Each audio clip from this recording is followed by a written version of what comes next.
everything I do authentic. I don't get along with niggas, I get along with bitches. I'm affiliates with gangsters, I don't conversate with snitches. Only move with the fam, we congregate for business. Only thing we got in common is to concentrate on riches. If somebody said we done it, we confiscate the witness. $100,000 working out at Planet Fitness. It's the go in the city, keeping it the triggers. Cut, you killing them.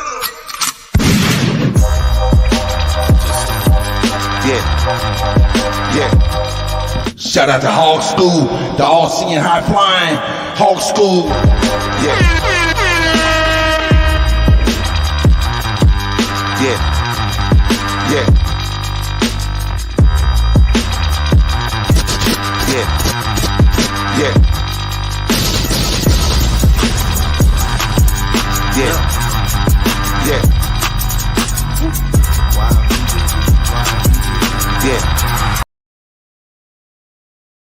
Damn, son, where'd you find this? Ain't really Indian, that boy fugazi. I just keep it player, you can never play me. You got an ass so fat, girl, let's make a baby. And another one.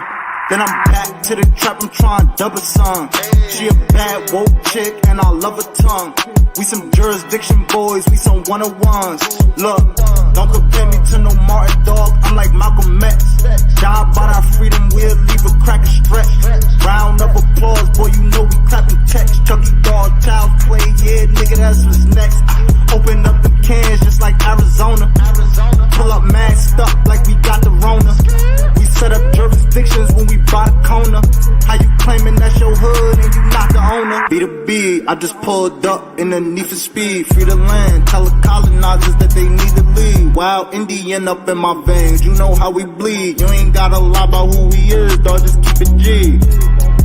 We at war, we can't keep the peace. Since we at war, gotta keep the peace. Whack a cone, then I meditate. Should I need to breathe? Keep a Olmec head when we slide, dog, cause we the shit. Like my niggas said, bitch, we the shit. I can't keep the peace. If it pop off, then I want a piece. I'm just on release. I'm in go mode, motherfuck the thief. In these streets like EBT, when we at war, make peace with me. I don't give a damn, understand. Fuck who stole this land, white or black or tan. Understand, it's fuck who stole this land. Might have seen me get little buddy these hands. He wasn't no abo man. A lot of these dudes is Sambo man. They full of shit like my ammo can. Bettina Sugar? Yes. Django isn't a slave. Django is a free man, you understand? You can't treat him like any of the other niggas around here because he ain't like any of the other niggas around here. You got it? What kind of Indian are you? Like Tonto Indian? Shinnecock Indian. Really? You're a Shinnecock? Yes. Oh, I didn't know you're a Shinnecock. You could have fooled me. That's the kind I am. Hey. So you should be Big Chief Bastard, not Old Dirty. His family was...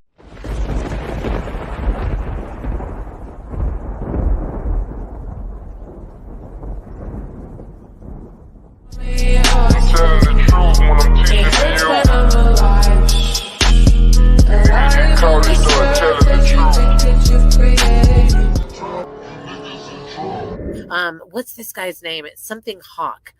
And it may sound stereotypical, but dude looks like he's done some time. And sounds like he's done some time. Whatever, then I'm wrong. You got me now. You got me now. You got me now. Are you figured me out? You fucking income fucking poop.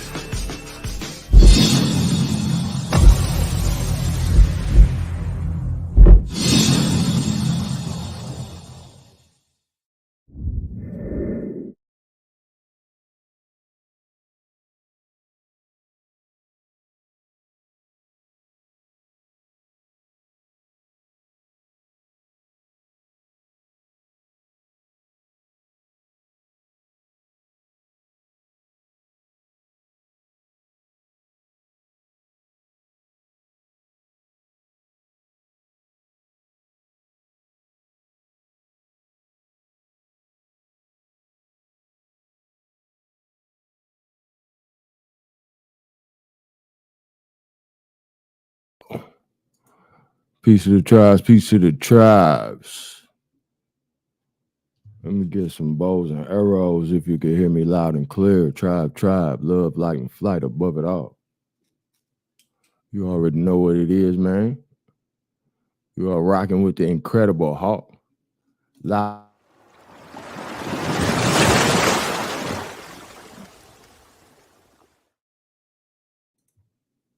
Yeah, man.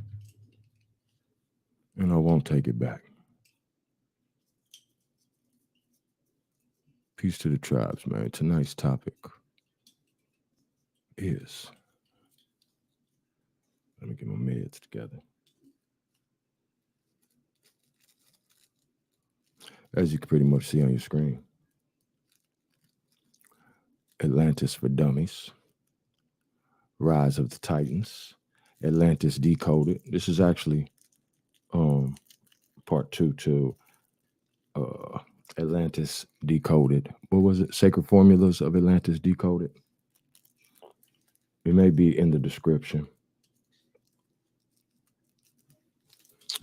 Let's go ahead and get it cracking, man. And then we'll do some shout outs and you know, get everybody in here. Let's just play this audio, matter of fact. I don't think we need to. Let's see.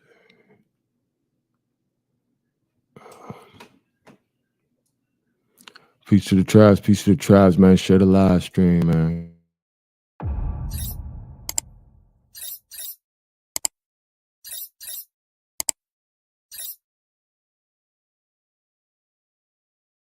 Has to be said.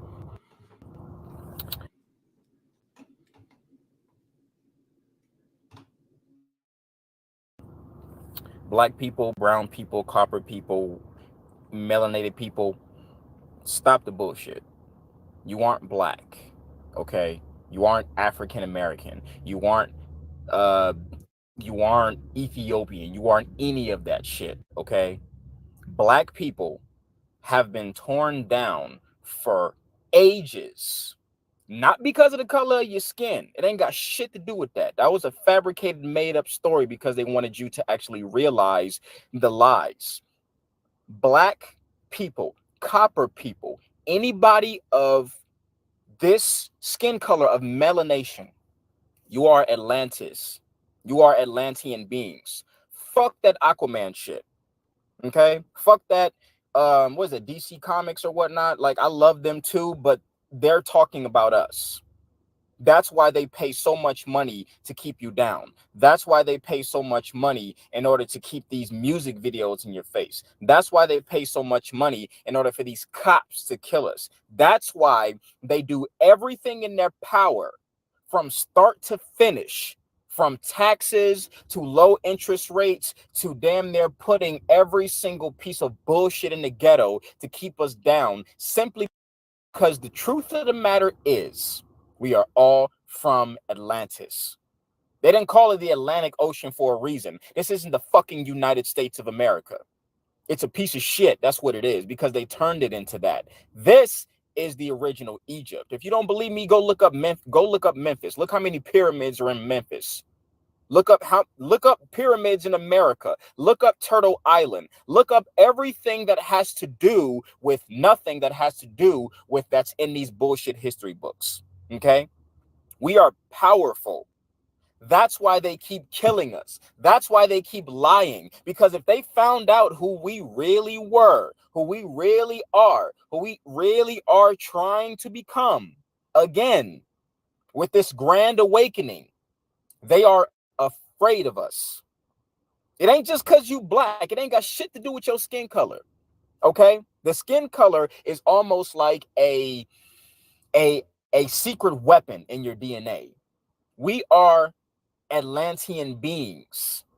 Fuck all that, oh, well, we don't know this, and, you know, oh, the grand central person of this, and we found this, and, oh, scientists are just now discovering this. Wake up. They've been doing this since before we were even born, and we reincarnated every single time. There is a fucking slavery trap that's been going on. That's what the 400 years of slavery was. And it has shit to do with picking cotton. It ain't got shit to do with none of that. It got everything to do with finding out who you really are. Imagine you going to somebody's homeland, killing their people off, destroying their monuments, taking everything from them, and then deciding to say, we're just going to rule it all and then make up some fabricated story so they don't come after us. The time is now, 2019. Everybody's waking the fuck up. And if you don't start meditating, if you don't get enlightened, you're going to get left behind, because we are about to have a war on our hands. The races of the war. Races don't exist. That's bullshit as well. Species exist. We are all Atlantean beings. Anybody who's from melanated color, anybody who's of copper color, you are Atlantean beings. Thank you to Remedy H. Look him up. He is one of the...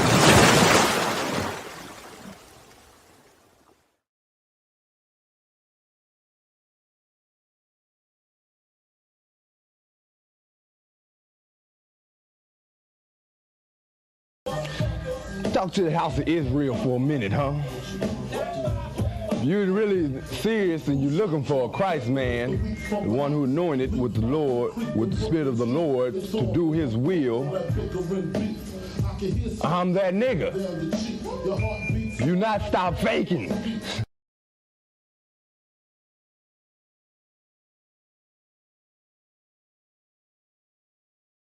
Peace to the tribes.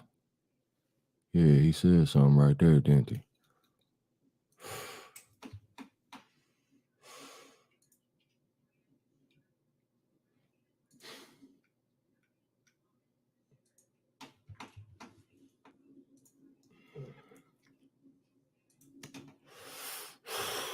I ain't got nothing but pure uncut coca for y'all tonight.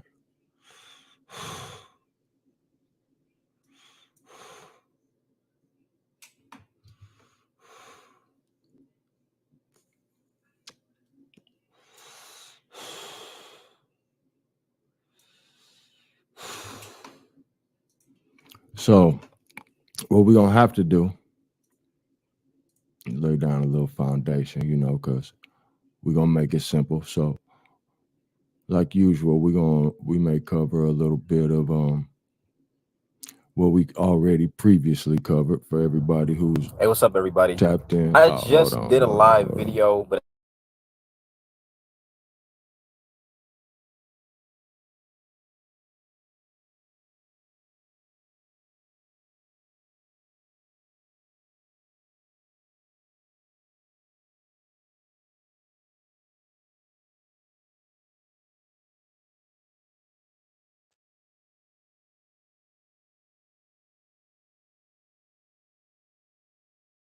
Through oral history, at least 2,000 years, my family is primarily Native American. And when you say at least 2,000 years, that means, I assume, that you can trace it back to Africa and also to your Native American heritage.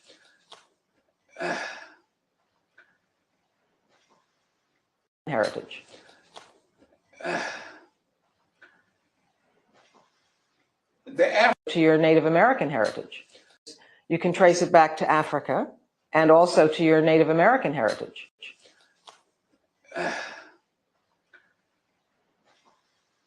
The Africa part I'm not as certain about, although the Africa part I'm not as certain about, although your Native American heritage. I assume that you can trace it back to Africa and also to your Native American heritage. Your Native American heritage. The Africa part I'm not as certain about, although the Africa part I'm not as certain about, although the stories, the oral history has been there since the 1700s. And the Africa part I'm not as certain about, although that you can trace it back to Africa and also to your Native American heritage.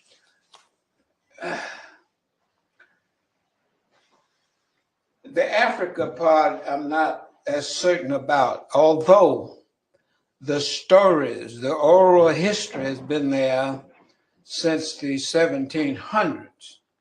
And not only did I hear it, but my youngest brother, 9 years younger, heard it as a little child.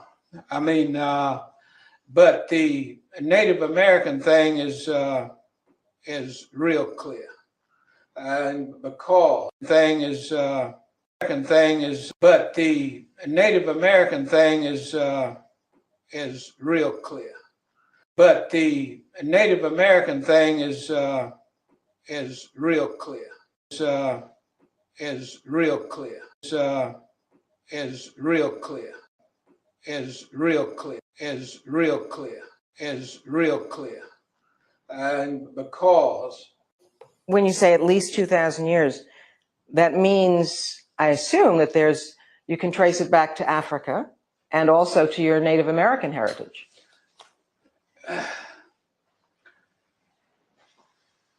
The Africa part, I'm not as certain about, although is real clear. And because the Native American thing is real clear. And because most people are unaware that the Native American system was very similar to the European system. The people who governed were from aristocratic families, and the people who governed were from aristocratic families, and aware that the Native American system was very similar to the European system. The people who governed were from aristocratic families, and those families had certain responsibilities. And my family's responsibility was education. My family's responsibility was education. My family's responsibility was education. Africa, and also to your Native American heritage.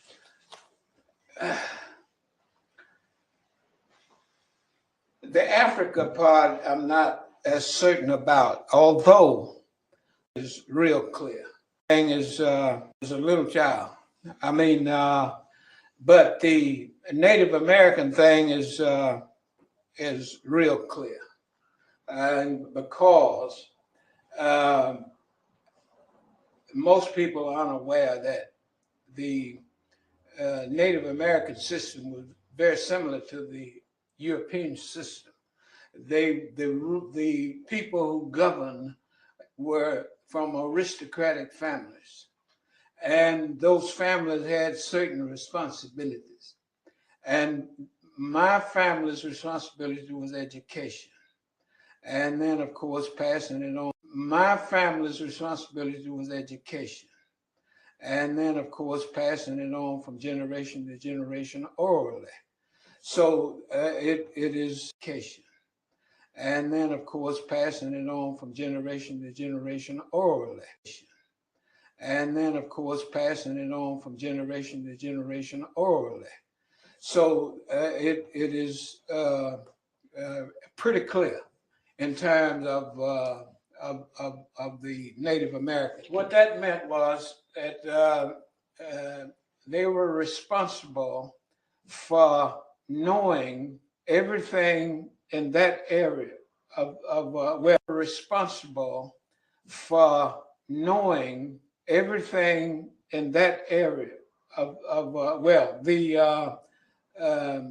the oral historians overall for the whole nation. Their primary job was learning everything about the civilization and digesting it and passing on the best part and leaving the other part behind. That was their job, sifting and passing, because you can only remember about the civilization and digesting it and passing on the best part and leaving the other part behind. That was their job, sifting and passing, because you can only.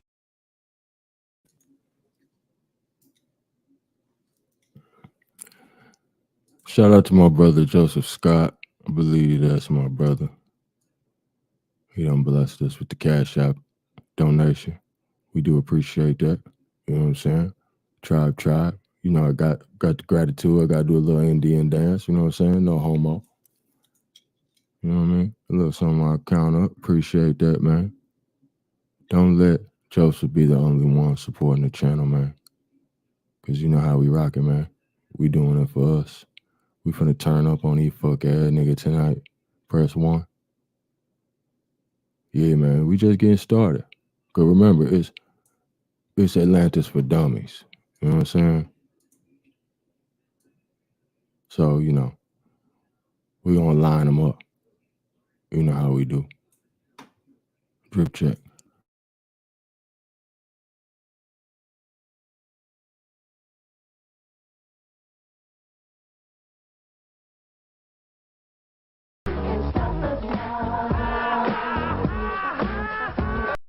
Motherfucker, you the one going, you believe in death, huh? Goddamn murderer.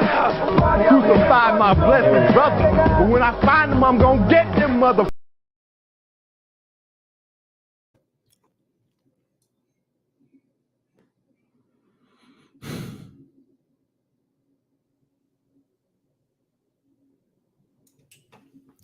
I don't know where he went, man. Tribe. Let's take a moment, man, and do some shout outs, man. See what we're gonna put on the screen, man. Put this map up here, man.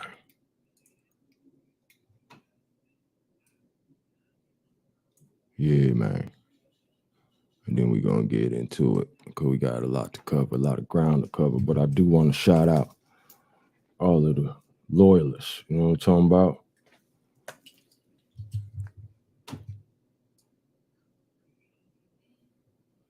All the loyalists.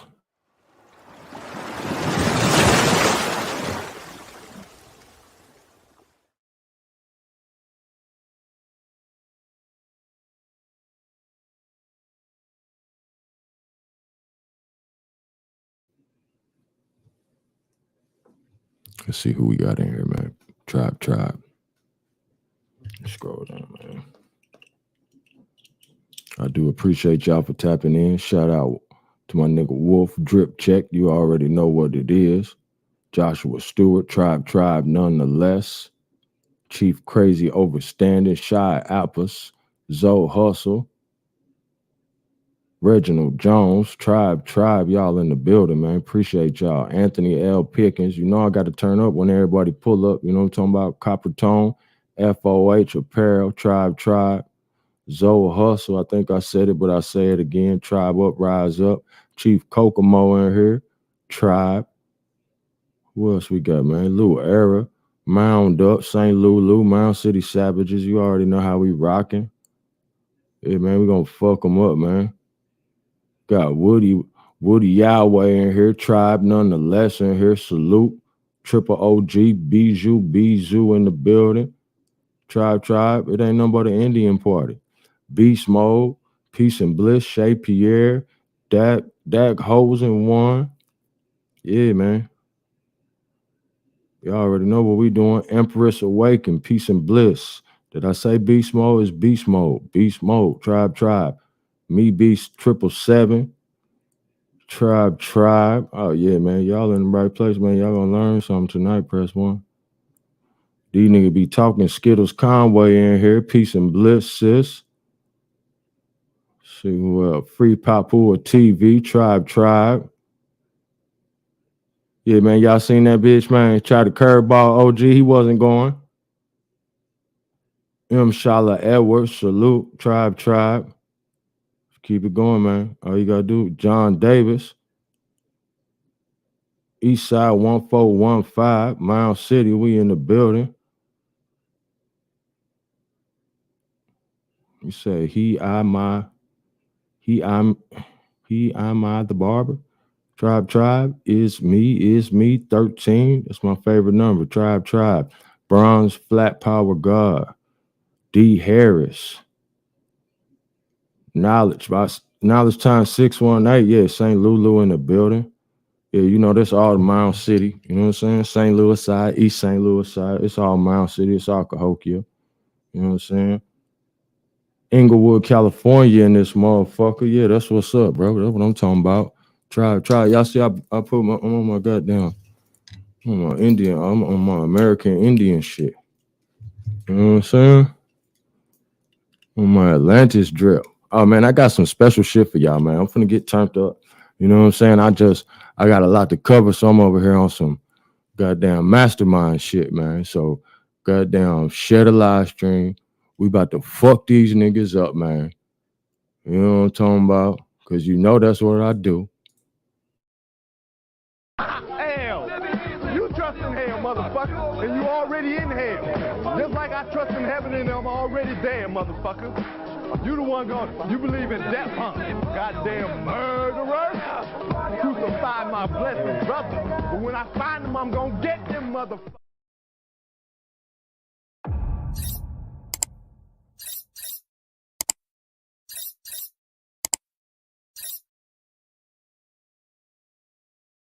And the different families had different responsibilities. Some were responsible for medicine, help. Some responsible for education. Some responsible for farming activities or whatever. I mean, but each family had its own responsibility. And so our family was education, which meant we had to learn everything about education, the procedures, how you do it, I mean, and then pass that on to the next generation. And you said that the history would be sorted out so that the good things were preserved and the rest was left behind? Right. I mean, the best is preserved. Good things were preserved and the rest was left behind? Right. I mean, the best is preserved, and then the rest. In other words, you have to determine how much can be passed on, and you have to select what that is from what's available at this time. I mean, so it was quite a process that was involved. And of course, even after the European. Hey man, we pressing pause, man. Shout out Big Philly OG. Tribe. Drake Hall Music. You know what I'm saying? Y'all could come in late, you know. When you OGs like that, man, y'all got big stripes, man. You come up in the party, man, and you know, niggas gotta salute you, cause that's how we rocking over here in Indian country. Press 1. Tom, next caller. Tom, next caller. You don't like it? You don't Kiss like my it? Ass, you don't like it. It's my house. Next caller. You don't like it? Kiss my ass, you don't like it. It's my house. Came through 200 or 300 years. It was still.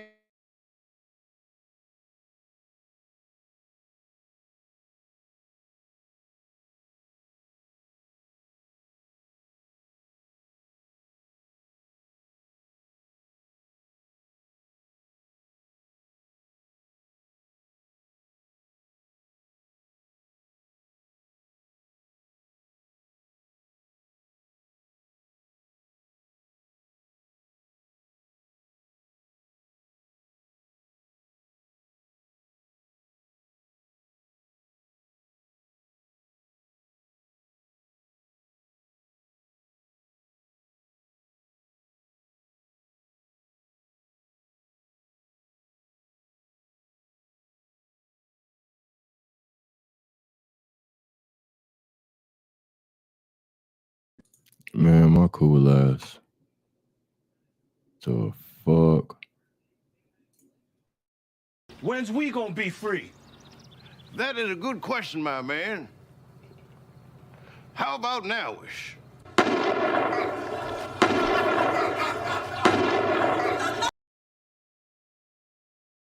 Stupid bitch. It's not of competition, it's of cooperation. Stupid ass house nigga.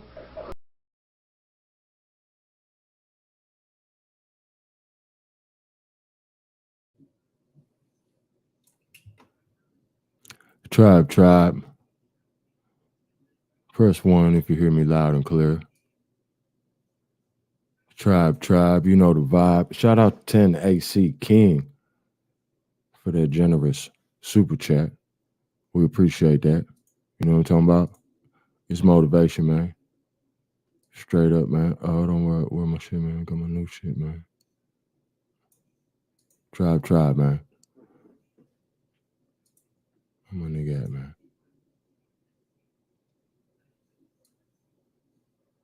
We working.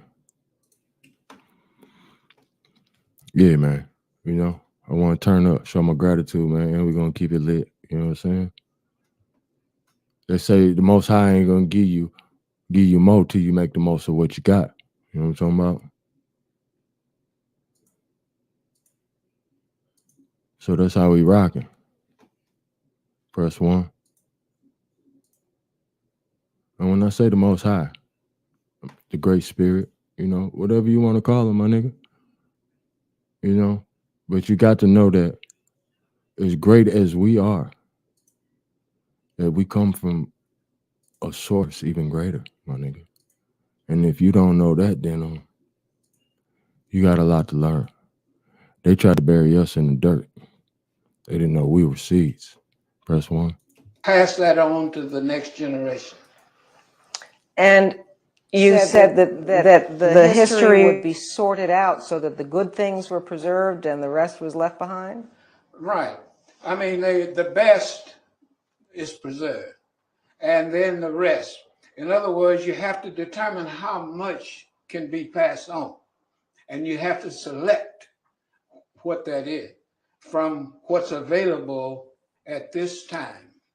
I mean, so it was quite a process that was involved. And of course, even after the Europeans came through 200 or 300 years, it was still against the law to write anything. I mean, the system of oral passing on, it had to be done that way, primarily because of the sifting process.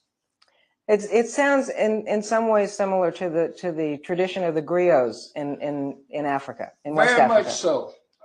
You know, I made many trips to Africa, and very much so.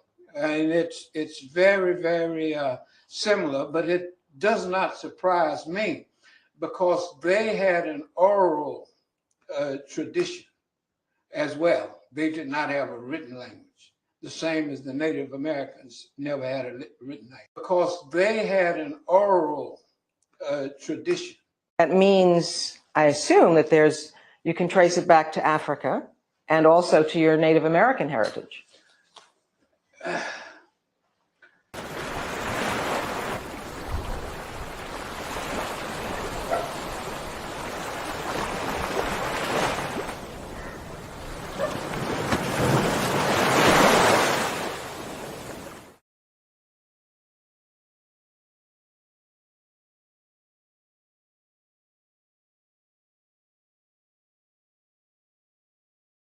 I know you already get to that Atlanta shit.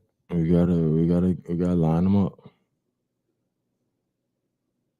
Y'all ready for some Atlanta shit? Let's do some Atlanta shit. We gotta line them up, man. We gotta line them up. We gotta do a little more. All right, man. We'll give you some of this, man.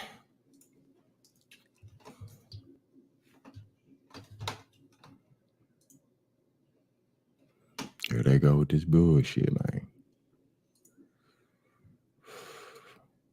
Here they go with their bullshit. Press 1. You love your stuff because you. I think I'll click down. I'm supposed to click on this shit here. You know what I'm saying? Fuck out of here. You don't get no motherfucking screen time. Press 1. Oh yeah, man. I lined it up for y'all, man. I got back-to-back jewels, man. Fuck them up, bro. We're gonna line it up. Where they say one thing, and they're gonna be like, what? Yeah. Line it up. Say the next thing, line it up. Yeah, man. I rock the Confederate flag today, man. Press 1. I'm feeling real Confederate. You know what I'm saying? There's gonna be some explicit content though. Talking about, yeah, we work. Standing in the center of the National Archaeological Museum is an ancient statue that is referred to as Poseidon of Melos. Dated century BC, it depicts the Greek god Poseidon, who, according to Plato, was both the ruler of the sea and the founder of Atlantis. We hear from Plato that the gods drew lots and divided up the world into areas that they would be responsible for. And divided up the world. Now, why these motherfuckers want to play with me, tribe? This is a PhD, Center for Medieval and Renaissance Studies at UCLA. So if this shit ain't worth studying, goddammit, you need to let this bitch know at UCLA. Press 1, because it's clearly a subject. Unlike money, tribe, rich Indians forever. Press 1. Into areas that they would be responsible for. And Poseidon receives an island, and he finds a human woman on the island, falls in love with her, and they have 5 sets of twins. And the first... Don't worry about the weird ass new white statues, none of this weird shit. We'll get to it. Stay with me. Firstborn of the first set of twins, he names Atlas, and he makes him the king of Atlantis. So the island is named for that Atlas, as is the Atlantic Ocean in which the island was situated. The original inhabitants of... You see how this bitch kind of slowed us? She didn't even want to goddamn admit it. She didn't want to say where it was. Press 1. She know where it is, show as I do. Because I'm a scholar just like this bitch is. You know what I'm saying? I should have a PhD in whatever that shit is she's studying. I got a PhD in that. If I need to sit down and write a motherfucking dissertation or some shit. But you see how that shit works is they vote on your shit. You gotta agree with them. You know what I'm saying? I went and got my motherfucking diploma to give me a couple year college, you know, but I really ain't feeling it. But as you can see, I be studying like a motherfucker. I went, you know, I got A, nigga, I got motherfucking 97 U.S. history. Told that goddamn clamp it, nigga, we goddamn, I'm a motherfucking Indian, nigga. It was some motherfucking white slaves all through Morocco. How you grabbing niggas up from Africa and you was getting your ass grabbed up as soon as you hit the beach, nigga. You know what I'm saying? Press 1. You ain't grab up shit.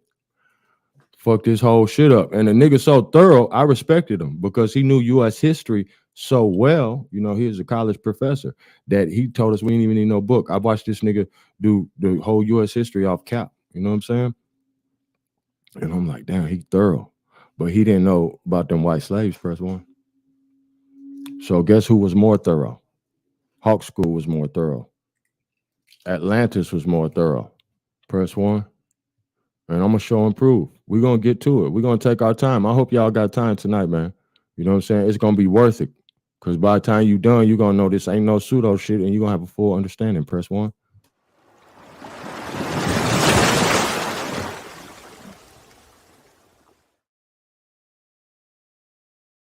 Original inhabitants of Atlantis, the Atlanteans themselves, because they are the descendants of a god, they are like gods themselves. They're not gods on the level of themselves, because they are for that Atlas, as is the Atlantic Ocean in which the island was situated. The original inhabitants of Atlantis, the Atlanteans themselves, because they are the descendants of a god, they are like gods themselves. They're not gods on the level of Poseidon, but they are endowed with supernatural powers. Now, what we have to see is not only is this story is about us in so many ways. And that's why hopefully I've laid it, I got this all mapped out in a way that hopefully I'll be able to explain it and we'll be able to connect all these dots.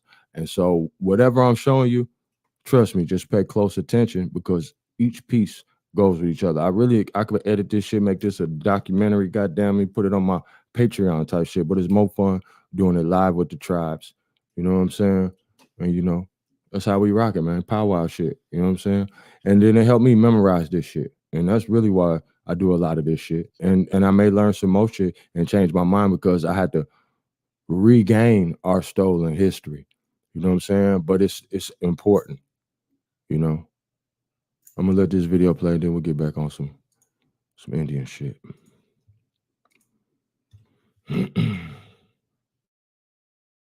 They have the best technology. They have the most resources. Of Poseidon, but they are endowed with supernatural powers of sorts. They have the best technology. They have the most resources. They have civilization crafted by a god for their greatest benefit. Were the Atlanteans really supernatural beings with a... Before they get on some more weird fair use shit, bots. This is the Republic. Everything they describing is us. You know what I'm saying? Because when we got down, you got mid 1800s before the Civil War. Nigga, we got inventions and shit. Niggas starting barbershops in 1801. The goddamn Indians building motherfucking everybody. We already know we built this whole motherfucker. You know what I'm saying? Press one. But it's a fact that the Cherokees, whatever the fuck, Indians, you know what I'm saying? These niggas got goddamn motherfucking, matter of fact, do I got it on here? I think I saved it for another bill. It was some shit I was studying, but I was like, some of this shit is just too much, man, to put into one bill. But niggas, we built this shit. You know what I'm saying? We know that. All of my subscribers know that we have thoroughly went over, you know what I'm saying, all of those topics as far as, you know, who built this motherfucker. I believe it's WWBTMF was the hashtag we was doing. Press one. We who built this motherfucker. Tribe. You know what I'm saying? So a lot of niggas, you know, they are baby bears with it, you know. But we gonna goddamn keep on teaching. So you're the chosen. It's just another story. So you got to understand it's a lot of different people all over the planet telling a story about you. But we are people set apart. You know what I'm saying? And in essence, America is an island because we got water on all sides of us. You know what I'm saying? And we separated from everybody else. That's what the pillars of Gibraltar are about. The Straits of Gibraltar, or should I say the Straits, what is it? Jibril al-Tariq. Jibril al-Tariq. That's messenger of the morning star. So how you like that, nigga? Yeah, that's off cap too. Press one. You nigga, who these niggas be fucking with, dog? Bettina Sugar? Yes. Django isn't a slave. Django is a free man, you understand? You can't treat him like any of the other niggas around here because he ain't like any of the other niggas around here. You got it?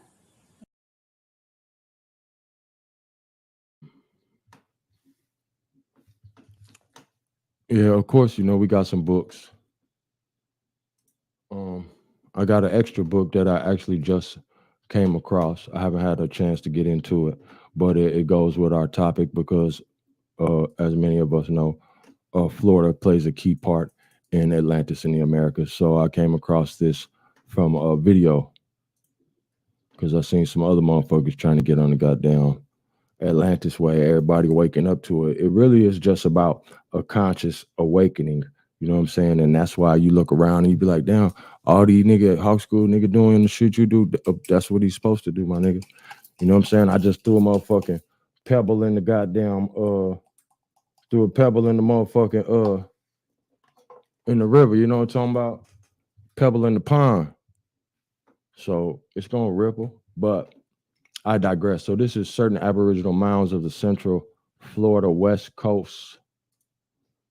Certain Aboriginal mounds of the Apalachicola River by Clarence B. Moore. Just give you a little background. before I provide this free resource, which I'm sure, I don't know what it says. That's why, like, I don't get niggas. I'm so 100 with this research, press one. I'd be like, shit, I ain't ready yet, my nigga, but it look interesting. You might want to check it out. It could say some whole shit like, oh, nigga, you ain't no Indian. You a motherfucking monkey from Africa. And I ain't even know it, nigga. Well, shit, it look interesting, my nigga. Welcome to goddamn Hawk School. Hawks don't fly with pigeons, you know what I'm saying? And we don't fly in flocks, press one. So go do you, my nigga. Certain Aboriginal mounds, but it's very interesting that it definitely says Aboriginal mounds. That's not up for debate. A reprint from the Journal of the Academy of Natural Sciences of Philadelphia. So it's always important to me when I see Aboriginal because that lets you know that people are admitting that we are from the soil, autochthonous. You know what I'm saying? Press one. So that's very key when we see that word. During the seasons 1901, 1902, we investigated the Aboriginal remains of the Northwest Florida coast, beginning at Perdido Bay, the coast boundary between Alabama and Florida, and ending at the town of Cedar Key. See outline map. This season, 1903, our work was directly continued down the west coast of Florida, beginning at the Suwannee River, just above Cedar Keys, and continuing through blah, blah, blah, blah, blah, blah, blah. So it's like 600 pages. I don't know why these pages do weird shit. Like, it say, I looked at it, I'm like, oh, this is only 146. I'm going to just read this whole thing. But then when you start going through that motherfucker, I think it like put the pictures in one count and then it put the pages in another count. Because see, here now it's saying it's 494 pages. So, but it's just showing improving. The people who been here, we been here, the civilizations that we've always had here. We're gonna get into it. So this is just a little, little worksheet. This Hawk School for the gifted and elect, you know what I'm saying? So this little 500 pages, just a little worksheet, you know what I'm saying? Handout, you know what I mean? Just a little handout. Press one. But I don't know what everybody may be studying, but we always do try to provide you with some free material. And then we're also going to go over this other book. Let me X out of that.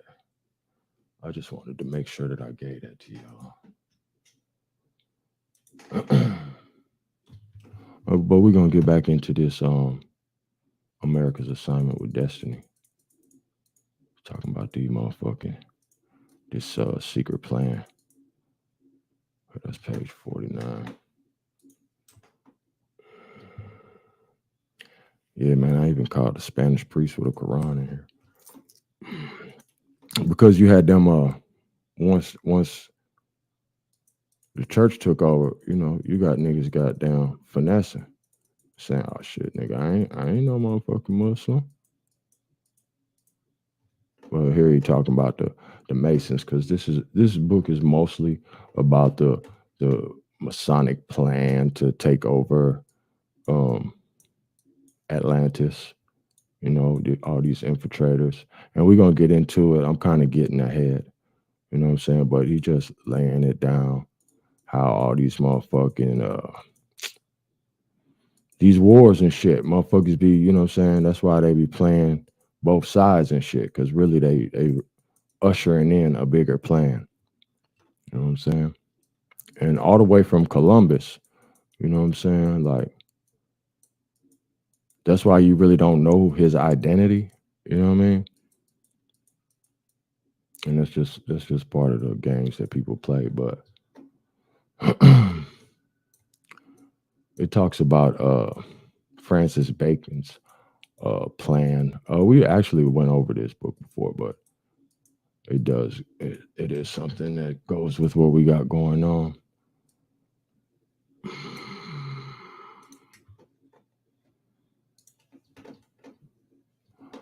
Because it talks about how America is Atlantis. You know what I'm saying? For lack of better terms, and it may actually specifically say that. You know what I'm saying? But here he says it could, represent a submerged body of knowledge. All right. This is a very key statement. Drowned in a sea of forgetfulness.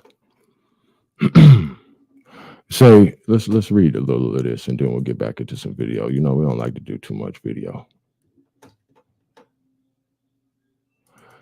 It says, Plato described the vast continent of Atlantis, which sank beneath the oceans as the result of a seismic cataclysm.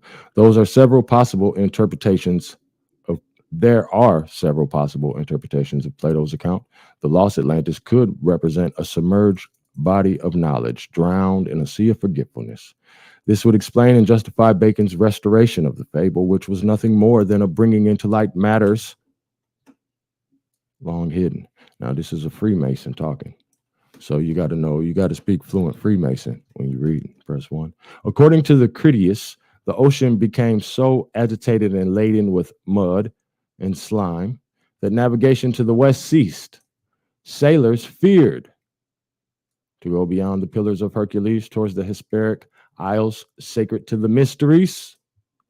Even had the Christian nations, what do you say?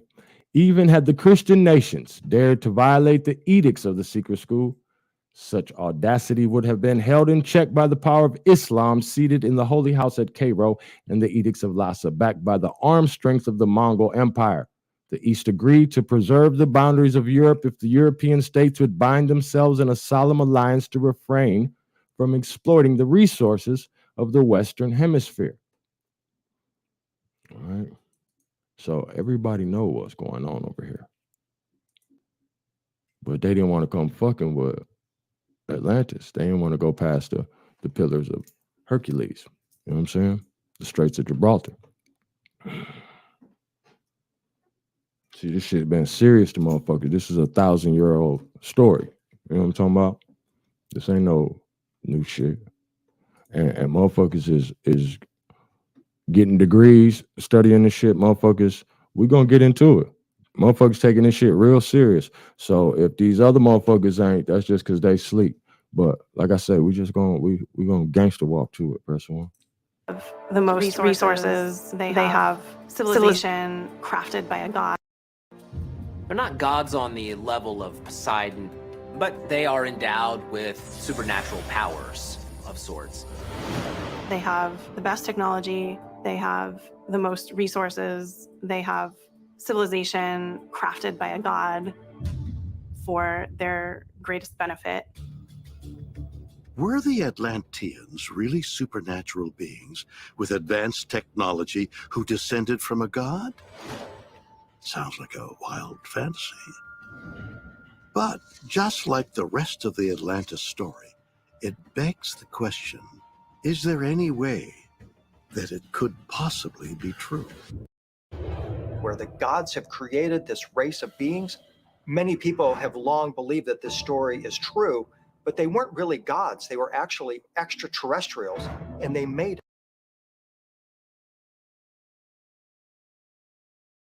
Y'all do know extraterrestrials equals niggas out of scallywag mouth, especially when you're dealing with some greatness. Press 1.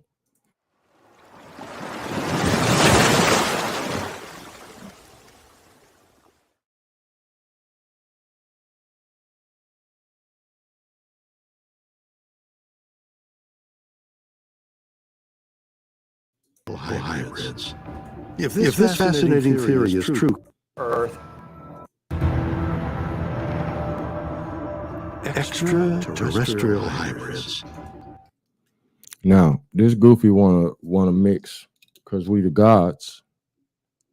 Now they want to make the gods extraterrestrial because they can't interpretate our oral traditions. Press 1. But we're gonna let this little 1 minute play, and then we're gonna really get into what they trying to hide. It's Rise of the Titans. You are now live with the Incredible Hawk.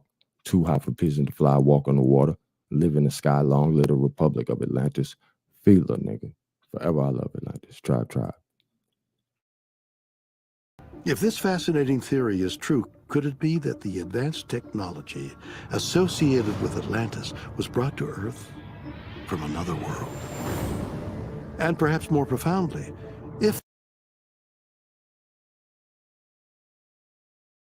Had about enough of that scallywag. So we've already did the build on the X patents. You know, we know about the patent office being burnt to the ground like 12 times, and them stealing our inventions, putting them on display at the World's Fair. Those are our inventions. Niggas is Indians. Niggas called themselves Indians. Press 1. The fuck is these niggas talking about, bro? And you know what? And you got to be careful. I'm starting to wonder why a nigga will not want you to call yourself an Indian. You know what I'm saying? And really, that ain't what we're here to talk about today.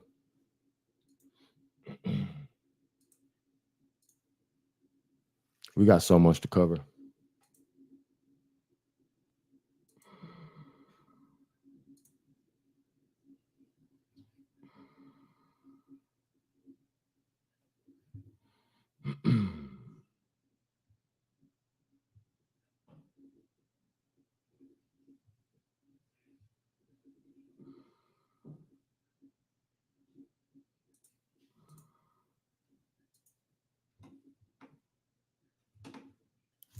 Yeah, I think I forced myself to close it because it don't have nothing to do with what we building on. So I digress.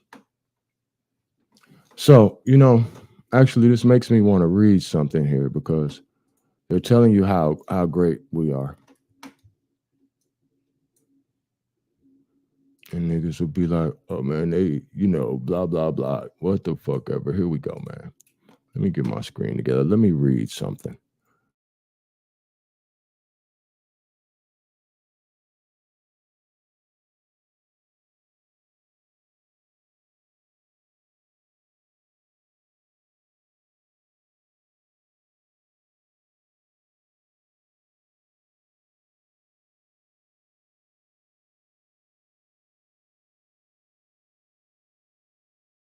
No, matter of fact, let's go and pull this over to history, man. And then we're gonna read. You know, I don't like to just play too many videos. When they copyright striking, we're gonna be goddamn cooking their ass anyway. I got a lot of tabs open, man. This motherfucker, hopefully don't trip. But there was something I had just stumbled across that I thought was very interesting. I need to share. What you smoking on, man? Put it in the motherfucking chat, man. I'm on this goddamn. What's it called? Bubble gum.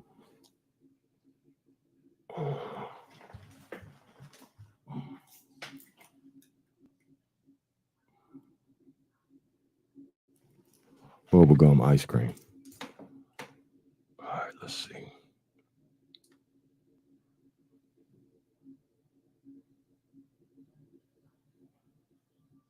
Where did we just see that?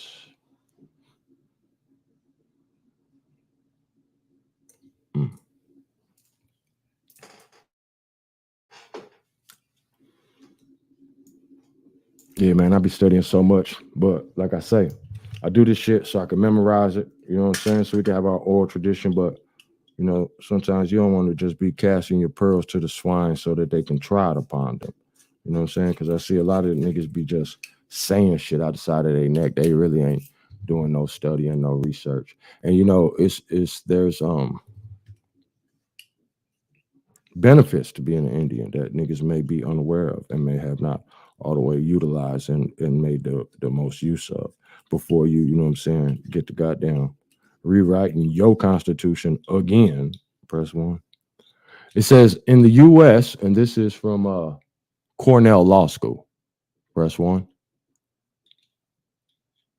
American Indian law in overview, just an overview, you know, because we connecting all these dots tonight. In U.S. law, the term Indians, quote unquote, refers generally to the indigenous people of the continent at the time of European colonization. Okay, period. You got to know your punctuation when you're reading these documents, especially when you're dealing with law. Quote unquote, Alaska natives and quote unquote, Native Hawaiians refer to peoples indigenous to the areas occupied by those named states. Okay. So they're not Indians, they're Alaska natives or Native Hawaiians. The terms tribe, quote unquote, or band, quote unquote, designate a group of Indians of the same or similar heritage, united in a community under one leadership or government and inhabiting a particular territory. Because Indians have increasingly preferred, quote unquote, nation or quote unquote people, the term quote unquote tribe has been controversial. The terms used may vary from statute to statute and case to case as well. States may recognize particular Indian groups even if the federal government does not recognize that group to determine whether a group will be recognized. Courts and legislatures examine such factors as the extent of Indian governmental blah, blah, blah, blah, blah. All right. So it's a whole lot of goddamn Indian talk. Press 1. There are numerous federal statutes dealing with Indian rights and governance, such as the Indian Reorganization Act and the Indian Civil Rights Act, also known as the Indian Bill of Rights. Y'all read that? I haven't. I'm 100, but I definitely need to. Deals. We're gonna do a whole build on that. All right, press 1. We're doing a build on the Indian Civil Rights Act. Coming soon. All right. So I don't know. You know what I'm saying? I just be reading. I don't write this shit. I just read it. You know what I'm saying? And just show you, what it is. Press 1. All right, man. I digress.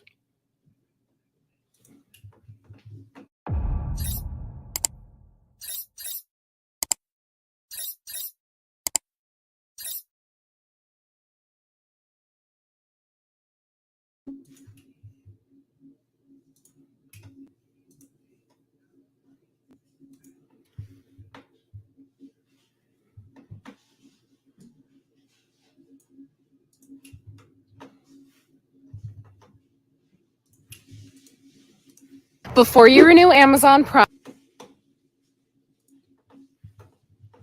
You know what, bitch? She should have known better than that. Press 1. I'm getting tired of these motherfuckers. It ain't sweet over here. What a punk.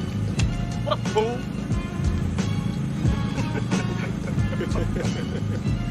Mark.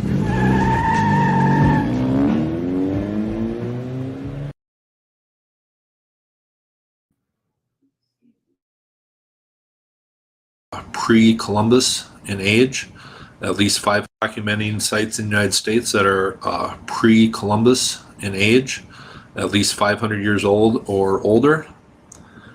And I've been trying to document as many of these sites as possible, but I need to stop. My map is running out. This is a map of the United States and sites that are at least 500 years old. And this might represent about 60, 70% of the sites I have documented.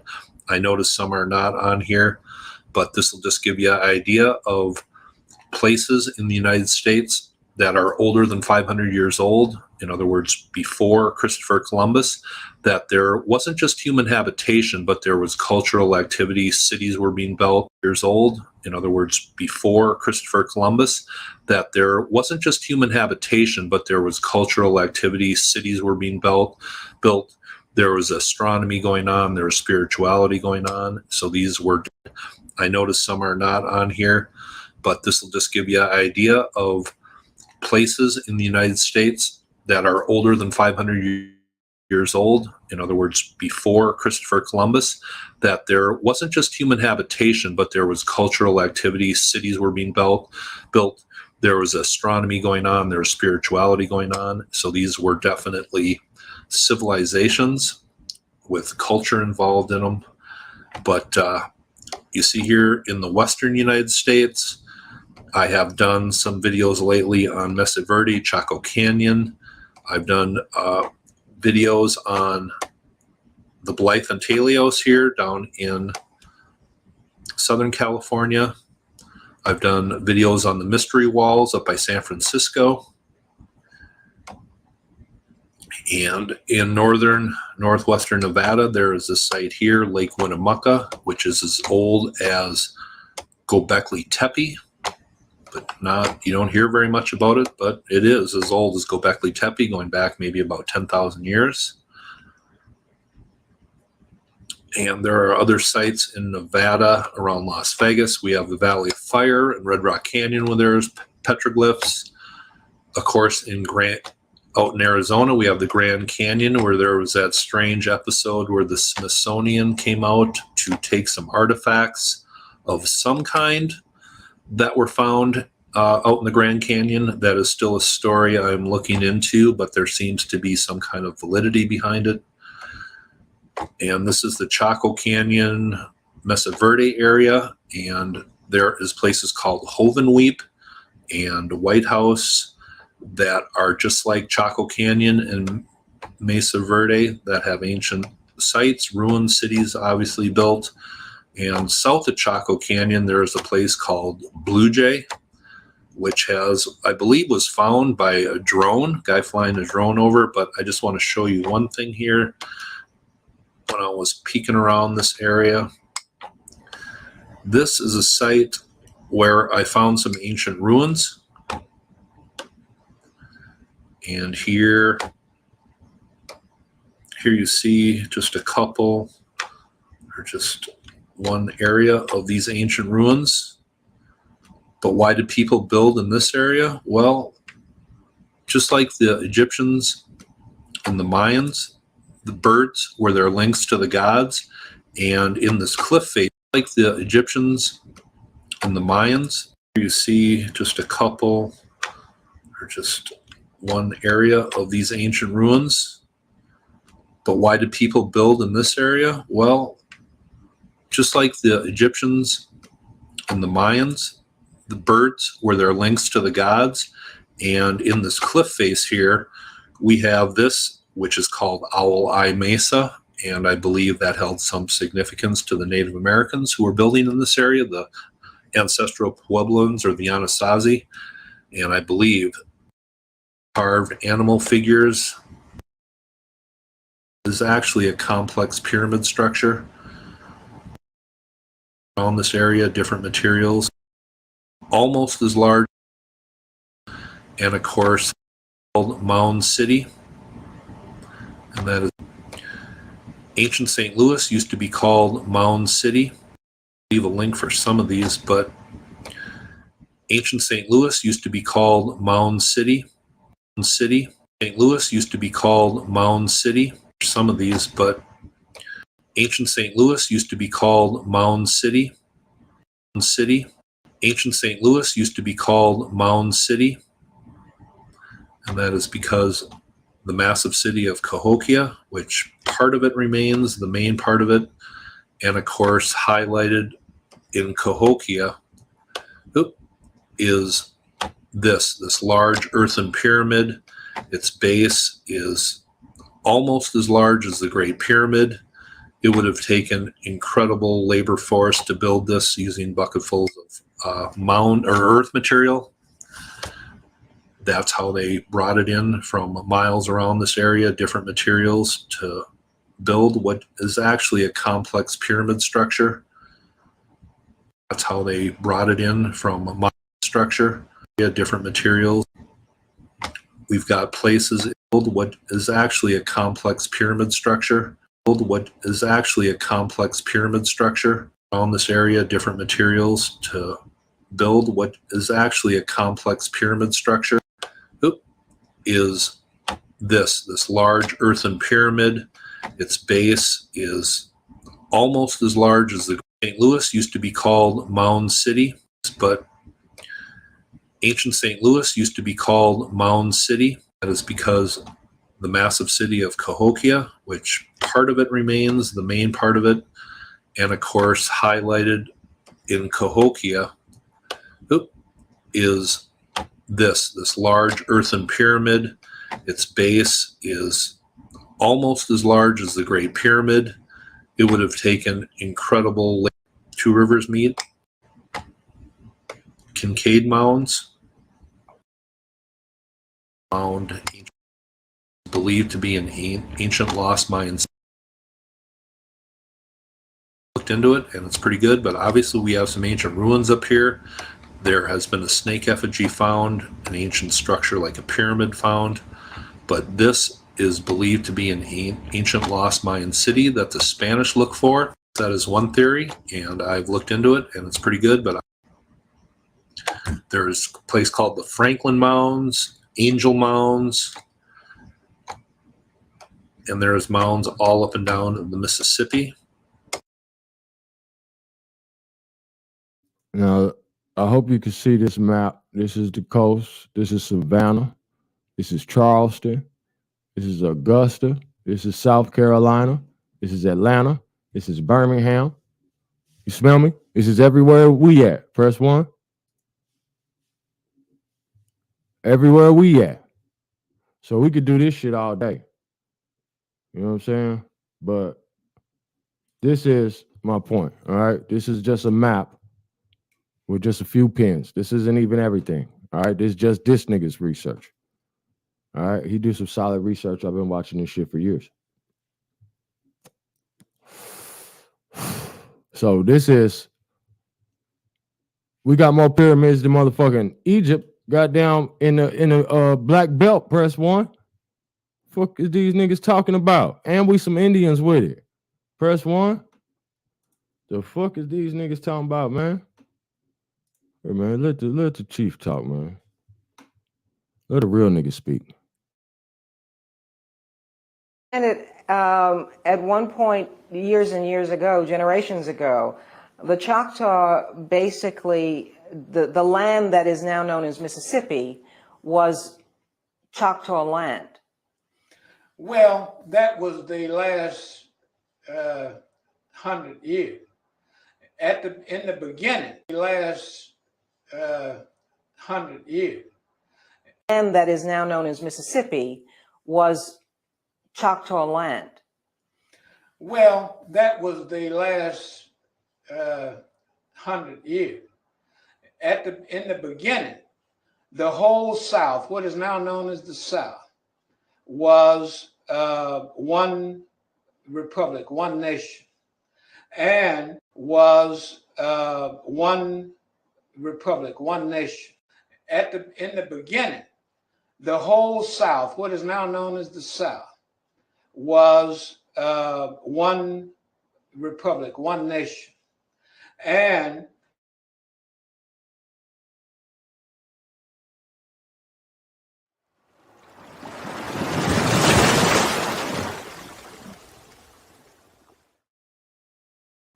republic, one nation, and the center. This ran from Texas, Louisiana, and Texas, west of the Mississippi River. Center republic, one republic, one was one republic, one nation, and the center. This ran from Texas, Louisiana, and Texas, west of the Mississippi River in Arkansas, all the way to the Atlantic Ocean, and from the Gulf Coast all the way to Virginia. And they all spoke the same language, and so this was the system that existed when the Europeans came. Now, even the Europeans acknowledged. We make it look easy. Walk with your boys. Damn, son, where'd you find this? This ran from Texas, Louisiana, and Texas, west of the Mississippi River in Arkansas, all the way to the Atlantic Ocean, and from the Gulf Coast all the way to Virginia. And they all spoke the same language, and so this was even the Europeans acknowledged that now even the Europeans acknowledged that I think they call them the 7 civilized tribes. Now, You know he ain't indoctrinated with this bullshit because his family is responsible for keeping the oral tradition and sifting out the bullshit. Press 1. He don't even know nothing about them Freemason ass tribes. Press 1.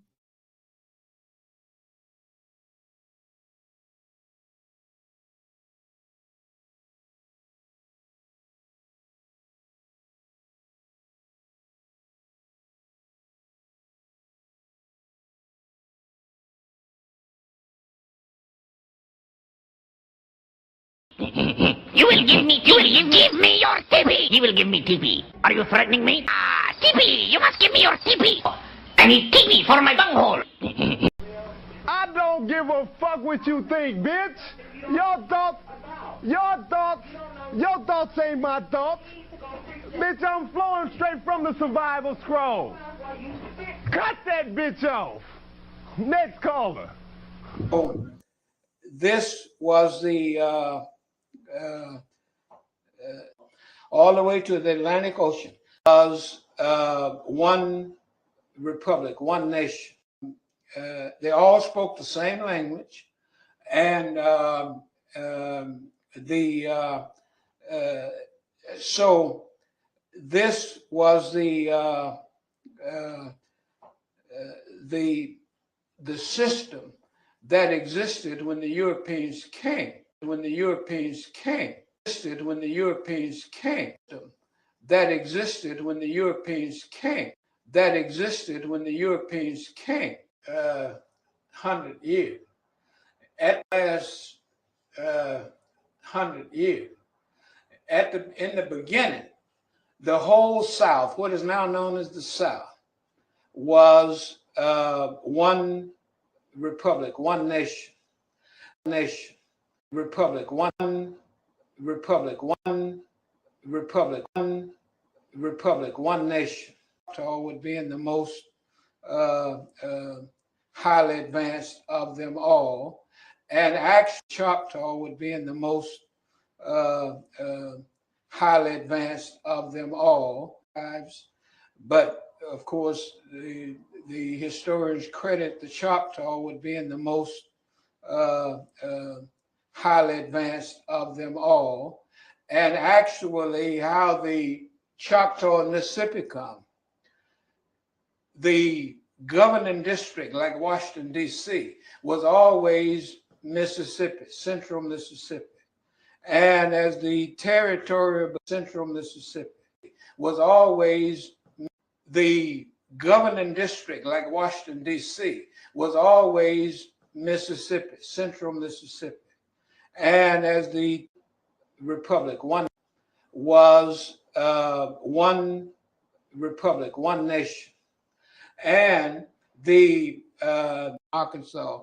And this ran from Texas, Louisiana and Texas, west of the Mississippi River in Arkansas, all the way to the Atlantic Ocean, and from the Gulf Coast all the way to Virginia. And the one republic, one nation, all the way to the Atlantic Ocean, and from the Gulf Coast all the way to Virginia. The process went. I understand that smaller, and actually how the Choctaw and Mississippi come, the governing district, like Washington, D.C., was always Mississippi, central Mississippi. And as the territory became smaller, ultimately, only Mississippi and Alabama was left. And then in the Mississippi. And it became smaller. And as the territory became smaller, Mississippi. And as the territory became smaller, ultimately, only Mississippi and Alabama was left. And then in the end, only Mississippi was left. So that is how the process went. I understand that is it your great-great-grandfather was one of the last official is it your great-great-grandfather was one of the last official elected was one of the last official elected leaders of the Choctaw Nation. Right. You see, right. It was my great-grandfather. And his name was General Sam Cobb. Now, of course,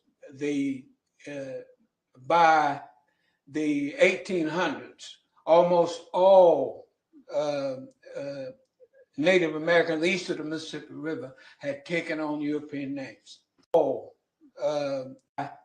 The 1800s,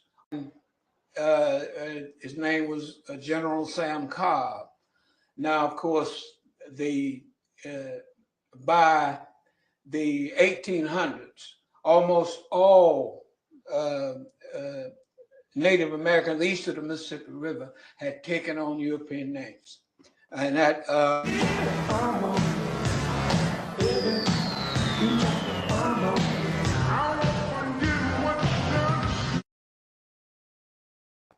the 1800s, almost all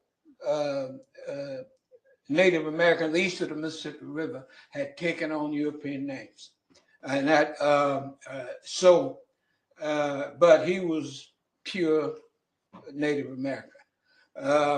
But he was pure Native American. Was pure Native American. One republic, one nation. And most all of the European nations gave, they either, you hear the French and Indian War, but every war almost, you had the Native Americans fighting either on one side or the other for the European war. But every war almost, you had the Native Americans fighting either on one side or the other for the European. And of course, before he became the elected national leader, he was for many years an officer in the British and particularly in the American, an officer in the British and particularly in the American, an officer in right. You see right. It was my great-grandfather. And his name was General Sam Cobb. Now, of course, by the 1800s, almost all Native Americans east of the Mississippi River had taken on European names. And that, but he was pure Native American. Pure Native American. And his rank was, of course, British, because, and his rank was, of course, British, because, and his rank was, of course, British, because most all of the European nations gave, they either, you hear the French and Indian War, but every war almost, before he became the elected national leader, he was in the British and particularly in the American military. Hey, what's up, everybody?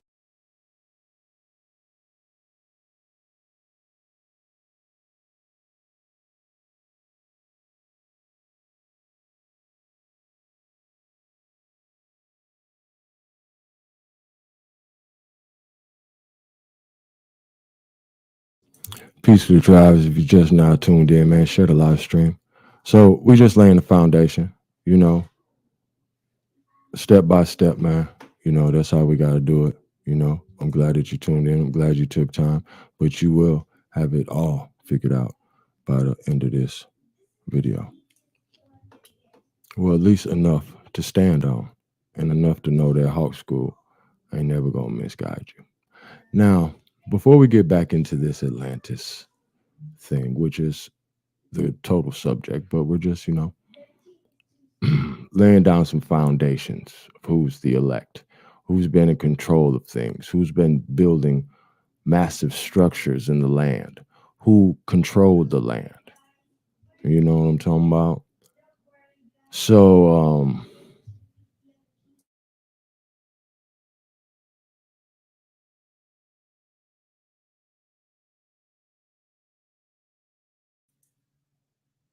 yeah, man.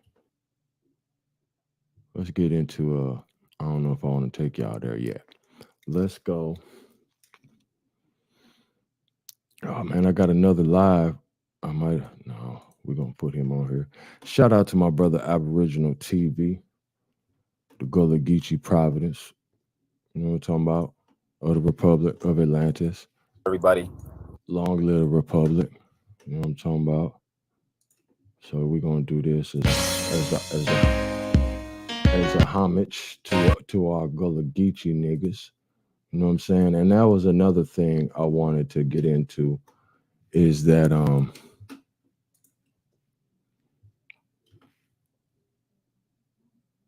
is how he just explained how we were just being forced into a corner to the point where, you know what I'm saying, tribes is just overlapping, nigga. We the last of the goddamn elect, my nigga. Press 1. You know what I'm saying? Jack, I can't be no slave, Silky.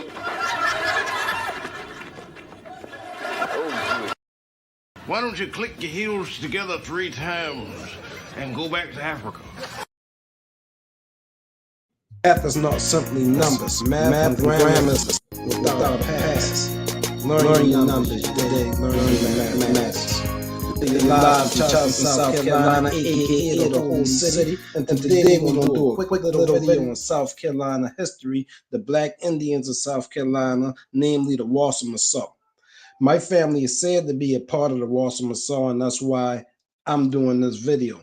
This is something we've been taught since birth. It is common knowledge in my city that namely the Wassamassaw. My family is said to be a part of the Wassamassaw, and that's why I'm doing this video. This is something we've been taught since birth. It is common knowledge in my city that my family, the Varners, are in fact Wassamassaw, as are many other families in the area, such as the Mazeeks, the Frasers, and the Walkers, you dig? However, the Wassamassaw is not our original clan. They are actually the result of many other clans mixing together as a result of the Yamasee Wars of 1715. The main groups in the Wassamassaw are the Catawba, the Edisto, the Gwale, the Waccamaw, and my branch of the Kasubo, the Edisto, are the Utahs, as in Utahville, which was a part of the St. James Parish where my family is from, which is now part of the Low Country in South Carolina. The Yamasee War is one of the bloodiest wars in history that they don't teach you about, you dig me? So you need to go and read about it. Here's a link right here so you can go see a little bit about it. Prior to the war, the tribes tried to work with the colonists, which ended up costing them their freedom and their identity, you dig? They lost their voice by trying to work with invaders. I don't understand for the life of me why you would try to work with somebody who invaded you in the beginning. They would trick us on the boats and ship us to the Caribbean as slaves, then ship us back to the Americas, to the Carolinas, and say that we came from Africa, while you would try to work with somebody who invaded you in the beginning. They would trick us on the boats and ship us to the Caribbean as slaves, then ship us back to the Americas, to the Carolinas, and say that we came from Africa, so we wouldn't have any rights to the land that we were originally from. You dig me? That's what you call real war. War to us to the Caribbean as slaves, then ship us back to the Americas to have any rights to the land that we were originally from. Any rights to the land that we were originally from, and say that we came from Africa, so we wouldn't have any rights to the land that we were originally from. the Carolinas and say that we came from Africa, so we wouldn't have any rights to the land that we were originally from. You dig me? That's what you call real war of the mind. My people were further enslaved by an invading group of Iroquois called the Westos. The Westos invaded the Carolinas and sold us as slaves to the colonists in exchange for guns. Although they are said to be a different group from the Cherokee, they are very similar in origin, both being invaders from the Iroquois north. If you ask me, the Westos are the Cherokees, because if I didn't tell you that these people's name were the Westos and I just gave you the origin story, you would automatically tie them to the Cherokee because they are so similar. And since the Cherokee is a nation which wasn't formed until probably late 1700s or early 1800s at best, I would say that the Westos would be considered a Cherokee type of group. You dig me? The Iroquois with guns enslaved many of my people and sold them as field slaves. After enough of us southeastern Indians were subdued, the colonists. And I just want to interject on here. He dropping some jewels, but I personally think that that's probably some of those what's they called, improve order the red man niggas. You know what I'm saying? Press one. I was looking at this Franklin Kush. He one of them. You know what I'm saying? Because you got motherfuckers like this, for example, that want to play Indian and shit. You know what I'm saying? So he's in another video he was mentioned, and I looked him up. This is Franklin Hamilton Cushing. He 1857 to 1900. You know what I'm saying? So that's that whole Civil War era. It say,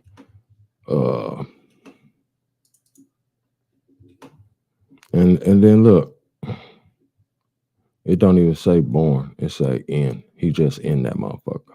He just in Pennsylvania tribe. He fresh off the orphan train, press one. He in Northeast Township, 1857. Not born, nothing. Not came to. He just in this motherfucker. But this is a strange shit, right? Check this out.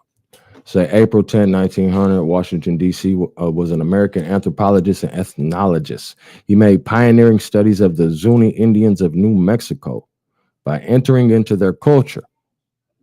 His work established participant observation, all right, as a common anthropological research strategy. Is one type of data collection method by practitioner scholars typically used in qualitative research and ethnography. This type of methodology is employed in many disciplines, particularly anthropology, sociology, communication studies, human geography, and social engineering. All right, so he all in the mix.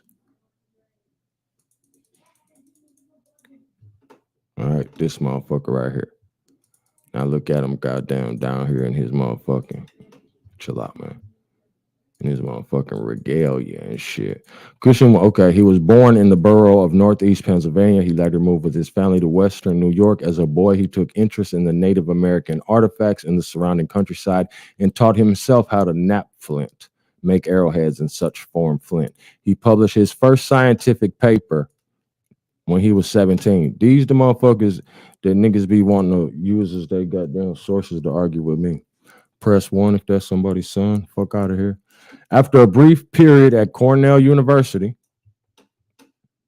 where he curated an exhibit of Indian artifacts, all right? So he picking and choosing. Cushing attracted notice from the director of the Smithsonian Institution. At 19, Cushing was appointed curator of the ethnological department of the National Museum in Washington, D.C. There he came to the attention of John Wesley Powell of the Bureau of Ethnology. So this nigga's 19. The fuck?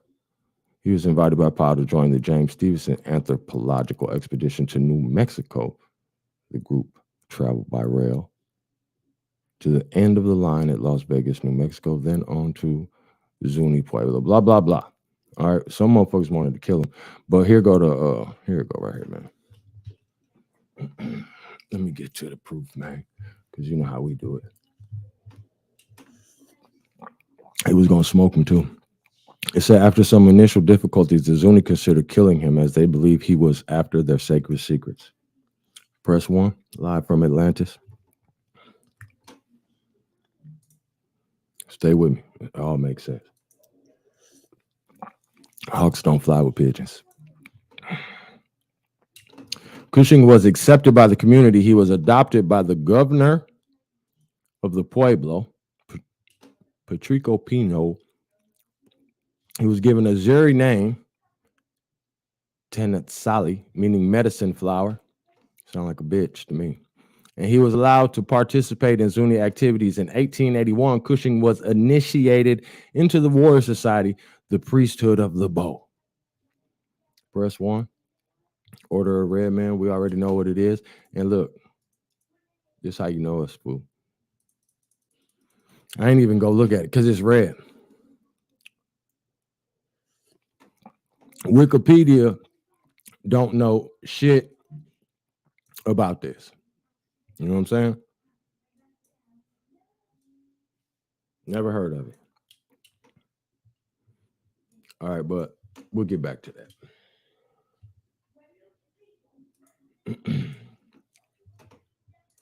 Then turned on the Iroquois to weaken them. The call the ones that can pass for Wasabi and absorb more groups.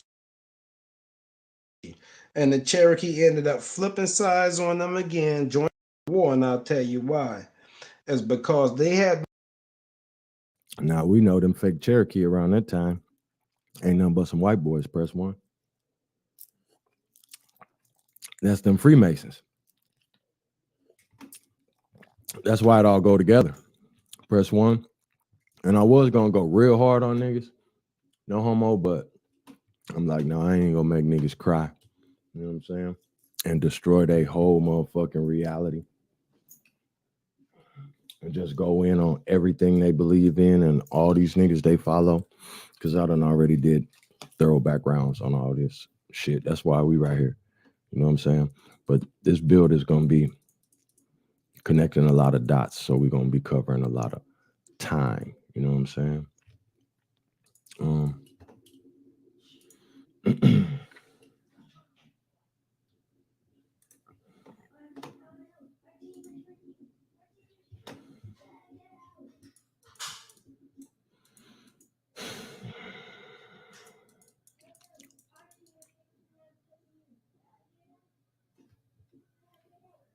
Yeah, you motherfucking invaders and weirdos.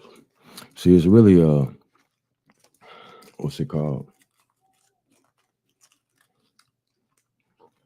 It's really it's a war of light and darkness.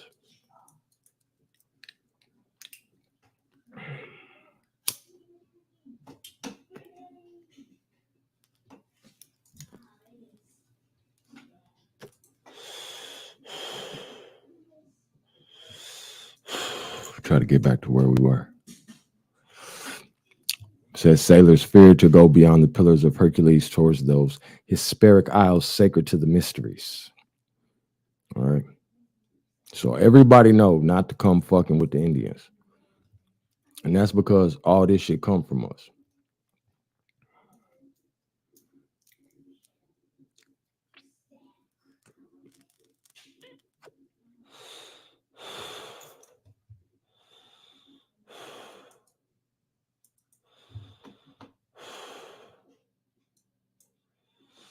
Slow down, man. Slow down. Slow down.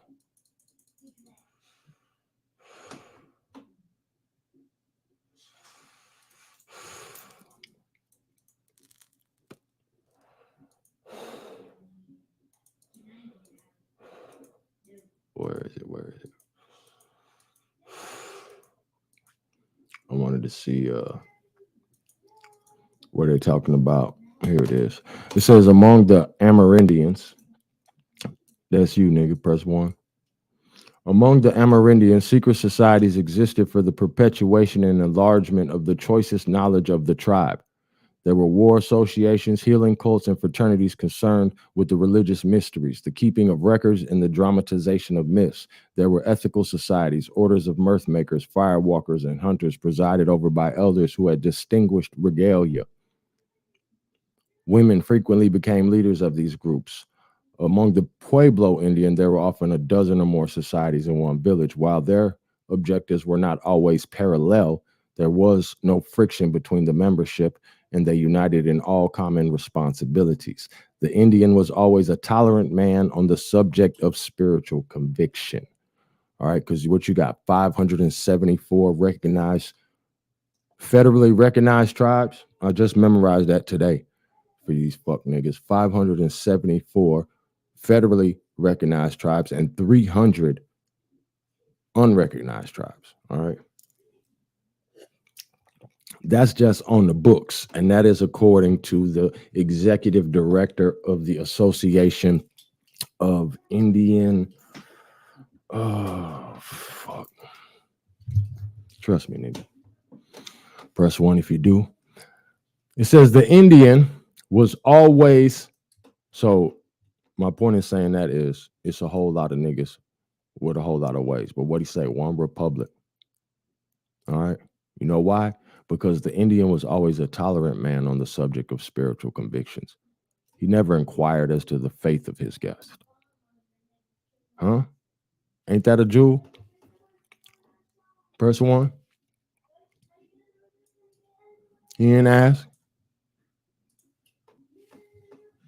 but expected that every true believer would conduct himself in an honorable way. That's all. Press 1. Press 1 if you don't give a fuck what that nigga worship, just as long as he conduct himself with some respect. Press 1, you've been outside. Why? Because the Indian respected the rights of strangers, and if he did not share in them or did not understand their meaning, he kept a respectful silence. That's how we rock. That's our culture. We just shut the fuck up when we don't agree. Press 1 if that resonates. And I got to remind myself. You know what I'm saying?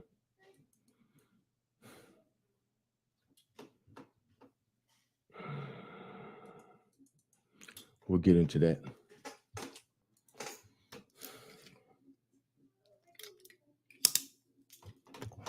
We'll get back to that. And if a motherfucking map ain't gonna show you how to get somewhere, I don't know what to tell you.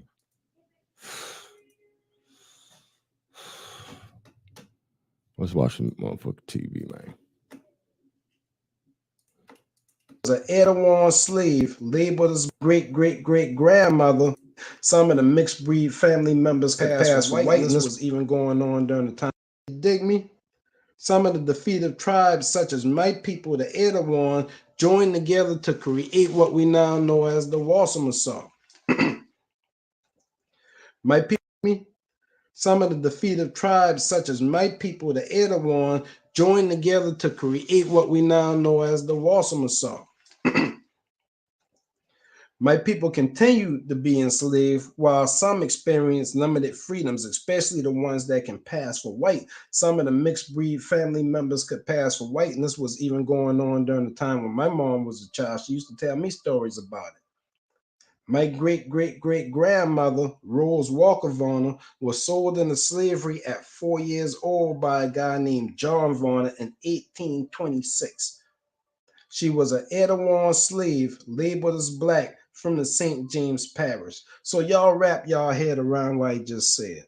My ancestor, at 4 years old, girl, was taken from her family. Who knows what happened to her parents? Sold as a slave to a man at 4 years old. What would a man do with a 4-year-old slave girl? Wrap your head around that. See why it is so personal for me. See why the paper genocide and why all of this heritage and nationality stuff is so personal to me. What would a man do with a 4-year-old? Wrap your head around that. See why it is so personal for me. Wrap your head around that. See why it is so personal for me. Around that. Personal for me. Nationality stuff is so personal for me. See why the paper genocide and why all of this heritage and nationality stuff is so personal to me. You dig me? I got no love for the invaders. All right. I ain't gonna get sentimental. Let me keep going. Some of Rose Walker Varner's descendants ended up forming two different branches of the Wassamasaw. The Etowah tribe, which is mostly indigenous or black, and the Varnatown tribe of Wassamasaw, which is mostly mixed breed. Here's my problem. The Varnatown branch has both of its founders labeled as black on the census, but there are no black clan members of the Varnatown tribe of Wassamasaw Indians. How is it possible for most of the clan to be non-black when the progenitors were black? Y'all should be ashamed of yourself using paper genocide to gain recognition. You dig me? And here's proof right here from Ancestry. That's my family history of about 350 years. So yeah, I did come from a slave, but not from Africa. My people are more closely related to 350 years. So yeah, I did come from a slave, but not from Africa. Using paper genocide to gain recognition. You dig me? And here's proof right here from Ancestry. That's my family history of about 350 years. So yeah, I did come from a slave, but not from Africa. My people are more closely related to the Arawak and other southeastern Indian groups. The purpose of this video is to show that SC slaves were at least 85% American Indians, blacks who were but not from Africa. My people are more closely related to the Arawak and other southeastern Indian groups. The purpose of this video is to show that SC slaves were at least 85% American Indians, blacks who were reclassified as colored, Negro, black for the purpose of continued enslavement, as it was improper at the time to enslave so-called Native Americans. The only reason it was improper at that time is because the European had already started mixing with some of these tribes, and they didn't want to enslave their own to a certain extent. Just study the wars of South Carolina and you'll see. Here's a list of the wars. Probably only 5 to 7% of South Carolina slaves were African. Probably another 5 to 10% were European. You dig me? Back then, it was common knowledge that the black were Indians. Back when I was young, it was common knowledge that the blacks were Indians. Seems like everybody common knowledge that the black were Indians. Back when I was young, it was common knowledge that the blacks were Indians. Seems like everybody we came across back then said, yeah, I mean, my grandmama's a Cherokee, my grandmama's a Choctaw, we this or we that. You dig me saying? And they wasn't lying, they've been right. You dig? Seems like the younger group that seem to be losing that understanding of who we are. And that's another purpose of this video. You dig me saying? And they wasn't lying, they've been right. You dig? Seems like the younger group that seem to be losing that understanding of who we are, and that's another purpose of this video. Because, like I said, without a past, there is no future. You dig? But like I said, without a past, there is no future. You dig? But before I ride out, here's a list of the tribes of the Yamasee and Wassamasaw. If any of y'all connect with any of these tribes, holler at your dog and share the knowledge, man. I'd like to learn about your people. Tell me your story. You dig me? Remember, in the village hidden by the sun, we use grammar to counter the dialectic so our children won't be blinded by the sun. All of y'all families welcome to join this village. You dig me? Peace out.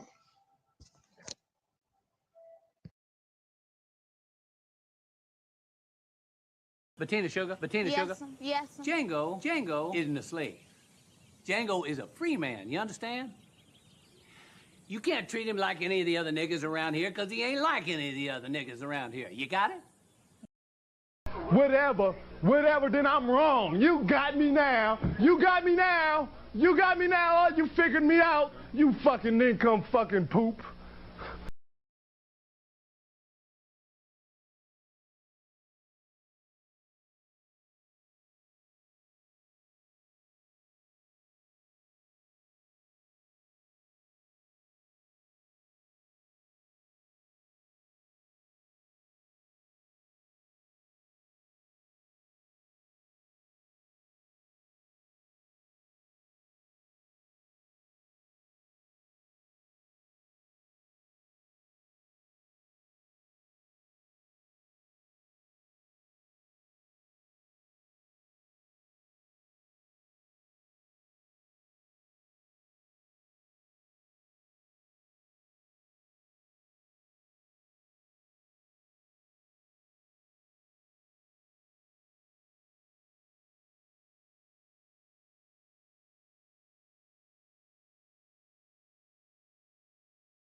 I want to keep it in, you know, we going over goddamn 10,000 years, you know what I'm saying? But we going to do it. Press 1. Appreciate you if you just tuned in, man. We're going to do some shout outs in a minute, man. Get through a little bit more of this. We got a lot more to cover, to tell you the truth. But we're going to connect all the dots. Press 1. And go ahead and share the live stream. Try. Giving you more of what you hoping for. You ain't hoping in the Lord, huh? You hoping in vain, material, superficial shit. That's why you can't see me, house niggas.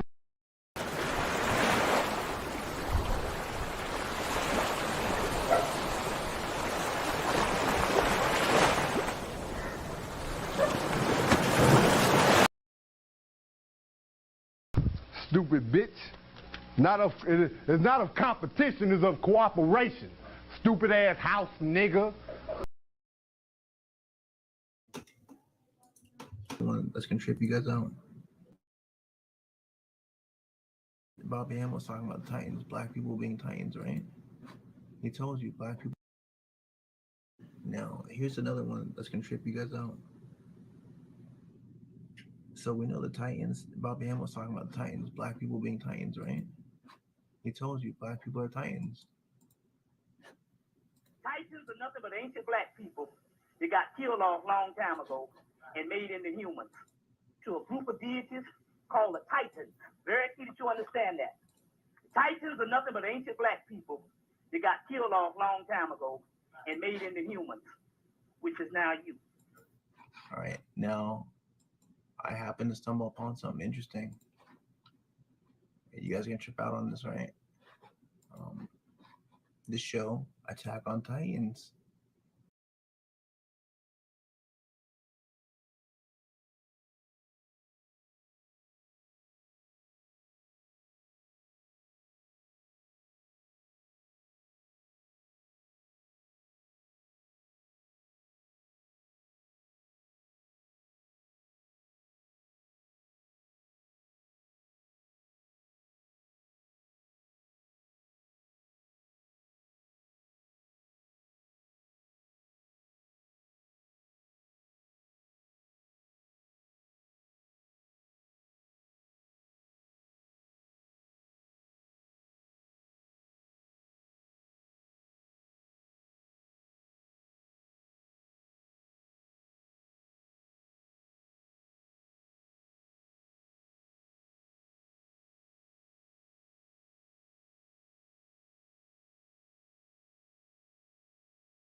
Everything I do authentic. I don't get along with niggas. I get along with bitches. I'm affiliates with gangsters. I don't conversate with snitches. Only move with the fam. We congregate for business. Only thing we got in common is to concentrate on riches. If somebody said we done it, we confiscate the witness. $100,000 record, not a Planet Fitness. It's the go. Keeping it the triggers. Cut, you killing them.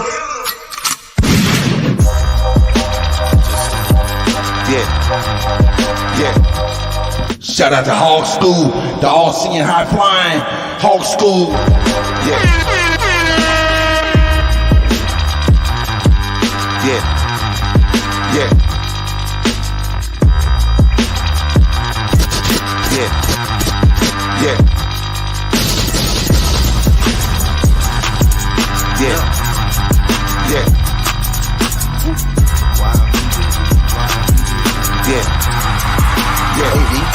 Line them up. I'm a wild Indian, you know I go crazy. Indian, that boy you gazy. I just keep it clear, you can never play me. You gotta ask.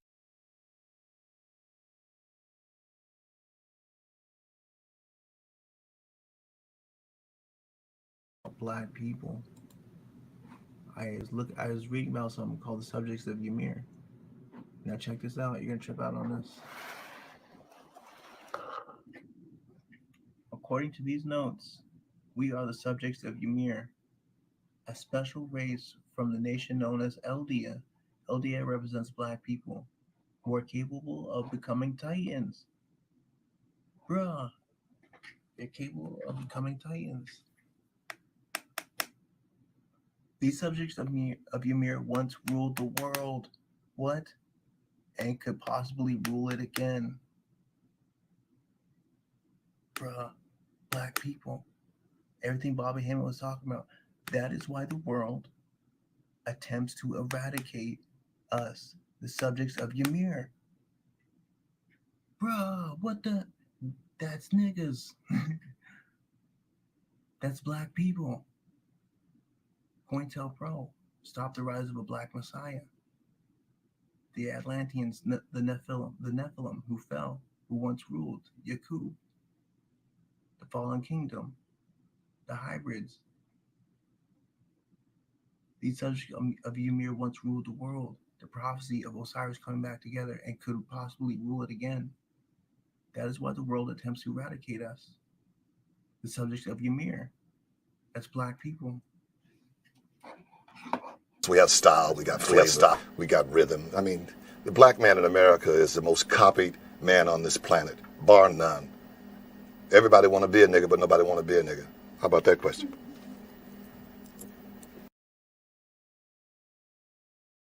Of years before, as Osiris.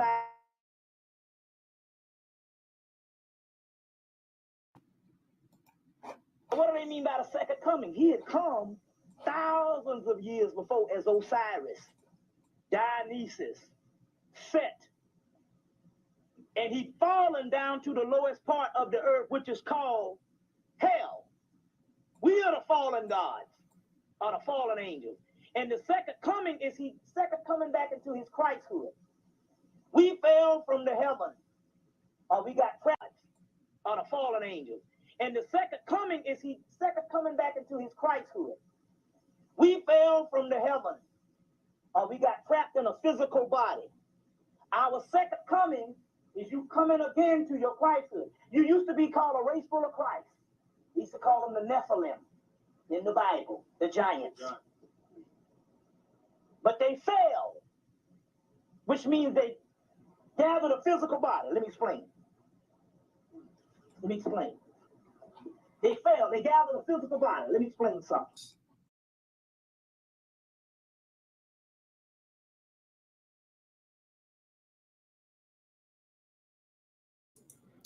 Hey man, we gonna break it all down, man.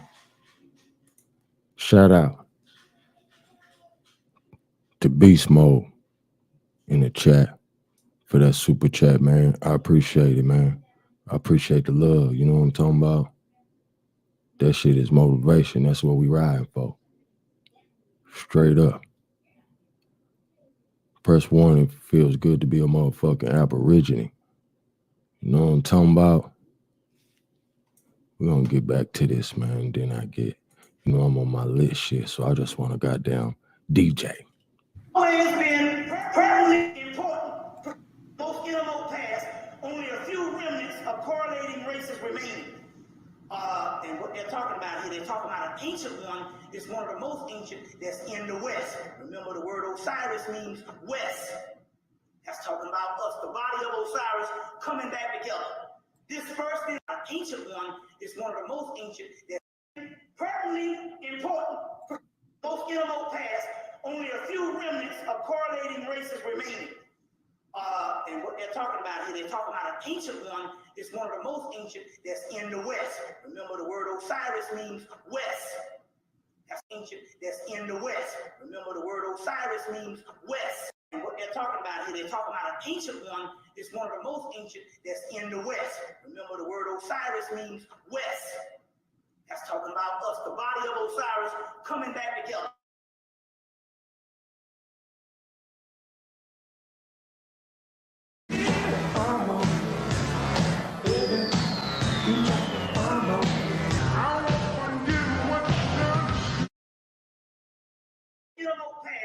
Only a few remnants of correlating races remaining. And what they're talking about here, they're talking about an ancient one. It's one of the most ancient that's in the West. Remember, the word Osiris means West. That's talking about us, the body of Osiris coming back together.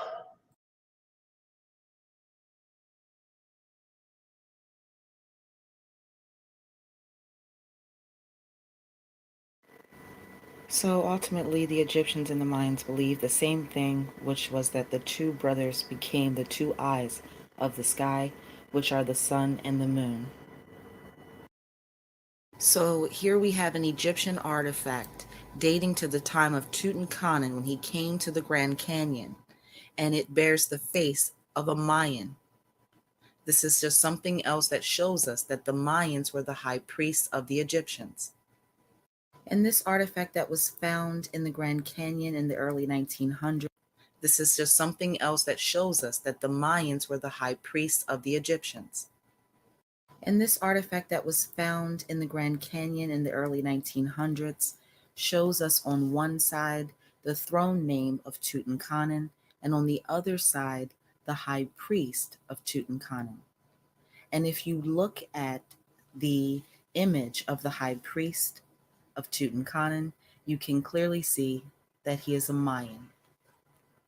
So we also have a tremendous amount of evidence of migration and settlement in the Grand Canyon. And in one area of the Grand Canyon, they found Egyptian artifacts and a statue of Buddha alongside each other. So we know that Buddha originates in Asia. And we know that during the time of Buddha, the Kushites ruled Asia, and specifically India, where Buddha comes from. So we have the Tibetan Buddhism coming from the Himalaya region. We have the Tibetan Book of the Dead. So something else is found in Tibet as well. And it's the largest canyon in the world. This is important because we know that the people who lived in Yarlung Canyon in Tibet also came to the Grand Canyon in North America, because these people specifically lived in canyons, because this is the type of soil and rock used to carve out structures and monuments. The ancient Egyptians and Kushites didn't build structures like we do today. They took existing mountains and canyons and carved into them. So the people inhabiting India and Asia at the time were Kushites, and they practiced Buddhism. And just a side note, if you've ever read the book of Enoch, it states that Enoch was a follower of Buddha on the path of righteousness. So I wanted to mention Buddha and the Egyptians because of the Egyptian artifacts and the artifacts of Buddha that have been found in the Grand Canyon together. Because when you look at the Tibetan Book of the Dead and the Egyptian Book of the Dead, they both talk about the same thing, the path of righteousness or the journey of the soul.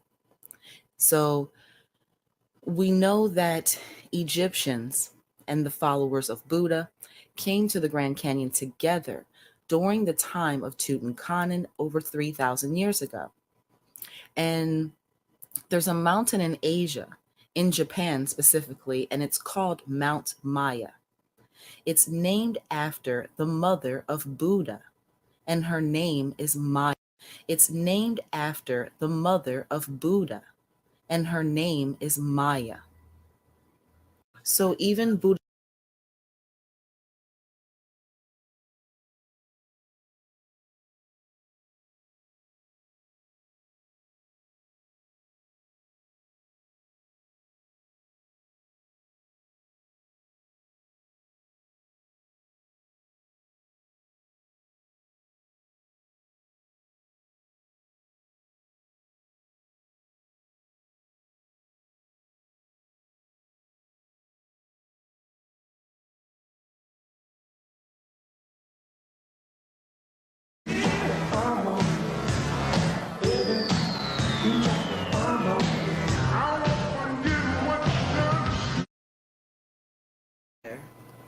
had the title Maya.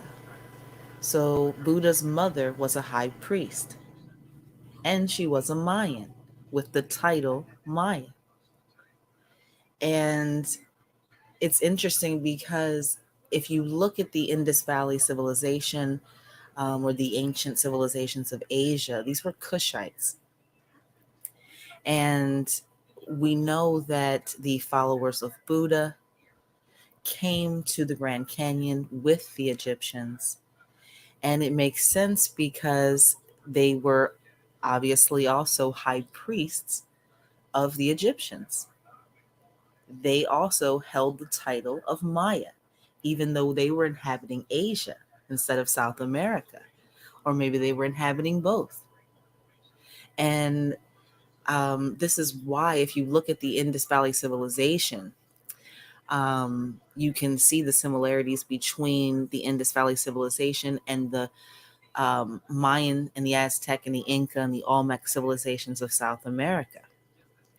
Not only in the pyramids that they built and their religious practices and beliefs, but also in the flora and the fauna that they brought with them from Asia and transported from Asia to North and South America thousands of years ago. So Buddha and his mother Maya and the Mayans and the Egyptians and the Kushites, they're all connected. And we can place them in South America and all connected. And we can place them in South America and the Mayans and the Egyptians and the Kushites, they're all connected. And we can place them in South America, in North America, in Asia, and in all of Africa. So we know that regardless of what modern day scholars will have you believe, we know that these people traveled the whole world, they inhabited the whole world, and they ruled the whole world. Modern day scholars will have you believe, we know that these people traveled the whole world, they inhabited the whole world, and they ruled the whole world. Even Tutankhamun's wet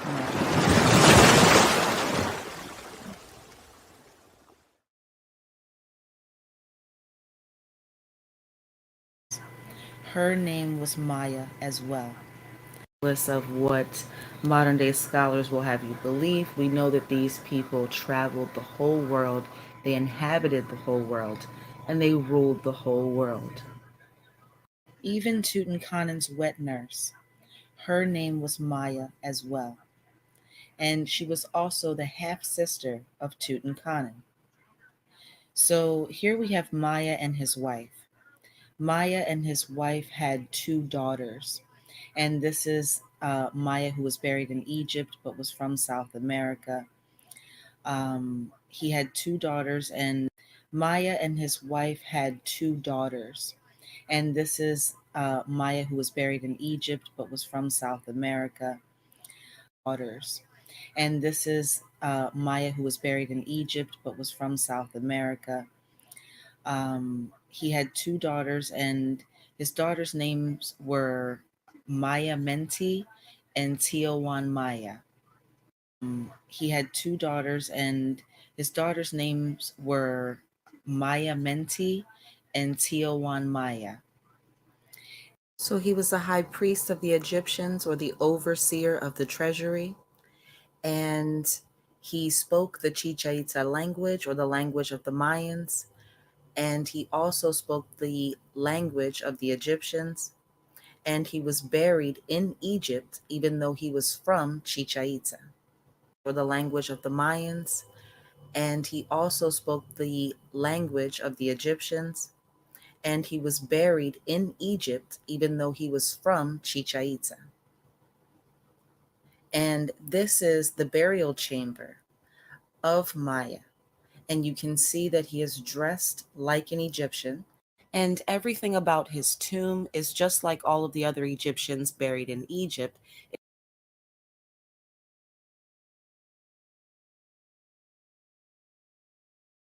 Crime is more expensive.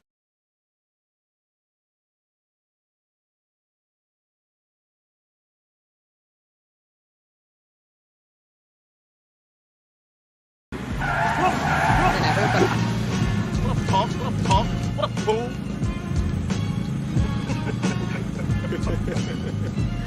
Mark.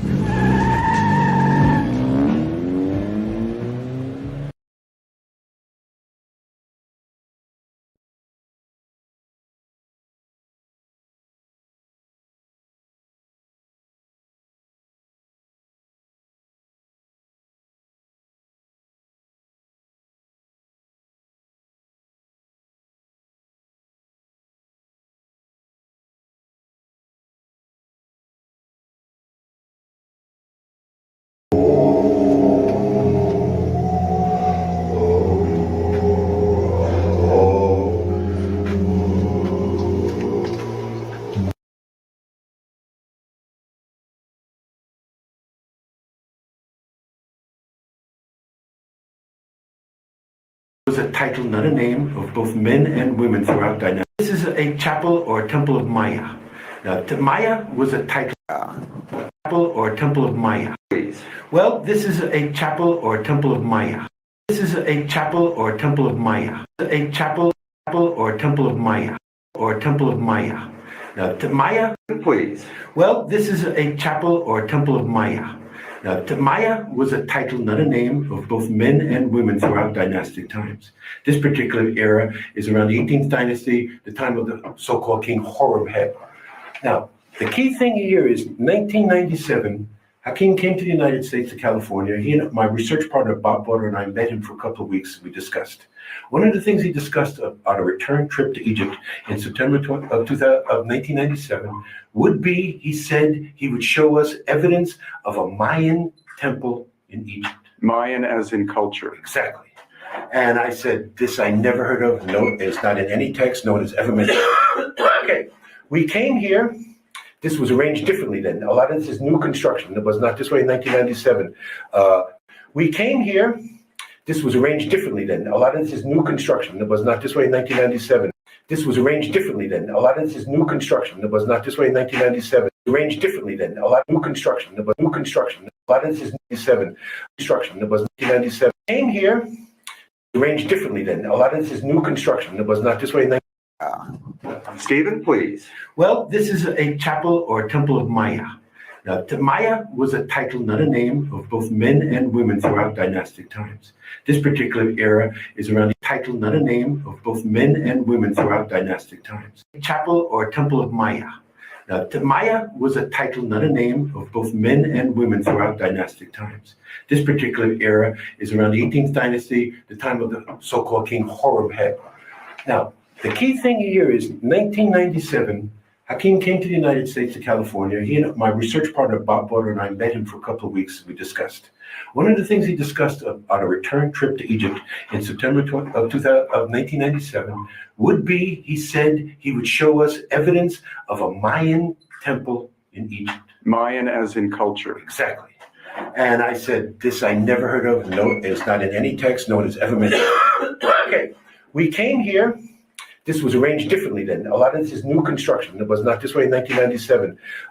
First of all, I looked on the wall. Behind you, you see that is Maya, but it looks typically commissioned. Right. And I'm looking around, typically commissioned. All it looks.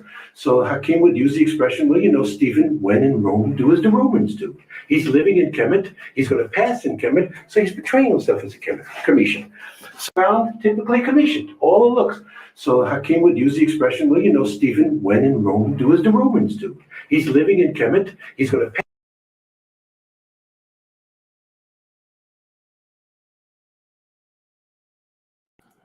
That's right, Joshua. 97, they've been knowing this shit. They've been knowing this shit. You know what I'm talking about? These niggas, man. Wasting our time arguing with these goofies. You know what I'm talking about? Drip check.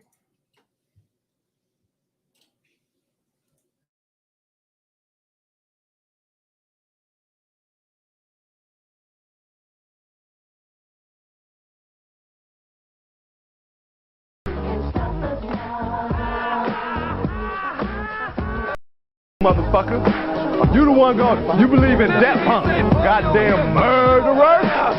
Crucify my blessed brother, but when I find them, I'm gonna get them, motherfucker. He said he would show us evidence of a Mayan temple in Egypt. Mayan as in culture. Exactly. And I said, this I never heard of. No. Exactly. And I said, Mayan as in culture. Exactly. And I said, this I never heard of. No, it's not in any text. No one has ever mentioned. Okay. We came here. Exactly. And I said, this I never heard of. No, it's not in any text. No one has ever mentioned. Okay. We came here. This was arranged differently then. A lot of this is new construction. It was not this way in 1997. First of all, I looked on the wall. Behind you see that is Maya, but he looks typically commissioned. Right. And I'm looking around, typically commissioned. All the looks. So Hakim would use the expression, well, you know, Stephen, when in Rome, do as the Romans do. He's living in Kemet. He's going to pass in Kemet, so he's portraying himself as a Commission. So I said, well, Papa, this is great, but I can't go with this in front of an academic audience. They'll laugh me off the stage. There's nothing here to identify with the culture we're talking about. But then there was a keeper like this gentleman here, was here with the culture we're talking about, portraying himself as a Commission. So I said, well, Papa, this is great, but I can't go with this in front of an academic audience. They'll laugh me off the stage. There's nothing here to identify with the culture we're talking about. But then there was a keeper like this gentleman here, was here, didn't speak any English, but saw that I was perplexed. He said, come here. This den was boarded up with just a wooden door. This den was boarded up with just a wooden door. I was perplexed. He said, come here. This den was boarded up with just a wooden door. This den was boarded up with just a wooden door. And it was latched there. He threw away the wooden slabs, opened the door, and he said, look up. And that is the key. Took a picture up. And it was latched there. He threw away the wooden slabs, opened the door, and he said, look up. And it was latched there. He threw up. Opened the door, and he said, look up. He threw away the wooden slabs, opened the door, and he said, look up. And that is the key. Took a picture in 1997, sent it to Mayan daykeeper Hanbat's men. And that is the key. Took a picture in 1997, sent it to Mayan daykeeper Hanbat's men. He said he recognizes this as the language of the Itza people, whereas Chichen Itza. He said, this is the language of the Itza people, Hanbat's men. He said he recognizes this as the language of the Itza people, whereas Chichen Itza. He said, it's an ancient language. But a lot of people not sure for Hanbat's men. He said he recognizes this as the language of the Itza people, whereas Chichen Itza. He said, it's an ancient language. But a lot of people not sure the language of the Itza people, whereas Chichen Itza. He said, it's an ancient language. Chapel or temple of Maya. Please. Well, this is a chapel or temple of Maya. Calendar. And he said to me, that is the language of my ancestors. That is a calendar. That is telling the date of when Maya was here. And how we can't read it, he can't even still read it, but he knows that the circles and squares and different colors, arrangements, and the spokes in the wheel are indications of a date. So I said, well, Papa, this is great, but I can't go with this in front of an academic audience. They'll laugh me off the stage. There's nothing here to identify with the culture. Here, didn't speak any English, but saw that I was perplexed. Away the wooden slabs, opened the door, and he said, look up. And that is the key. Took a picture in 1997, sent it to Mayan daykeeper Hanbat's men. He said he recognizes this as the language of the Itza people, whereas Chichen Itza. He said it's an ancient language. But a lot of people not sure about Hanbat's men. So we went one step further. In 2010, I got one step further. In 20, we went one step further. Not sure about Hanbat's men. So we went one step further. In 2010, I got to meet Don Alejandro Sul Ojaj. He is the wisdom keeper, the head of the Quiche Maya of all of Guatemala. Keeper, the head of the Quiche Maya of all of Guatemala. He is the wisdom keeper, the head of the Quiche Maya of all of Guatemala. I showed him this picture, and his eyes went as big as saucers. And he said to me, that is the language of my ancestors. That is a calendar. That is telling the date of when Maya was here. And how we can't read it, he can't even still read it, but he knows that the circles and squares and different colors, arrangements, and the spokes in the wheel are indications of a date. So this has never been discussed by any Egyptologist. They cannot put this in a Commission context. There is nothing, or maybe there is others that Yusuf has seen, but there's nothing like this in the rest of Egypt. So Mayan elders recognize this as part of their culture. So now the key is Maya. The word is a title. Men and women had the title. Very interesting because we've talked about the difference between Egyptian, Arabic, and other Arabic. In Egypt, one of the key words for water is Maya. It is not pronounced the same way in any other Arabic country. If you went to Saudi Arabia, they would. It is not pronounced. In Egypt, one of the key words for water is Maya. In Egypt, in Egypt, in Egypt, in Egypt, one of the key words for water is Maya. The key words for water is Maya. The key words for water is Maya. The key words for water is Maya. It is not pronounced the same way in any other Arabic country. If you went to Saudi Arabia, they would say Ma or Meh. Only in Egypt is it pronounced Maya. And it means water. So I asked, how can in Egypt? Only in Egypt. Only in Egypt. In Egypt is it pronounced Maya. And it means water. So I asked Hakim, could the title Maya actually have meant he who came from across the water, or ones who came from across the water? He said, yes. So here is what we call diffusionism archaeology, diffusionism anthropology, saying that there had to be cultural contact between these individuals thousands of miles. So here is what we call diffusionism. Could the title Maya actually have meant he who came from across the water? Actually have meant he who came from across the water, or ones who came from across the water? He said, yes. He who came from across the water, or ones who came from across the water? He said, yes. Actually have meant he who came from across the water, or ones who came from across the water? He said, yes. So here is what we call diffusionism archaeology, diffusionism anthropology, saying that there had to be cultural contact between these individuals thousands of miles across the sea. And this is the evidence that Hakim told us that there was a Mayan living in Egypt 3,300 years ago. 300 years ago. Living in Egypt 3,300 years ago. That Hakim told us that there was a Mayan living in Egypt 3,300 years ago. Let somebody else define that for me and tell me that that is Grecian or Egyptian or dynastic or anything else. This is a chapel or a temple of Maya. Now, Maya was a title, not a name, of both men and women throughout dynastic times. This particular era is around the 18th dynasty, the time of the so-called king.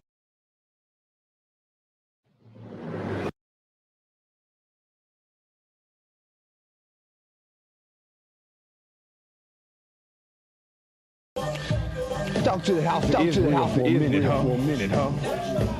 You really serious and you looking for a Christ man, one who anointed with the Lord, the Spirit of the Lord, to do His will. I'm that nigga. You not stop faking.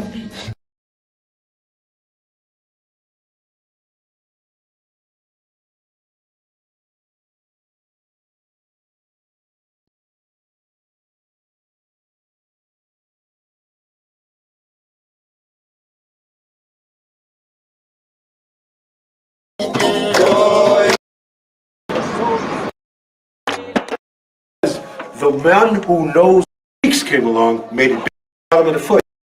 In school, they taught him the foot was this consonant B, which has no meaning. That's not how Hakim looked at the glyphs. He understood this to be the knee to the bottom of the foot, and it meant reliability, and was pronounced Bay.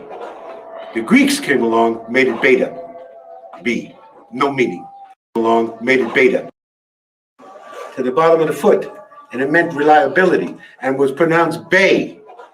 The Greeks came along, made it beta, B, no meaning. It had a meaning, reliability. What does this mean?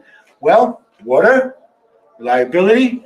The priest was known as the man who knows water, or the one who works with water. Now understand, this was major occupation. Water was a key understanding of these people. So you'd have a hydraulic engineer, somebody who drills the trenches, somebody's a dowser, would find the water, many, many different things. So the Ascot priest was very important, the one who knows water. Why? Somebody's a dowser, would find the water, many, many different things. So the Ascot priest was very important, the one who knows water. Why is this the bay here? Because you can rely on the one who knows water. That's how we read the glyphs. You can rely on the one who knows water.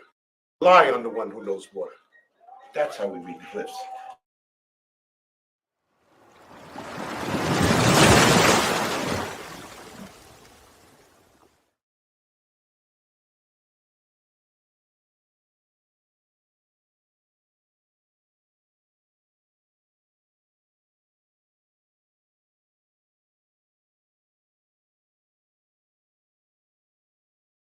Egyptian, and everything about his tomb, and he was buried in Egypt even though he was from Chichen Itza.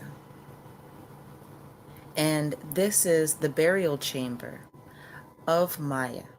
And you can see that he is dressed like an Egyptian, and everything about his tomb is just like all of the other Egyptians buried in Egypt, except he has the Chichen Itza language on the ceiling of his tomb, giving his name, Maya, where he comes from, and the date he arrived. And we also have things like the cocaine mummies, which we know were Egyptian mummies found in Egypt, and they had cocaine in their system, and we know cocaine comes from South America.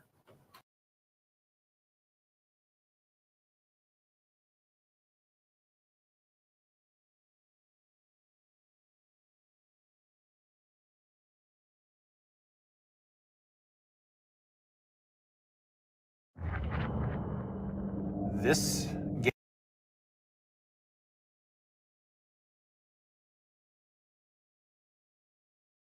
We make it look easy. Walk with your boys. Damn, son, where'd you find this? It's the Spirit of God. See, the Spirit of God is omnipotent, and it works on you. It'll work on your ass, and I can be far, far away, because it's considered conscience, you know. Ain't nothing fell in my conscience. multi-billion dollar industry. Wouldn't look like it here. Wouldn't look like it in multi-billion dollar industry. Wouldn't look like it here. Death, wars, governments being overthrown, corruption, ecstasy, hatred, you name it. It all begins here. This is the first step of the process. And these bags here are chlorine, and you can smell it already. It's quite pungent. I think we're going to see a few chemicals in use today.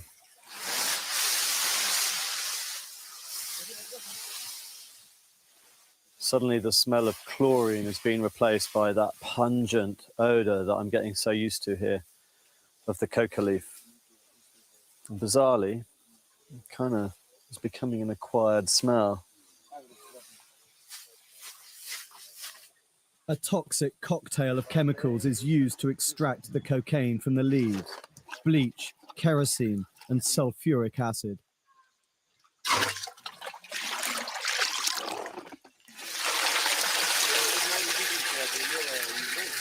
Cocaine has all sorts of reputations around the world, but one of them is sort of glamour drug.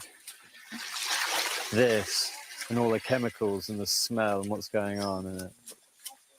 Most certainly isn't that. The chemicals is illegal, but the sad truth of that is that because it's illegal, it's happening behind closed doors. Because it's happening behind closed doors without a license, this is out looking for. This toxic brew is then strained and the residue heated.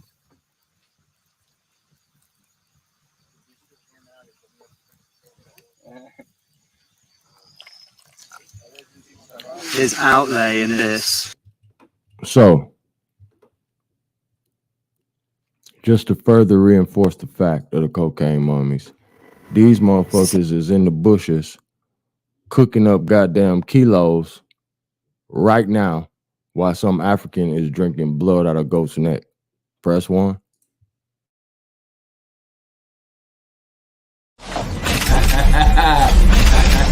No surgical with this bitch. No surgical with this bitch. You want it, dog?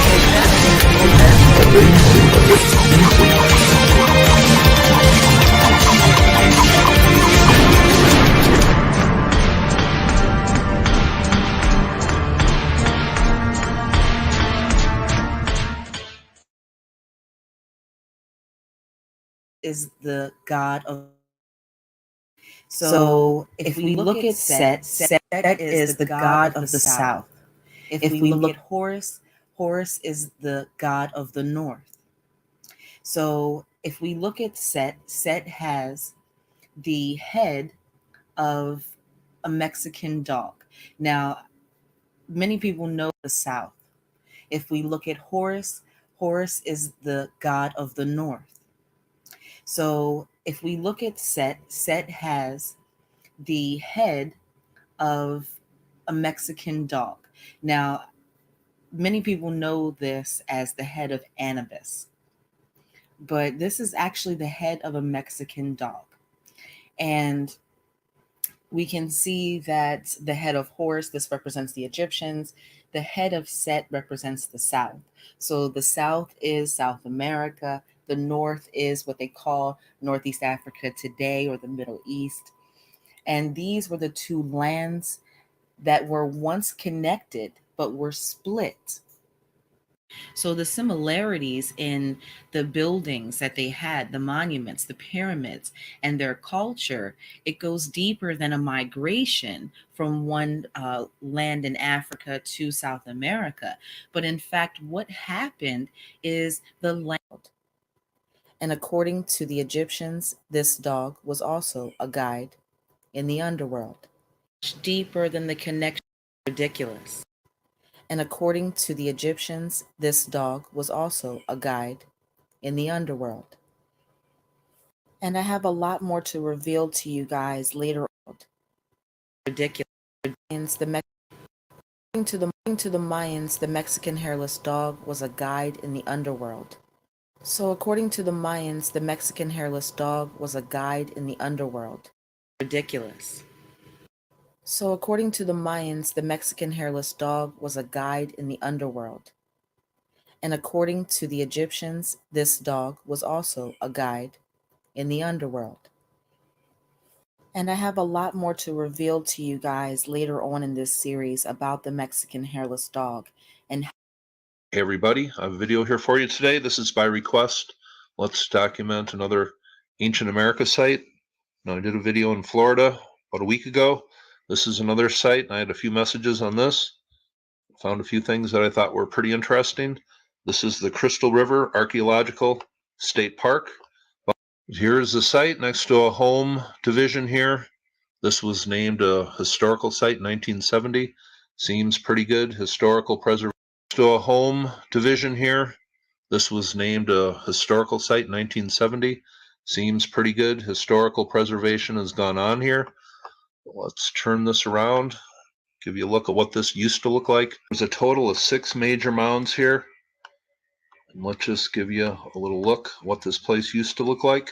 The site features at least 3 flat-top pyramid mounds, a large plaza, 2 burial mounds, and 3 erect standing stones referred to as stela. The flat-top pyramid mounds are the first such architectural features in Florida and perhaps the entire southeastern United States.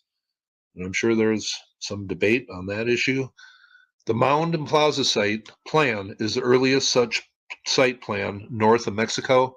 The T-shaped flat-top pyramid mound is unique in the U.S., its construction method being most likely of limestone rocks, is rare in the southeastern United States and the first in Florida. T-shaped flat-top pyramid mound is unique in the U.S., its construction method being most likely of limestone rocks.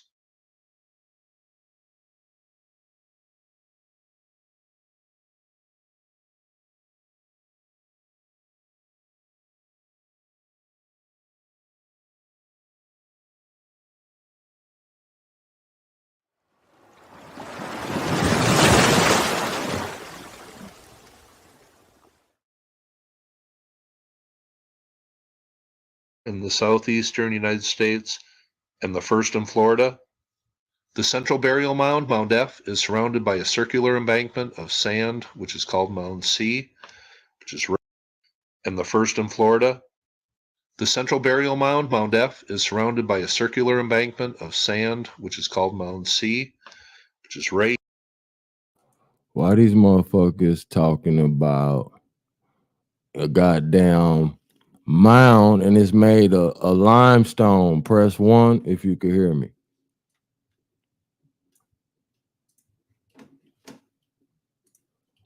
North of Mexico, a T-shaped flat-top pyramid mound is unique in the U.S., its construction method being most likely of limestone rocks, is rare in the southeastern United States, and the central burial features in Florida and perhaps the entire southeastern United States. And I'm sure there's some debate on that issue. North of Mexico, a T-shaped, flat-top pyramid mound. The mound and plaza site plan is the earliest such site plan north of Mexico. A T-shaped, flat-top pyramid mound is unique in the U.S., its construction method being most likely of limestone rocks, is rare in the southeastern United States, and the first in Florida. The central burial mound, Mound F, is surrounded by a circular embankment of sand. See, that'd be the problem with this shit, man, how they describe it. But hold on. Let me see something real quick.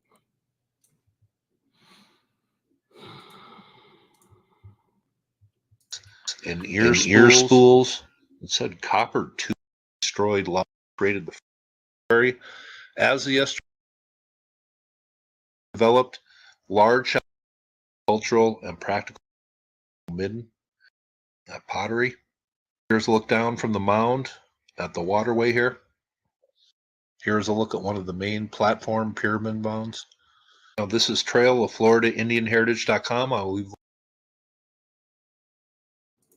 It says a National Historic Landmark, this 61-acre, 6-mile, 6-pyramid, pre-contact Native American Negro site has burial mounds, pyramids, temple platform mounds, pyramids, a plaza area, and a substantial midden. Link below. Says visited by up to 10,000 people a year when it was at its peak in history. This is one of the longest continually occupied sites in Florida. A National Historic Landmark, this 61-acre, 6-mound, pre-contact Native American site has burial mounds, temple platform mounds, and a plaza area, and a substantial midden. It says for more than 1,900 years, this site on the Crystal River with access to the Gulf of Mexico served as a ceremonial center where people traveled, in a plaza area, and a substantial midden. It says for more than 1,900 years, this site on the Crystal River with access to the Gulf of Mexico, the 1,900 years, and a substantial midden. It says for more than 1,900 years, this site on the Crystal River with access to the Gulf of Mexico served as a ceremonial center where people traveled from great distances to celebrate events, bury their dead, and conduct cultural and practical trade. How far back does this site go? It says about 10,000 years ago, the Crystal River area was a home to small businesses to celebrate events, bury their dead, and conduct cultural and practical trade. How far back does this site go? It says about 10,000 years ago, the Crystal River area was a home to small bands of nomadic hunter and gatherers called, for no better word, Paleo Indians. Nomads are people that Sound like some hijacking going on, press 1. A funky ass bitch. Why are you trying to jump to a bitch's motherfucking defense? Archaeologists have known about this site for over a century. You are looking at Clarence Bloomfield and marine animals for food year-round near Crystal River. Archaeologists are looking at Clarence and 1917 Bloomfield Moore, and he excavated year-round near Crystal River. Archaeologists have known about this site for over a century. You are looking at Clarence Bloomfield Moore, and he excavated here in 1903 for over a century. Archaeologists have known about this site for over a century. You are looking at Clarence Bloomfield Moore, and he excavated here in 1903, 1906, and 1917. He created the first map of the site. Clarence Bloomfield Moore lived from 1852 to 1936, and he spent 20 years documenting and doing research on mound sites in Florida. And many of these sites have been destroyed, and his work is 20 years documenting and doing research on mound sites in Florida. And many of these sites have been destroyed, and his work in Florida. And many of these sites have been destroyed, and his work is the only research paper done on a lot of these missing, destroyed, lost sites. Many of these sites have been destroyed, and his work is the only research paper done on a lot of these missing, destroyed, lost sites. But it talks about the burials and artifacts that were found here. It says the burials were accompanied by rich ceramic inventory, including incised and modeled pottery, tetrapodal and negatively painted vessels, whatever that means, vast quantities of shell and stone plummets, shell dippers, cut shell ornaments, and exotic smoking pipes, green stone celts, sheets of cut mica, and copper conjoined tubes, plates, discs, and ear spools. It said copper tubes. That's pretty strange. Now, not only does the layout of the city and the stone stela and a few other things remind me of a Mayan origin, there was also some good work done here by a Gary Daniels, and he found artifacts here that certainly had Mayan-looking glyphs on them. But just poor gut health was impacting our lifestyle. Oh, you thought your lifestyle was impacted. What up, punk? What up, fool?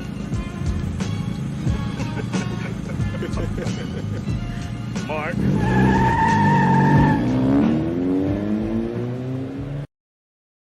had Mayan-looking glyphs on them. But just reading a little bit here, it says the stela, their spatial relationships in the ceremonial deposits are evidence of influences from southeastern Mexico. To the above evidence, I add the possibility that Mayan glyphs and religious symbols appear both on pottery and the landscape, i.e. geoglyphs, at the Crystal River site, further supporting the hypothesis that the Mayans really had a lot to do with this place. Vessel number 1 from the Crystal River site is a highly decorated pot with designs inscribed the hypothesis that the Mayans really had a lot to do with this place. Vessel number 1 from the Crystal River site is a highly decorated pot with designs inscribed on both sides of the vessel, as well as the bottom. Archaeologist Clarence B. Moore noted in his 1903 paper, Mound near the Shell Heap, Crystal River, Citrus County, that a design on the bottom of the vessel featured a cross-shaped symbol with 4 circles, each within one of 4 quadrants of. You see how they still are symbols? Press 1.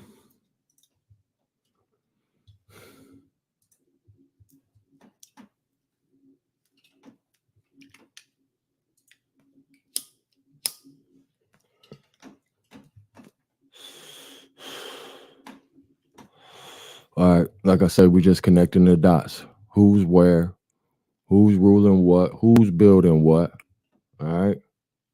Whose symbols. We're gonna get to all of it. Press 1 if you want me to continue, man. We're gonna keep on going. Goddamn, share the live stream.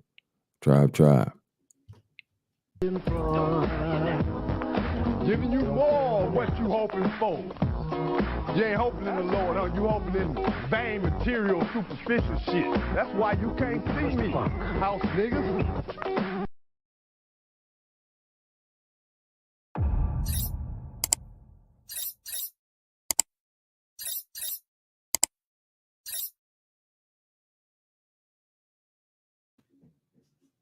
Connection to Plato, the philosopher, world until the great sea, the Mediterranean. According to the myth, it was a utopian civilization with a great naval power, founded by semi-gods with a great naval power. Years. According to the myth, it was a utopian civilization with a great naval power. Founded by semi-gods, Atlantis was one of the most affluent and successful city-states in the Mediterranean region, but its people soon started getting greedy and believing they are the greatest in the world, until the great city sank and disappeared from the face of the earth. Is this story real? What is the connection to Plato, the philosopher? And if it is not real, could it be based on a true story? Today, we are resurfacing the story of Atlantis.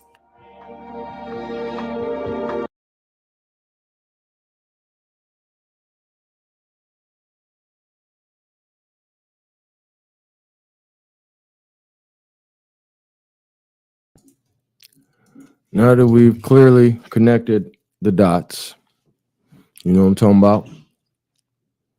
From goddamn root of the tutor, goddamn me. Press 1.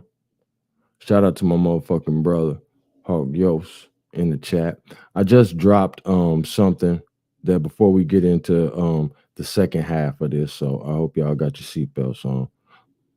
Before we get into the second half, make sure I ain't no motherfucking mute. No, I'd be hot tripping.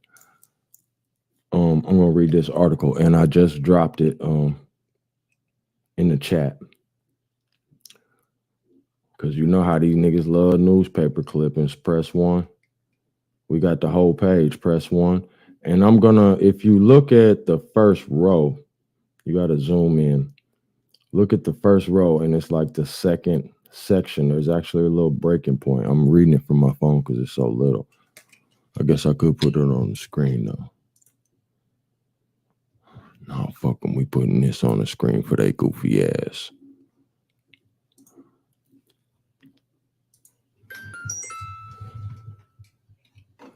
Tribe, y'all hear us dinging over here. See what we got popping. I had to turn my alerts on, man, just so I could goddamn shout my people out.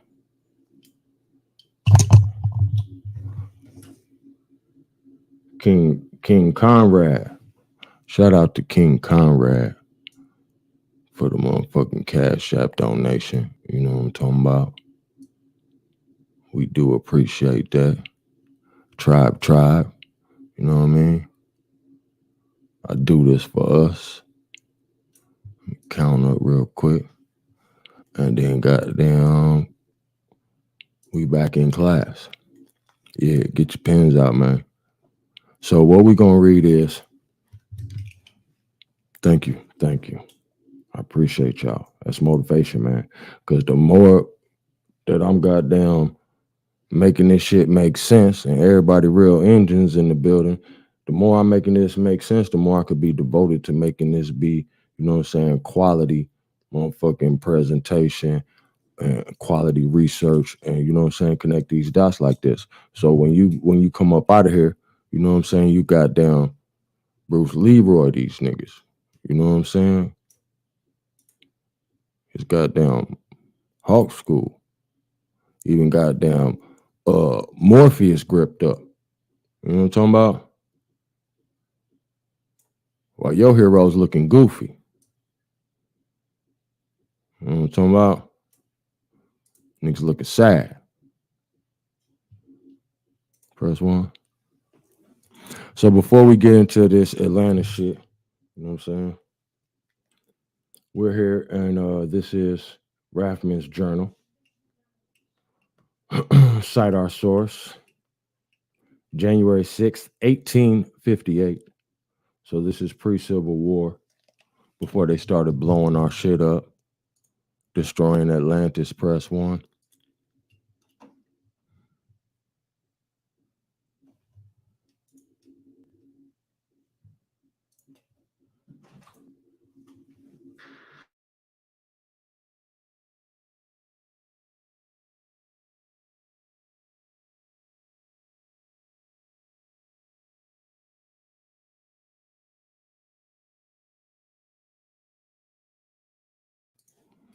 So this is after what I'm reading here in this paper, all right?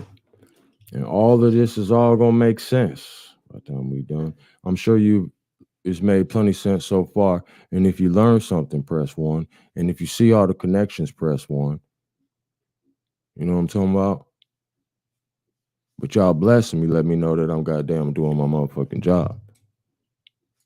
So tribe. Let's read this. Throughout the entire length and breadth of the country, washed as it is by the waters of two mighty oceans, and abounding in natural resources, enormous beyond what is impossible to conceive, we find much to admire in the aspect and beauty of nature. And whether we travel from the distant shores of Maine and New Brunswick to the global sands, to the golden sands of California and the shores of the great, what did it say? Pacific, or from the bright crystal lakes of Minnesota to the orange groves of Florida, we behold throughout the immense extent the features of nature, grand and beautiful in every form and aspect. The mineralogist, the geologist, the naturalist, the botanist, and even the antiquarian have all a rich field here. Strange as it may appear, America abounds in equities, so extensive, so beautiful and majestic as to rival those of Thebes or Nineveh, ruins of ancient cities of immense extent, fortifications, mounds, and pyramids, temples with walls built with hewn stone showing a refined taste in architecture and adorned with human figures beautifully executed, large altars ornamented with hieroglyphics, probably giving a record of those who reared them, but which no man has been able to decipher. Now, I just want to stop there to say that it says that the architecture is adorned with human figures, beautifully executed. So we know that that's not of Moorish origin, because images are against Islam. So that's why you get the geometric patterns, you know, because images isn't, it's shunned in Islam. I digress.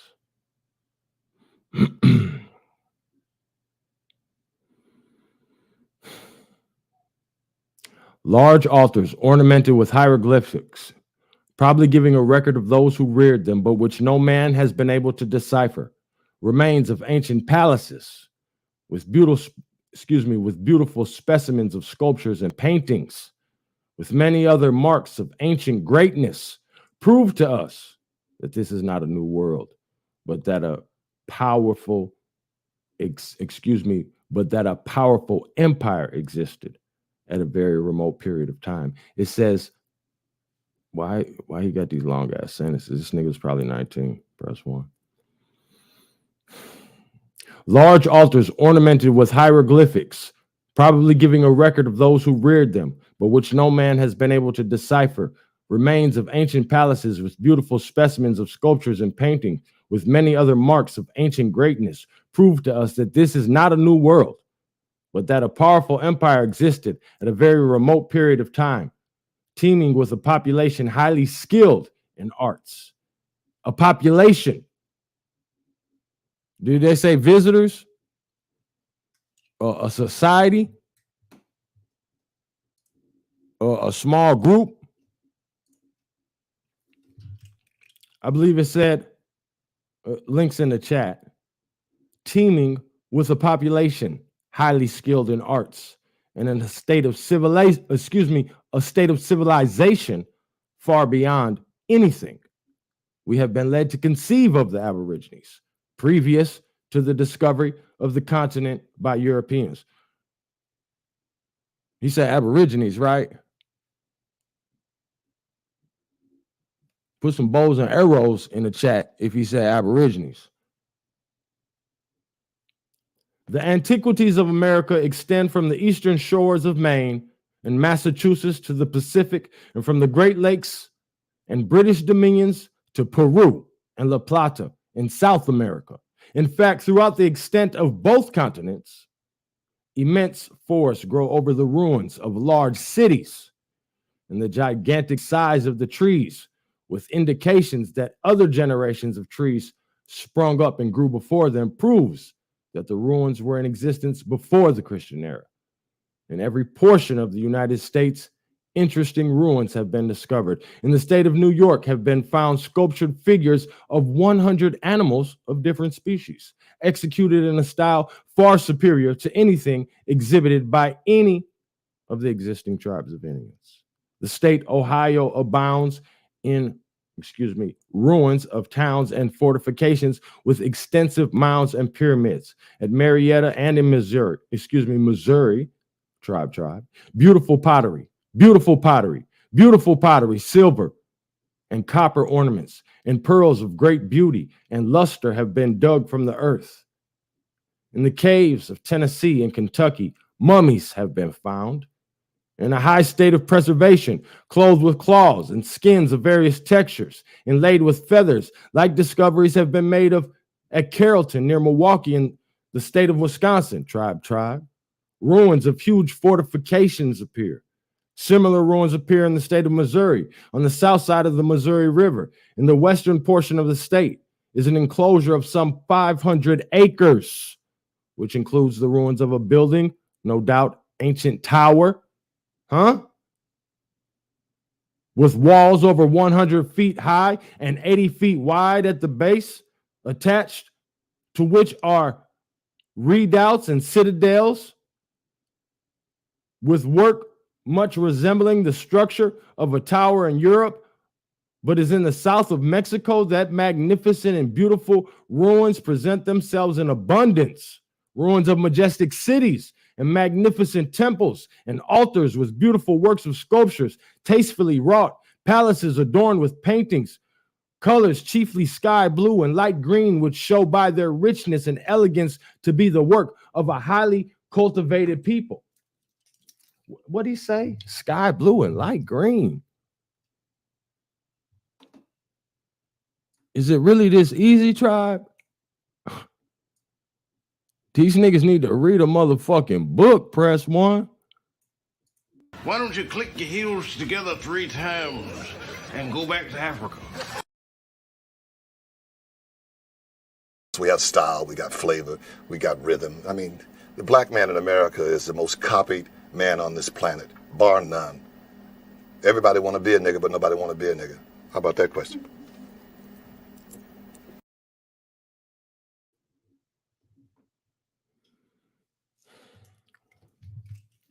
These ruins, majestic and beautiful in appearance, but overgrown with thick forests of mahogany and cedar of immense dimensions,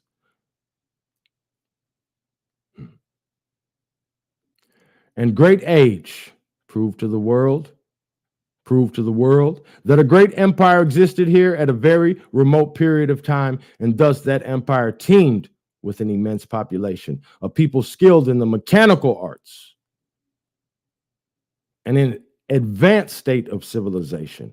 The most extensive ruins are to be found at Uxmal and Palenque in the southeast of Mexico.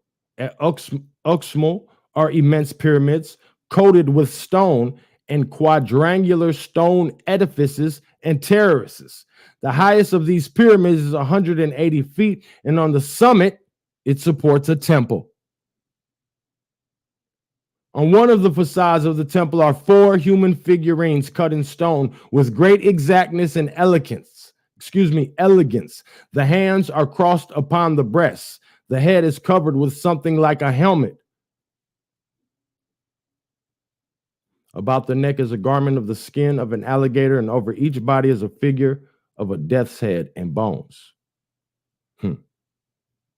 Stole everything.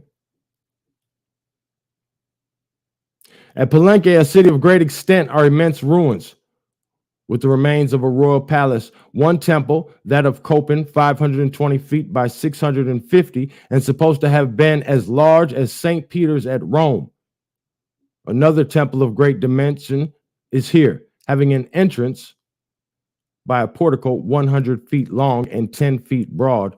It stands on an elevation of 60 feet. The pillars of the portico are adorned with hieroglyphics and other devices. Different objects of worship have been found, representations of the gods who were worshipped in this country. These temples, with 14 large buildings and many other objects of curiosity, stand here as monuments of ancient greatness to remind us of the remote origin of a mighty empire. The city has been described as the Thebes of America, and travelers have supposed that it must have been 60 miles in circumference and contained a population of 3 million souls. We'll come back to that because we fucking them up. Press one.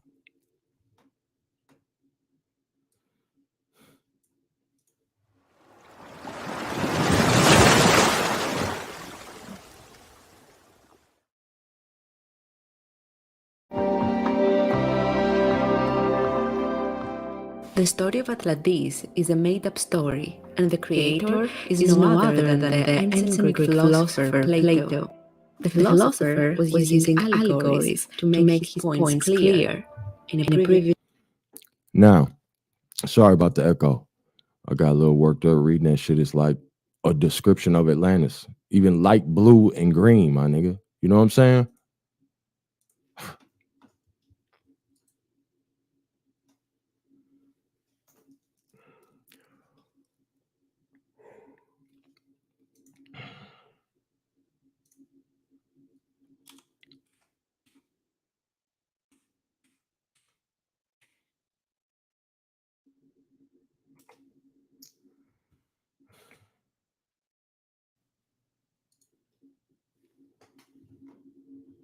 Fucking them up. Goofy ass niggas. I gotta get to read a book. It's reading Rainbow. I can go anywhere. It's in a book. Where you think they get this shit from, nigga? Where you think they get the idea to even make it look like this? Everybody decided to make it this color, my nigga, to use these colors. Everybody. You're killing me. Next caller. Now they gonna hijack it and tell you, you know, but you know, just take it all in, man. Pause. And we gonna goddamn hawk it out. this video, allegory of the cave and its symbolisms. But what is the allegory of the lost city of Atlantis about?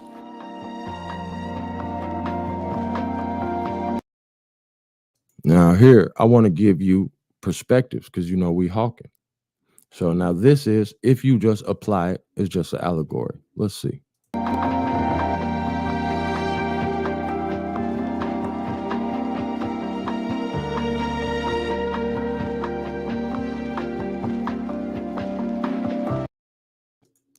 Peace to the God of the Geechies and this motherfucker, Ab TV.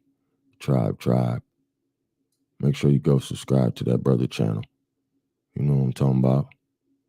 You know how we rocking. We stopping the whole show for Tribe.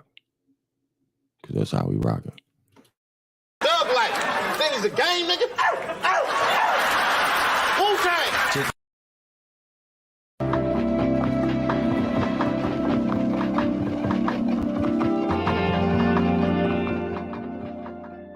Plato used the city of Atlantis as an example of what Ivris can do to humanity. How an affluent state can sabotage itself. Ivris is any wrongful action against the divine order, usually stemming from overconfidence. Odysseus, for example, committed Ivris when he attacked a Cyclops for self-defense reasons, but instead of stopping there, he started teasing and mocking him. You can compare it with the concept of bad karma. Atlantis, according to the philosopher, was a Mediterranean civilization close to modern-day Gibraltar. That existed thousands of years before Plato.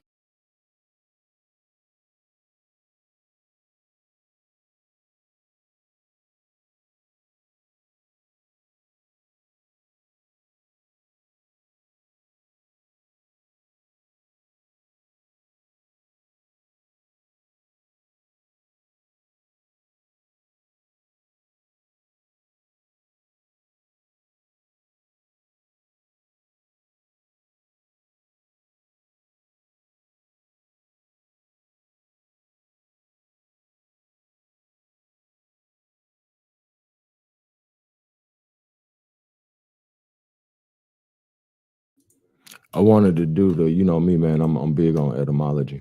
You know what I'm saying? We used to study Latin and all that shit in our own colored schools, Negro. You know what I'm talking about? Drip check. So when I looked up submerge, and I ain't even gonna lie, bro, shit be slipping past my mind all the time. This is 2 words, okay? 1600 transitive from French submerger, or directly from Latin submergere, to plunge, under, sink, overwhelm, from sub, under. Okay, so sub is under. So now let's go see what merge is. 1630s, to plug, sink to something, a sense now obsolete. Okay, so it don't even mean that. That was the first thing it said, but it don't even mean that anymore. Press 1. From Latin mergere, to dip in, immerse, plunge, probably. Roticize, from mesgo, from pi, mesgo, to dip, to sink, to wash, to plunge, blah, blah, blah, blah, blah. The intransitive, meaning sink or disappear into something else. Okay? Now we get into the definition. All this was just riffraff to shake the stupid niggas and send them back to where they came from. Press 1. Disappear into something else. All right? Be swallowed up. All right? To lose your identity. All right?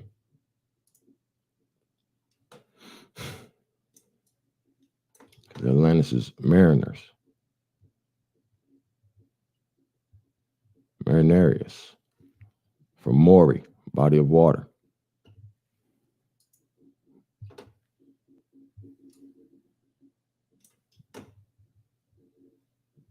Proto-Indo-European root meaning body of water, Mori. It forms all or part of aquamarine, armorica, beche de mer. What the fuck does that even mean? Sea slug eaten as a delicacy in the Western Pacific, 1814.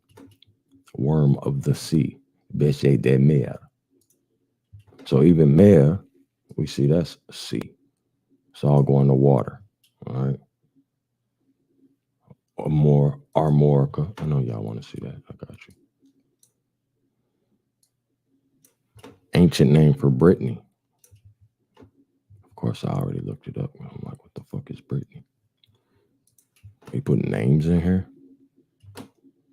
From Gallo-Roman, armorica, literally before the sea. All right, before sea. Morty, body of water. Armorica. Brittany. Fuck is Brittany? You know?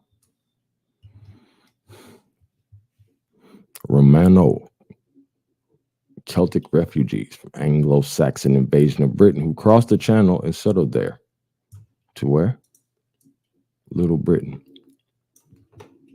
All right. Brittany.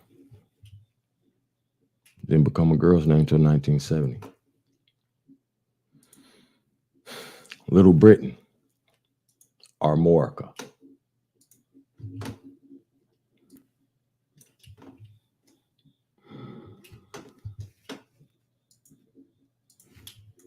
Plato's birth and the beginning of the classical era. It was a land surrounded by sea, and from the description we understand that it was a giant island. It was ruled by kings, and it had a well-organized military and naval forces. The city had an excellent irrigation system, and its land was fertile. Its god protector was civilization close to modern-day Gibraltar. So now we want to listen to the description. All right. Existed thousands of years before Plato's birth and the beginning of the classical era, civilization close to modern-day Gibraltar. That existed thousands of years before Plato's birth and the beginning of the classical era. It was a land surrounded by sea, and from the description we understand that it was a giant island. It was ruled by kings, and it had a well-organized military and naval forces. The city had an excellent irrigation system, and its land was fertile. Its god protector was Poseidon, god of the sea, and bulls were their sacred animals. But the rulers of Atlantis were not satisfied with how successful the city was. They wanted to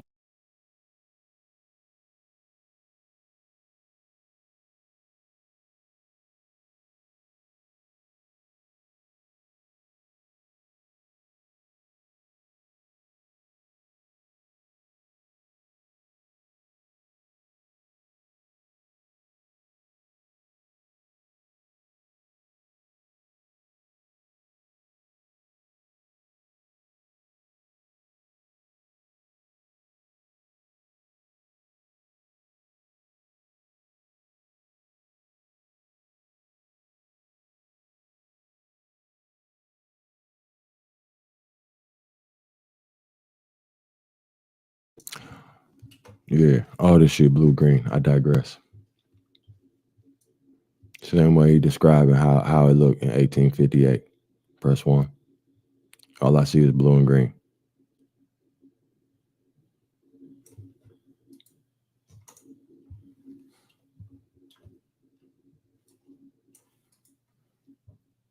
And they showing you these temples. Oh. What the fuck? Something tripping.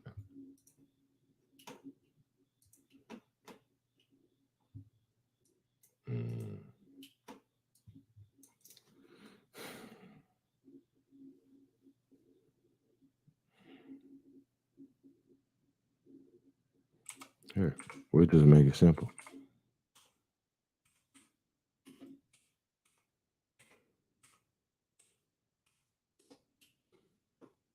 I just noticed it when she said it.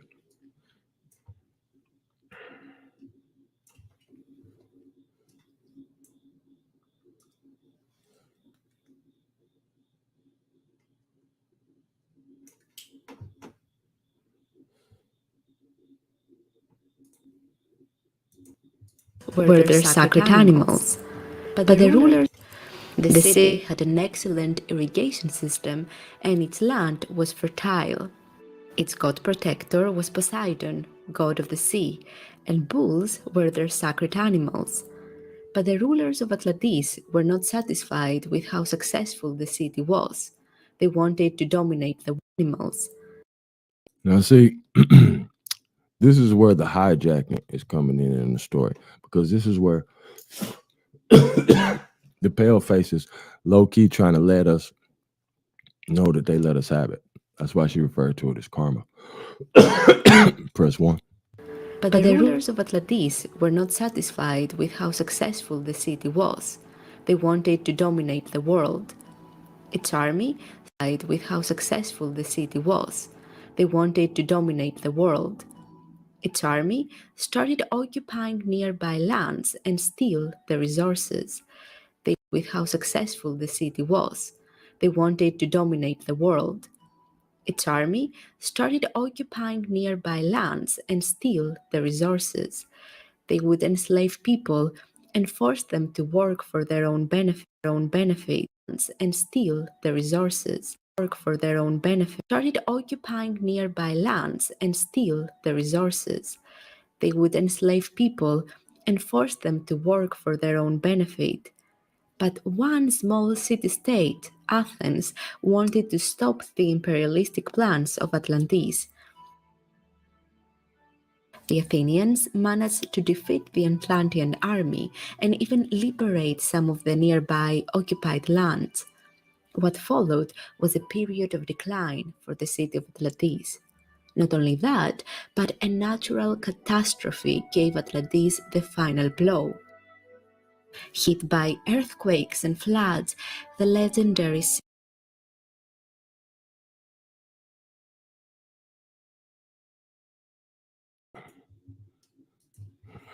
Earthquakes and floods, ain't that all we hear about? You niggas coming all late with these motherfucking just Arturian bullshit. You know how we feel. We don't.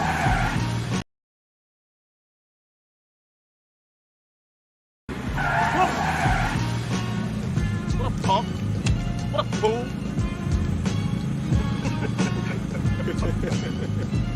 Mark.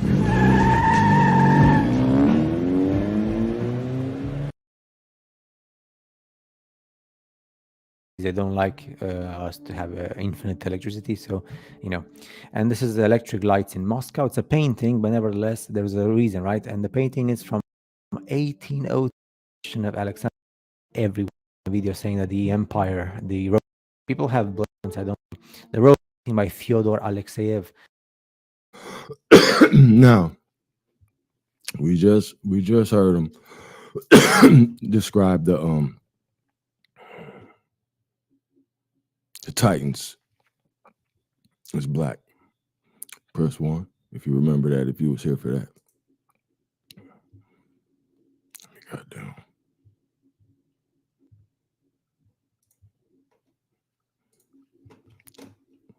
attention to class. All right, so, and the reason I'm showing you that, and I'm gonna show you something else that goes with that.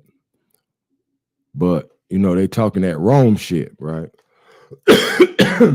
That's how they low key talking about us. You know what I'm saying? Even though that Rome shit made up. All right. There ain't nothing but some goddamn scallywags. Press one. Check this out. So again, 1802, and they had electricity everywhere. That's the thing. The Romans, excavations in Rome started in the 19th century. People have blamed me. That's why in some comments I don't like them. Excavations in Rome started in the 19th century. Rome started in the 19th century. People have blamed me. That's why in some comments I don't like them. They said when I was like actually making a video saying that the empire, the Roman Empire, is all fake, as the way they teach us. Excavations in Rome started in the 19th century. People have blamed me. That's why in some comments I don't like them. They said when I was like actually making a video saying that the Alexeyev. So again, 1802, and they had electricity everywhere. That's the thing. The Romans, excavations in Rome started in the 19th century. People have blamed me. That's why in some comments I don't like them. They said when I was like actually making a video saying that the empire, the Roman Empire, is all fake, as the way they teach us. Look at that. This is Italy. This is Rome in 1899. They were digging everything out. Why? Because there was no humanity until, I mean, Italy did not exist actually. So there was like something happened in the 1700s, 1800s, and then the new humans who came, they just were digging everything out. Something happened in the Roman Empire is all fake, as the way they teach us. Look at that. This is by Fyodor Alexeyev. So again, 1802. Me, that's why in some comments I don't like them. They said when I was like actually making a video saying that the empire, the Roman coronation of Alexander I. It's a painting by Fyodor Alexeyev. So again, 1802, and they had electricity everywhere. That's the thing. The Romans, excavations in Rome started in the 19th century. People have blamed me. That's why in some comments I don't like them.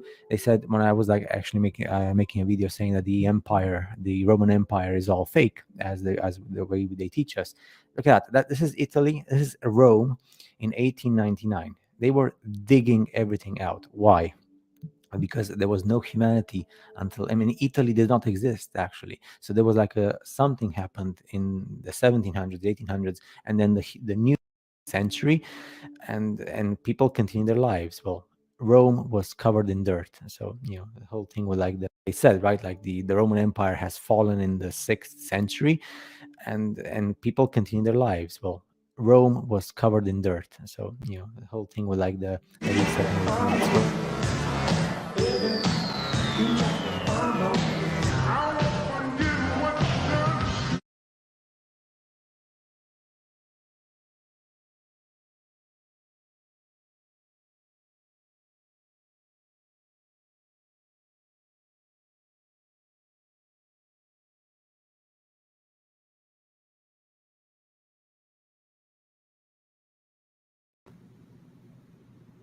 So we know the Titans. Bobby Ham was talking about the Titans, black people being Titans, right? He told you black people are Titans. We got trapped in a physical body.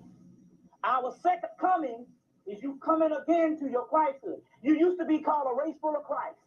We used to call them the Nephilim in the Bible, the giants. But they fell, which means they gathered a physical body. Let me explain. They fell. They gathered a physical body. Let me explain something. Always been permanently important. Most animal past, only a few remnants of correlating.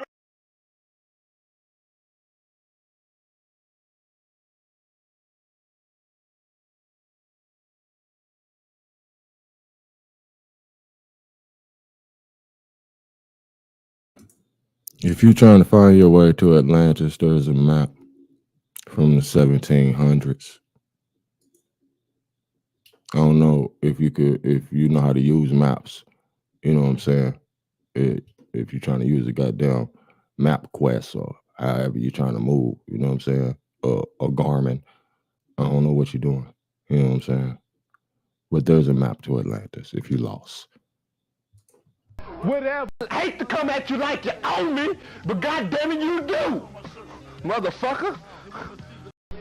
I don't give a fuck what you think, bitch. Your thoughts ain't my thoughts. Bitch, I'm flowing straight from the survival scroll. Cut that bitch off. Next caller.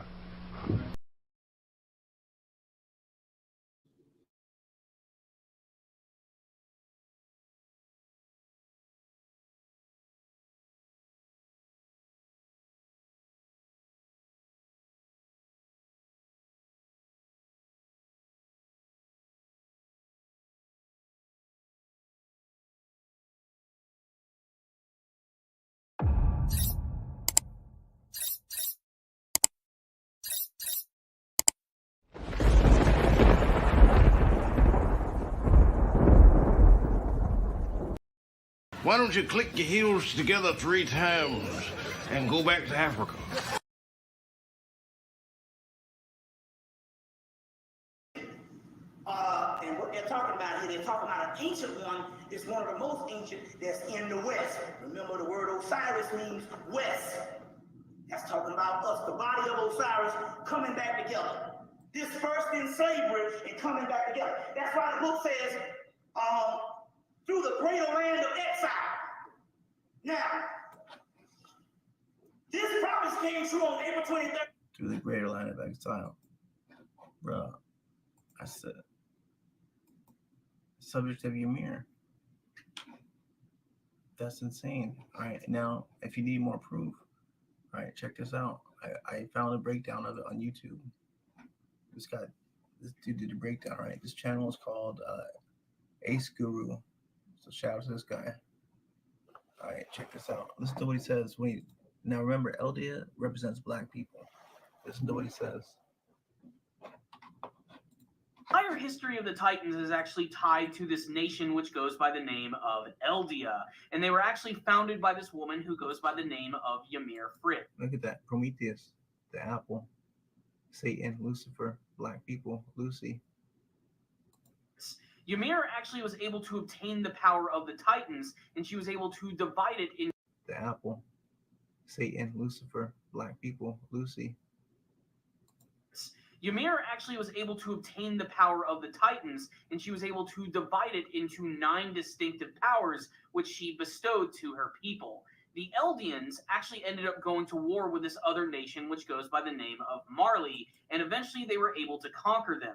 Over time, however, the Marleyans actually had the ability to rise up against the Eldians and even stole much of the Titan power for themselves, and Fallen Kingdom ended up subjugating all of the Eldians, incorporating them into their society and essentially turning them into second-class citizens tied to this nation which goes by the name of Eldia. And they were actually founded by this woman who goes by the name of Ymir Frit. Look at that. Prometheus, the apple, Satan, Lucifer, black people, Lucy. Ymir actually was able to obtain the power of the Titans, and she was able to divide it into 9 distinctive powers, which she bestowed to her people. The Eldians actually ended up going to war with this other nation, which goes by the name of Marley, and eventually they were able to conquer them. Over time, however, the Marleyans actually had the ability to rise up against the Eldians and even stole much of the Titan power for themselves, and up against the Eldians and even stole much of the Titan power for themselves, up against the Eldians and even stole much of the Titan power for them. The elves. This is just showing where they hide shit. You know what I'm saying? That's all. So there's been a lot of evidence left found within North America, and the Mayan and the Aztec and the Inca and the Olmec serpent kings of South America. This snake artifact to the right actually is from the Olmecs. So the first snake kings were the Olmecs, and the Olmecs were Cushites. Nevertheless, we can look at all of the evidence left behind by our ancestors, and we can begin to put... No, she's spinning. Let's get back to where she ain't spinning. And one of the things that I've showed you many times is the headdresses that were worn by the Cherokees specifically. These headdresses actually originated in Egypt. So I wanted to show you the head. Now, luckily, this is Hawk School, so we know that America came first. You know what I'm saying? We already established that. We also connected it. And there's also another connection. Where is it at? Hey everybody, video here for you today. Written here, some interesting look at different points, different stelas, what they found here underneath the ground. I found this PDF when looking around too, so I'll leave 2 PDF links below.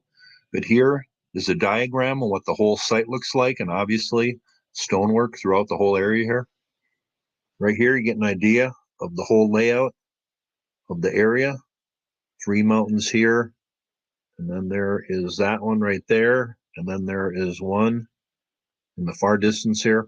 The thing that really caught my eye with this site was the Olmec carvings, and we are quite a ways away from the classical Olmec center around La Venta and that area of Mexico, but Olmec carvings found on the cliff face and overhangs and underhangs here.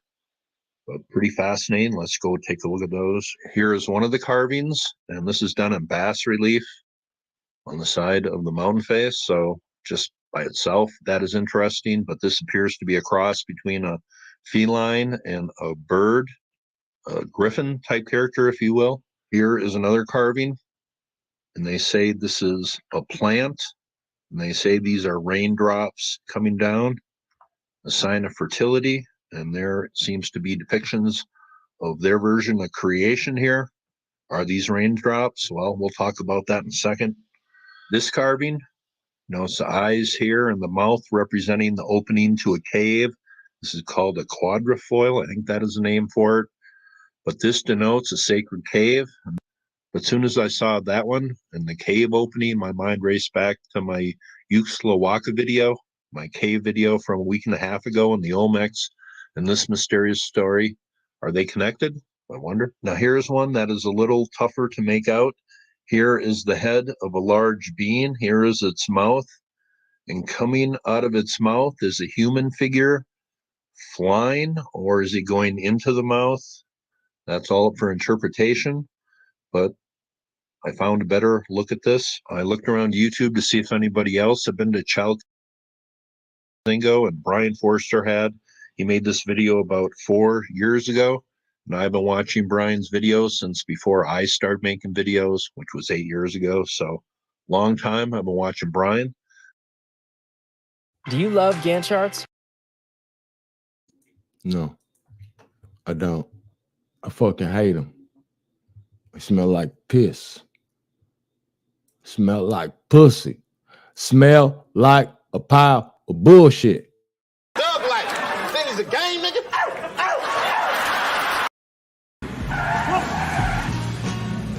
What a punk. What a fool.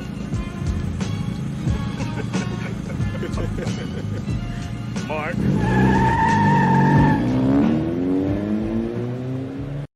The legendary city.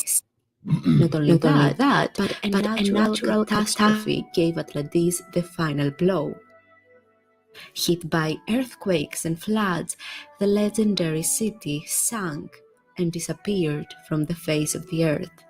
Its rulers and citizens had committed hubris. Blinded by success, they became greedy and wanted more, even if others had to suffer.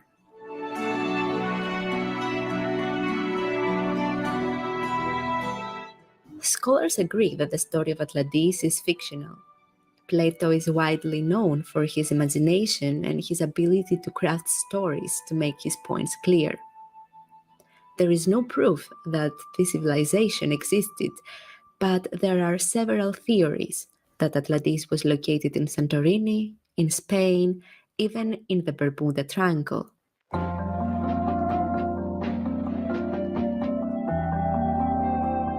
But could Plato have been inspired by real events and then came up with this figure inspired by real events in Spain, located in Santorini, in Spain, but could So now this bitch, now she sound like the nigga on the live stream. Bitch, which one is it? Is it or ain't it, bitch? So I wanted to find this other description.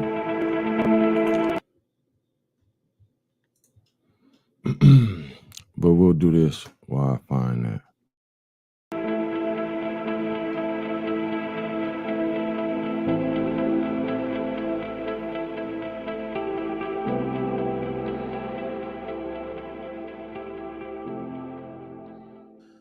Hey everybody, video here for you today. We're going to go back to ancient Peru for one more video. I did 2 videos on Peru yesterday, including this one, Ancient Yenu, up over 13,000 feet. I want to thank my subs who commented on that video. Got a lot of nice comments, but today we're going to go down to a place that is quite spectacular, and I only found out about this place maybe a week ago or so when I was snooping around. It's right down here, and it's called Wakra Pucara. Here is where the ruins of Wakra Pucara are located, and I had only seen this on lists, and I had no idea how spectacular it was, but you get an idea of the setting here up very high, but you really don't appreciate it until you see some pics. So why don't we go look around? Here is a look at Wakra Pucara.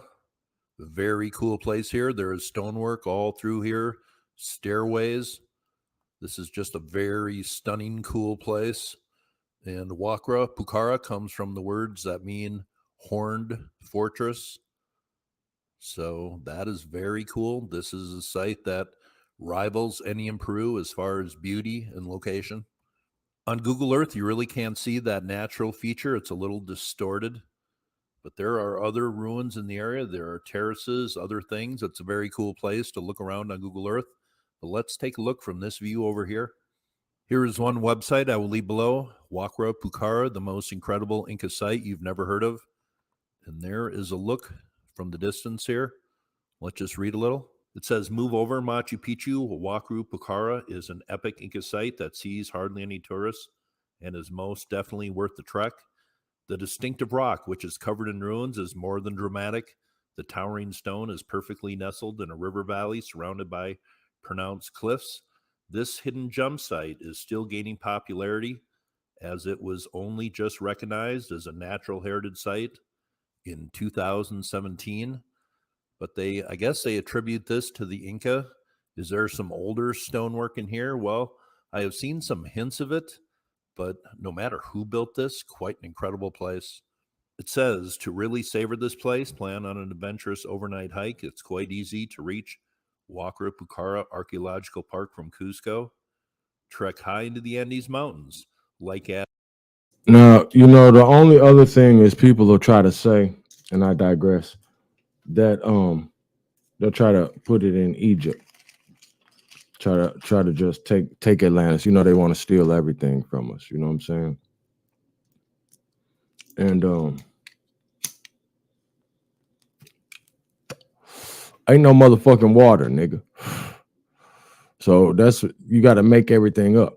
But really, it's a story about us. It's a story about the Americas.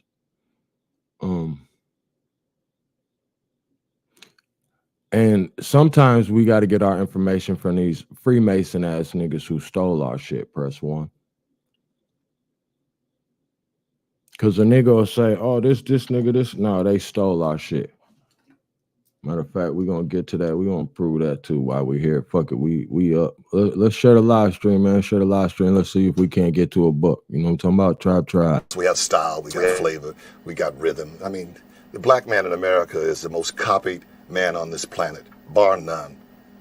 Everybody want to be a nigga, but nobody want to be a nigga. How about that question? Stupid bitch. It's not of competition, it's of cooperation. Stupid ass house nigga.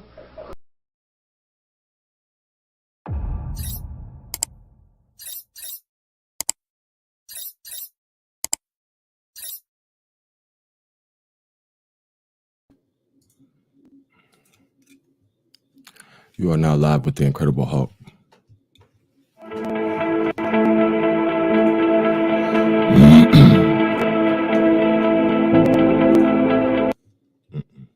ain't what we want, man. I had to refresh it. Look, it ain't popping up on it.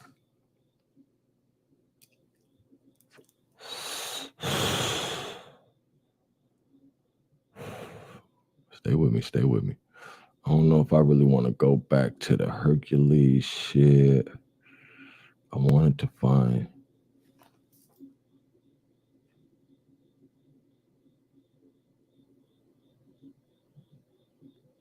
All right, let's try this again, tribe.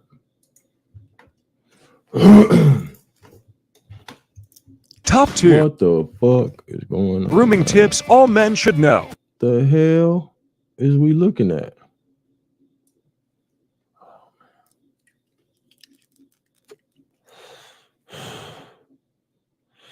Oh, man.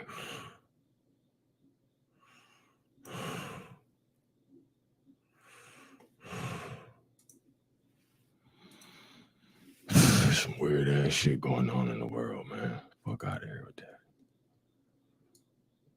And I won't take it back. Where'd it go? I want you to get a little more background on this, on the characters. So you could get a full understanding, because he was part of what many considered to be... A lot of people are quick to discount shit when they don't have enough knowledge for it to make sense. The image of a man cursed Press 1. to forever... You know what I'm saying? Some niggas can't look at a bag of flour and see a cake with motherfucking candles in it. Press 1.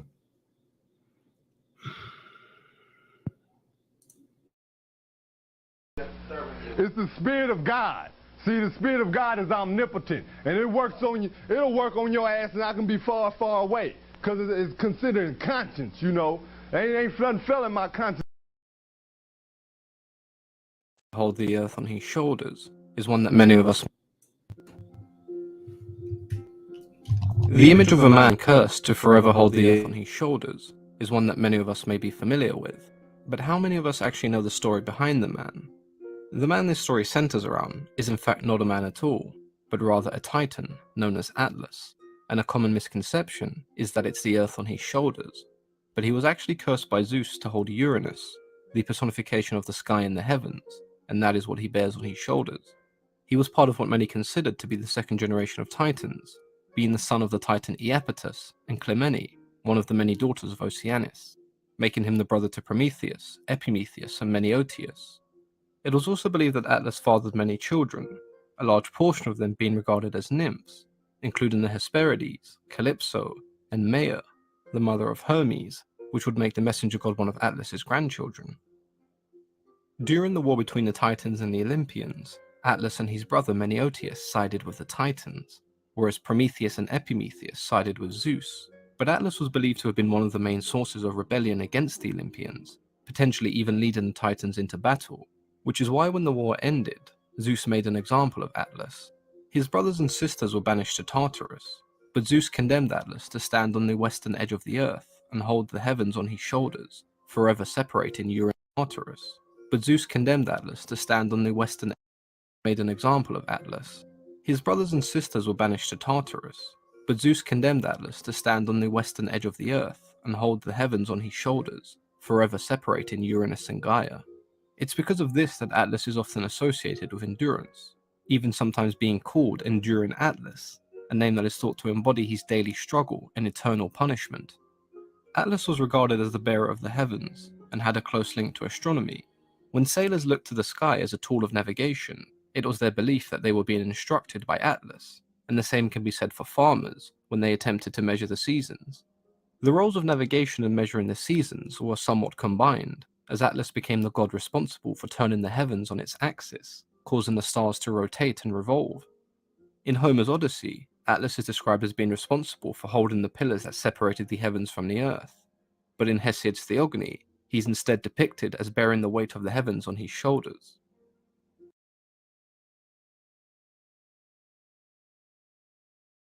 Now, I just want to know, is there anybody on Earth besides the so-called Negro in America who can relate to this photo? But change your motherfucking mindset. You wanna know why you ain't got shit? Cause you ain't thinking about shit. I come out the door every day with this shit on my mind. I'm gonna give me a bag. Fuck wrong with you? I'm gonna give me some cash. Change your motherfucking mindset, man. You think pennies, you get pennies. Bitch, I'm thinking dollars. We make it look easy. Walk with your boys. Damn, son, where'd you find this? And Revolve. In Homer's Odyssey, Atlas is described as being responsible for holding the pillars that separated the heavens from the earth. But in Hesiod's Theogony, he's instead depicted as bearing the weight of the heavens on his shoulders. The Atlas Mountains, located in northwest Africa, in the regions of Morocco, Algeria, and Tunisia, are often heavily associated with the Titan. It's believed that when the hero Perseus acquired the head of Medusa, he came across Atlas, and when the Titan glanced into the Gorgon's eyes, he was turned into an enormous mountain. This story begins when Gaia gave the goddess Hera a tree full of golden apples as a wedding gift. The tree was guarded by Atlas's daughters, the Hesperides, and was in a location known by very few. The Titan was told by an oracle that one day a son of Zeus would find the tree and attempt to steal the golden apples that his daughters guarded. As the bearer of the heavens, he planned to leave Heracles with the weight of the heavens on his shoulders. By some form of trickery, Heracles convinced the Titan to swap places, under the illusion that he could ease the strain on Atlas's shoulders. Heracles convinced the Titan to swap places, under the illusion that he could ease the strain on ability as the bearer of the heavens. Golden apples from the gardens of Hesperides. The apples were guarded by the serpent-like dragon known as Ladon. Perhaps the most famous story featuring Atlas was the role he played in the 12 Labours of Heracles. The Greek hero was tasked by King Eurystheus to steal some of the golden apples from the gardens of Hesperides. The apples were guarded by the serpent-like dragon known as Ladon, a foe that the apples were guarded by the serpent-like dragon known as Ladon, a foe that Heracles was advised to avoid by Prometheus, who instead suggested that he ask the Titan Atlas for his assistance. In return for the Titan's help, Heracles would take the burden of the heavens from his shoulders. When the Titan eventually returned, he refused to resume his responsibility as the bearer of the heavens. He planned to leave Heracles with the weight of the heavens on his shoulders. By some form of trickery, Heracles convinced the Titan to swap places, under the illusion that he could ease the strain on Atlas's shoulders. But instead Heracles took the apples and left, just as Atlas planned to leave him. He could ease the strain on Atlas's shoulders. But instead Heracles took the apples and left, just as Atlas planned to leave him. There are a few different variations of this story, relating back to the depictions of Homer's Odyssey. In another variation of the story, Heracles built enormous pillars capable of holding the heavens, freeing Atlas from his burden, and in return the Titan would acquire the golden apples for Heracles. Atlas is quite an interesting and symbolic figure in Greek mythology for numerous reasons. He symbolizes the hardships that some of us have to endure on a daily basis, and his stoic and resilient approach show us that even the most impossible task of holding the entire weight of the heavens on one's shoulders can be possible. Now, they also got Heracles in here. And I think it's very ironic that right here at the Straits of Gibraltar, which is pretty much a gateway to motherfucking Americas, is guarded by the Pillars of Hercules. You know what I'm saying? and it's supposed to be a fortress. So, and then, you know, it's just little shit like,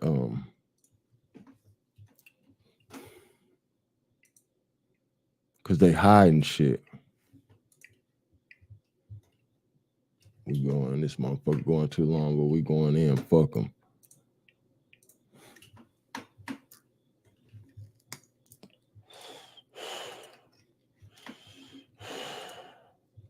It's important not to forget that he also symbolizes the wrath of Zeus. He was one of the main forces opposing the rule of Zeus, and as a result, Titans on one's shoulders can be possible. It's important not to forget that he also symbolizes the wrath of Zeus. He was one of the main forces opposing the rule of Zeus, and as a result, he was made an extreme example of, warning anyone who dared to oppose the rule of Zeus and his fellow Olympians. Warning anyone who dared to oppose the rule of Zeus and his fellow Olympians that a similar fate awaits them. It's likely that the ancient Greeks looked at Atlas as an extremely useful god. He provided sailors with the means of navigation and a way for farmers to distinguish between the seasons. He provided sailors with the means of navigation, warning anyone who dared to oppose the rule of Zeus and his fellow Olympians that a similar fate awaits them. It's likely that the ancient Greeks looked at Atlas as an extremely useful god.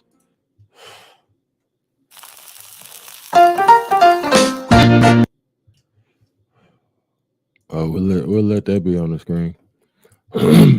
Hey, so yeah, so this is all about us. The whole story is about us, but we're gonna get into it a little more.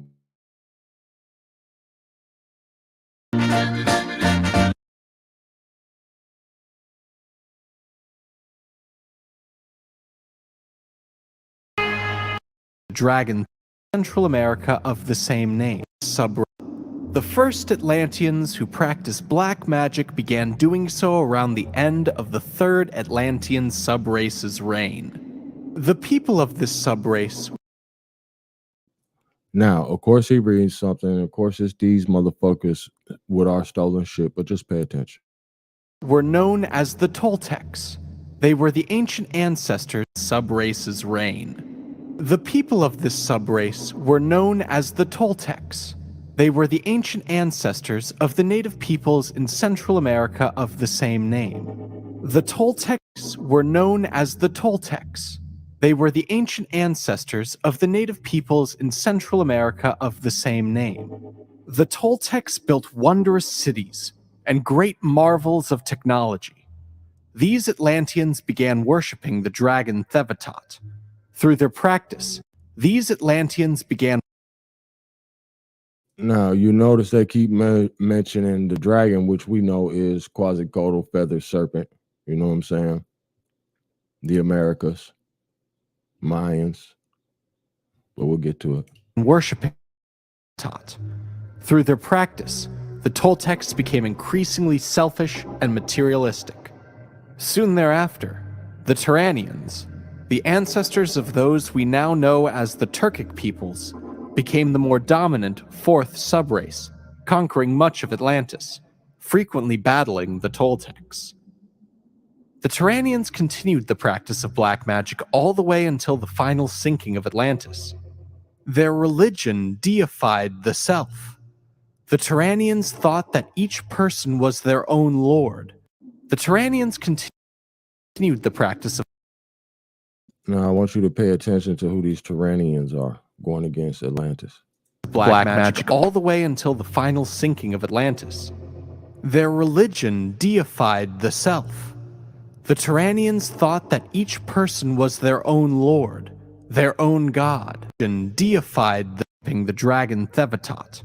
Through their practice, the Toltecs became increasingly selfish and materialistic. After the Turanians, the ancestors of those we now know as the Turkic peoples, became the more dominant fourth subrace. After the Turanians, the ancestors of those we now know as the Turkic peoples, became the more dominant fourth subrace, conquering much of Atlantis, frequently battling the Toltecs. This is this nigga's map, dog. I already gave you 2 maps, so you could just go ahead on with that, bro. How many maps do you need to one place, my nigga? Like, come on, bro. You're lucky I'm even talking to you. Toltecs. The Turanians continued the practice of black magic all the way until the final sinking of Atlantis. Their religion deified the self. The Turanians thought that each person was their own lord, their own god. Shrines would contain gold and silver statues of each member of the village, and people would come to the temple to worship themselves. The rich could have their own shrines and hire priests to offer prayers. Turanians would also worship the other people they admired.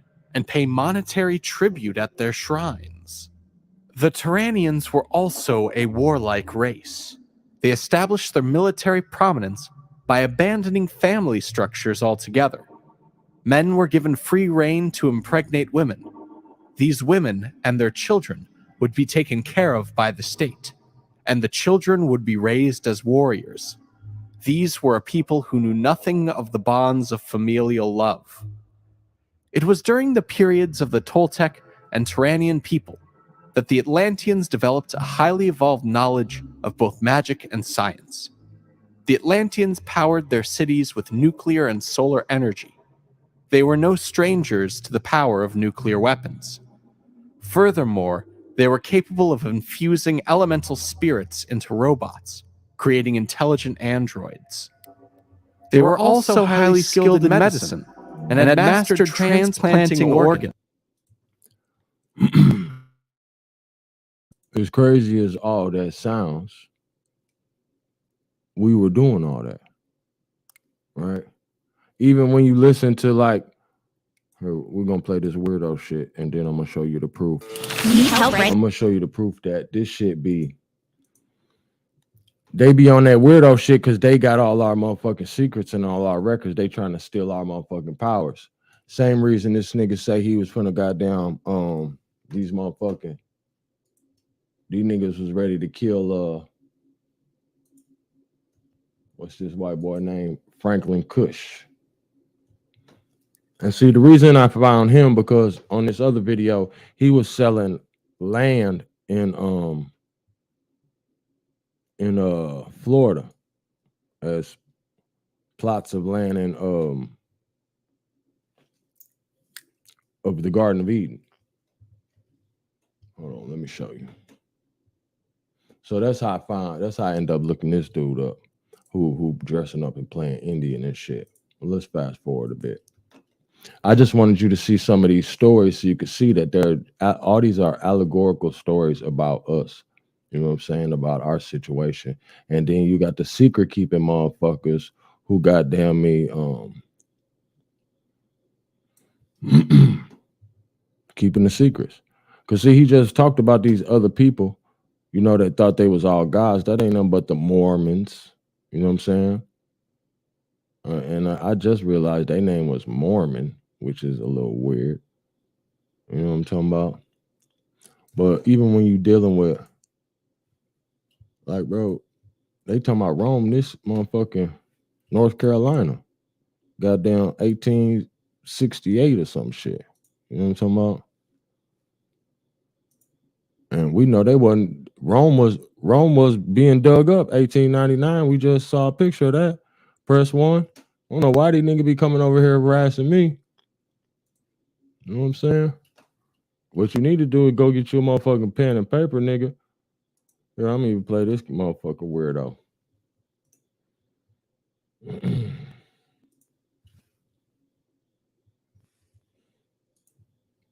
In school, which surprisingly hold water.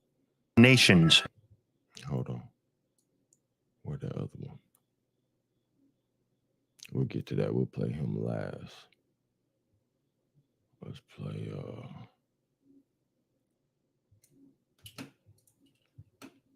let's talk about it. Seemingly inside of these giant rocks lying next to the ocean. The Rock of Gibraltar, oddly, is no different. As we begin to view these images and discuss the history, you'll notice the Moorish castle, literally one of the oldest and most profound of all castles found on Earth. This castle, seemingly being one of the few earliest to have identifiable foundations that survived up until modern times.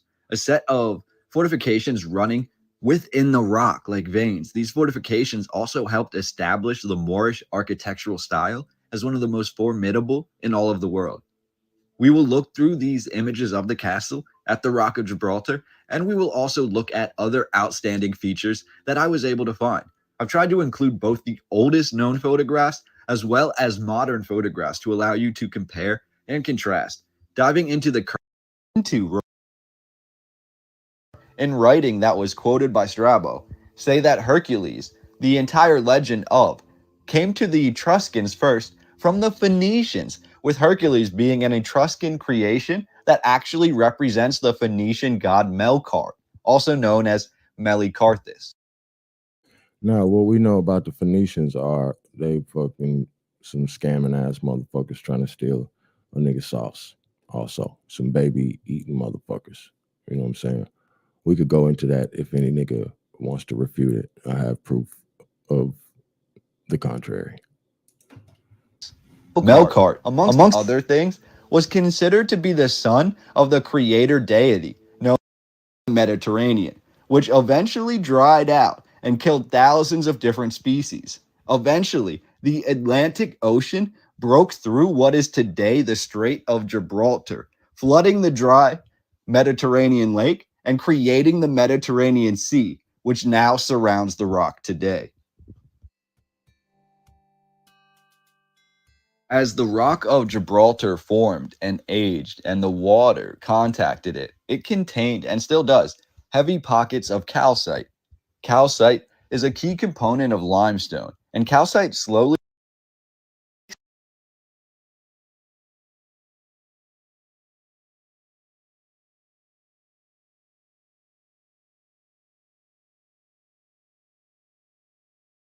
was considered to be the son of the creator creating the Mediterranean Sea, which now of limestone, and the whole idea even of a Neanderthal or the are ever displayed. More physically gifted than we were back then and we are today. These findings not only shook up the mainstream opinion. Hold on, man. I'm saying the wrong goddamn one, man.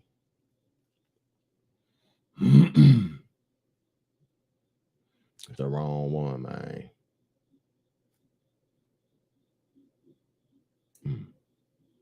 This was interesting. This goes with it. Hold on, man. Let me shit on these fake Egyptian shits real quick. Just in case niggas wanna, you know what I'm saying, act like it's somewhere else. Click your heels, nigga. Have we actually been taken in by the greatest historical hoax of all time? It's a bold claim, I know, and it needs far more research, but I'll outline the evidence and my interpretation in this video, and you can make your own minds up, and many of you will no doubt leave a comment below, and I welcome your comments. First of all, whether or not his tomb was robbed in the past is irrelevant to this particular study. Some say it was, even though there were still many amazing artifacts, whilst others say it wasn't. Whatever happened, the tomb of Tutankhamun was quite a jumbled mess of artifacts on its opening, some of which were clearly thrown down whilst other objects were placed inside haphazardly, giving it the appearance of an old Egyptian store cupboard, not the tomb of a pharaoh who began restoring the much-loved gods to the people of Egypt after the heretic ruler Akhenaten had made the unpopular decision to change the state religion.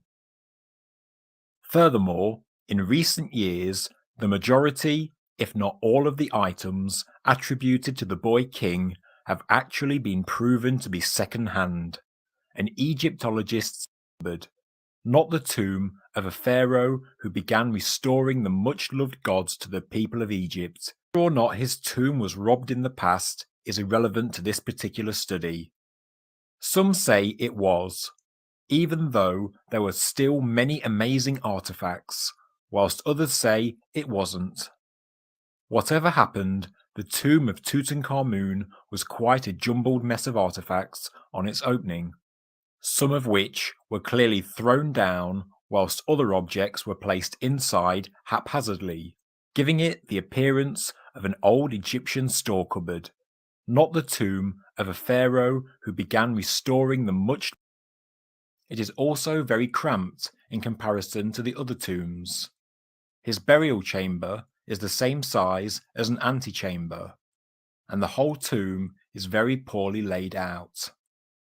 Furthermore, it is also a tomb clearly meant for a female, not a male, as pointed out But not only are the contents presenting problems, but so is the tomb itself. It is very awkwardly placed in the Valley of the Kings.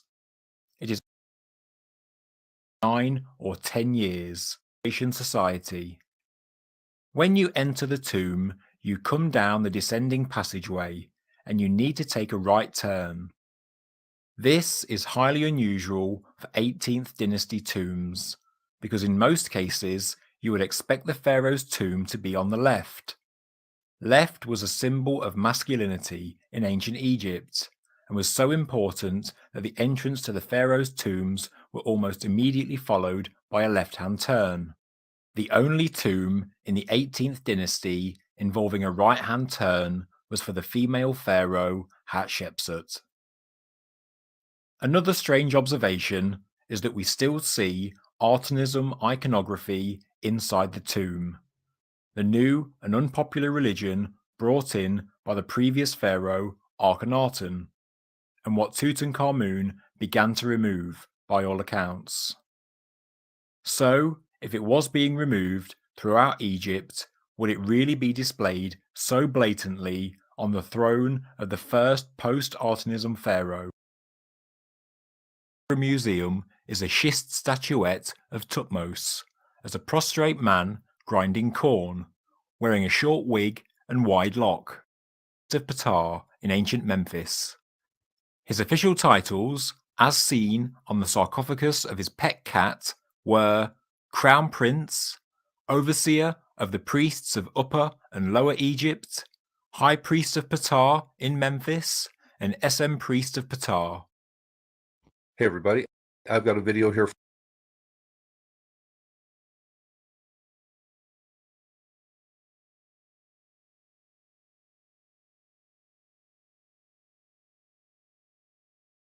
This is the only security camera.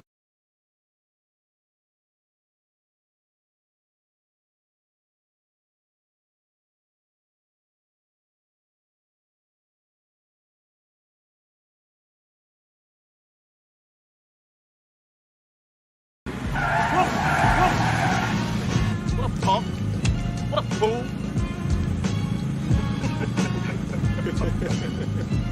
Mark.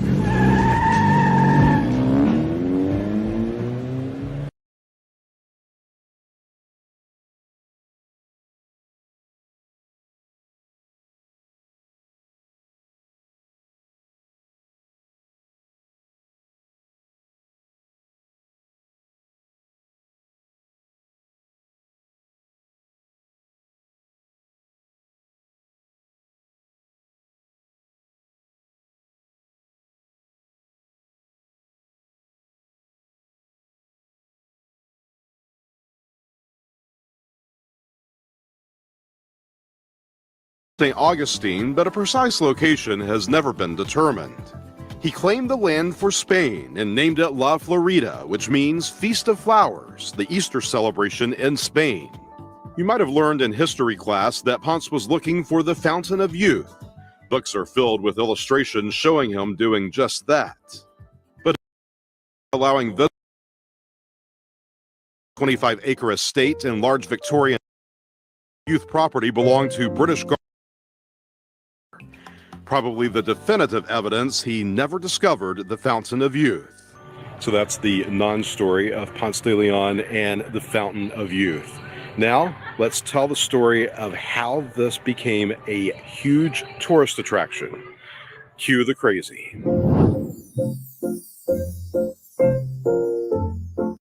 Tourist destination.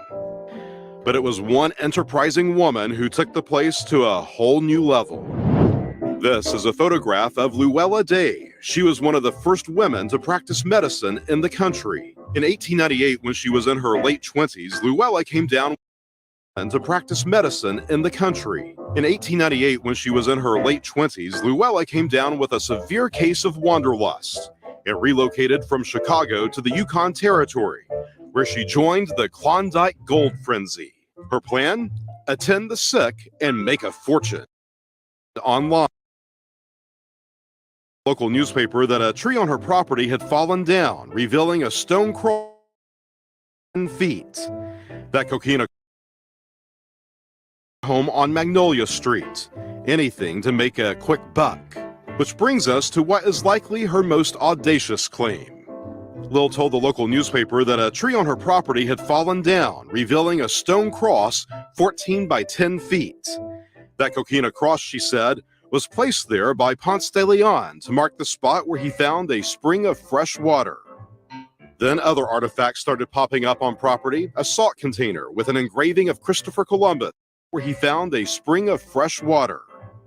Then other artifacts started popping up on property, a salt container with an engraving of Christopher Columbus that she said Columbus had given to Ponce as a souvenir. She started charging visitors 10 cents to take a swig of the sulfur-tasting water and sold postcards featuring the well along with copies of the Columbus salt container. She began charging admission to the grounds. Inside the Fountain of Youth Spring House, visitors can still take. You feel any younger? Featuring the well.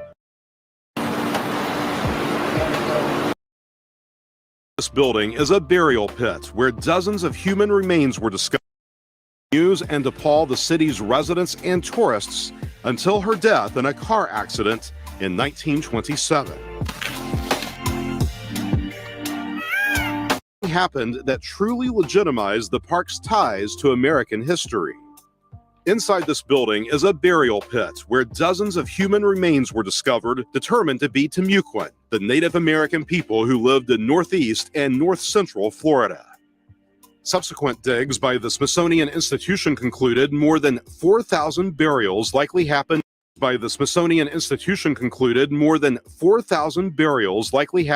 the property, and that the first Christian by the Smithsonian Institution.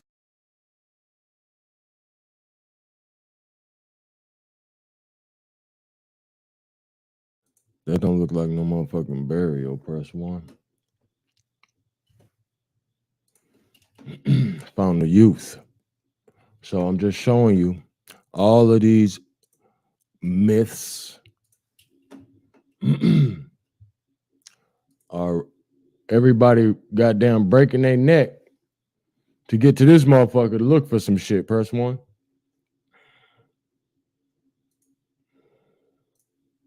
Let's see who them people was. See what them Indians had going on. See if they resonate. They said they done killed 4,000 of them.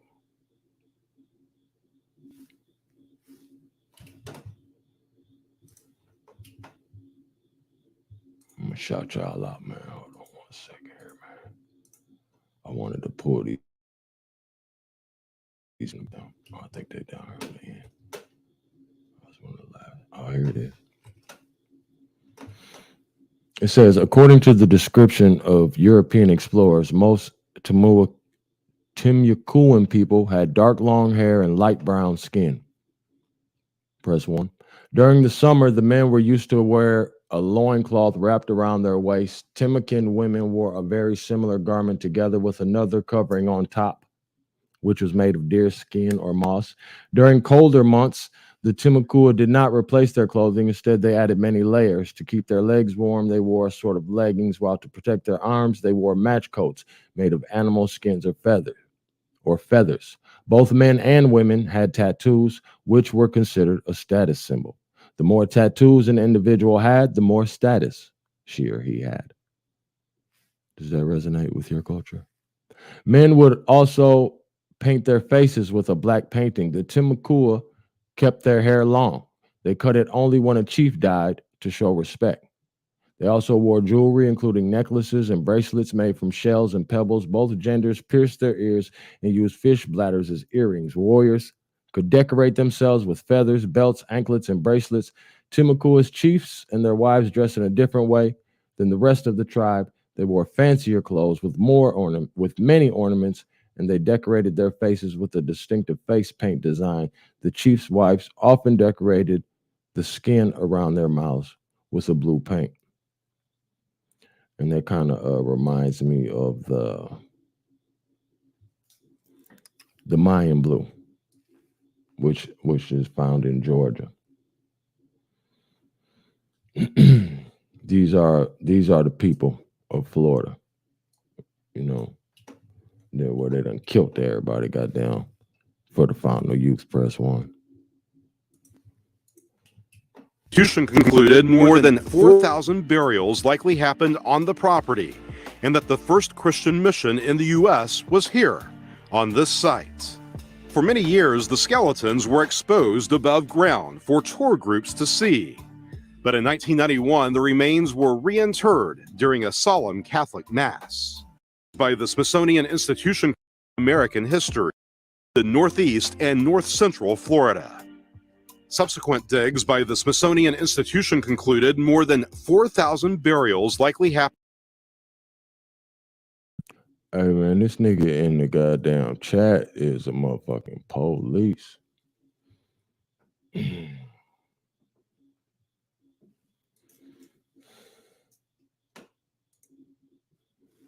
sound dumb as shit. Press 1.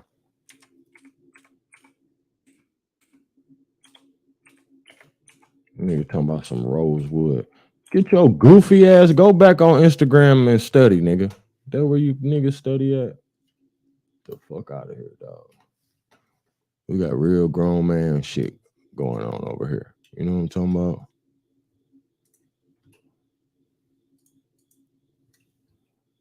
Straight up. Motherfucker, ain't no corrupt communication came out of my mouth. You know what the corrupt communication is? That's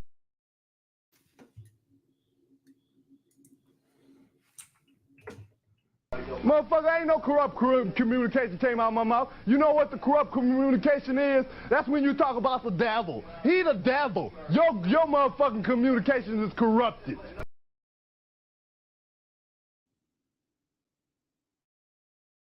Hell.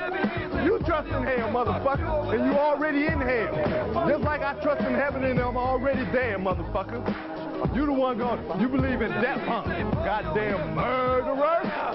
Crucify my blessed brother. But when I find them, I'm gonna get them, motherfuckers.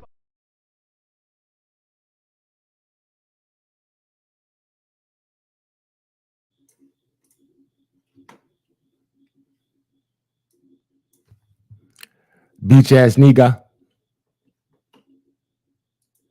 The fuck? And what's crazy, all the pale faces think this is Atlantis. All the niggas with the ships and the money, they coming over here, they think it's Atlantis. Hold on. Matter of fact, we're gonna take it back. I think it's like 1,500s on these fuck boys. Oh yeah, I ain't even get to that. See, and why niggas, you know, overlooking shit. This the Spanish flag, nigga. The Pillars of Hercules is right here on them. All right. Pillars of Hercules. So that shit means something to everybody. It ain't being overlooked. You know what I'm saying? Motherfucker taking this shit serious. It's on the flag.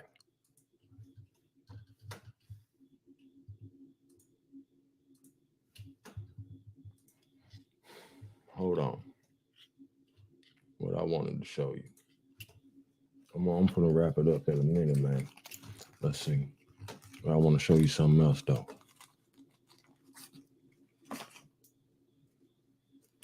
Oh yeah, we already saw the burial.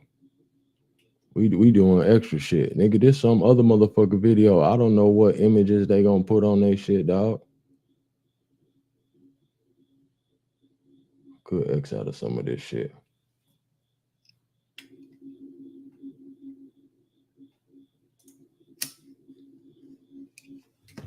Now we already know who ran South Carolina.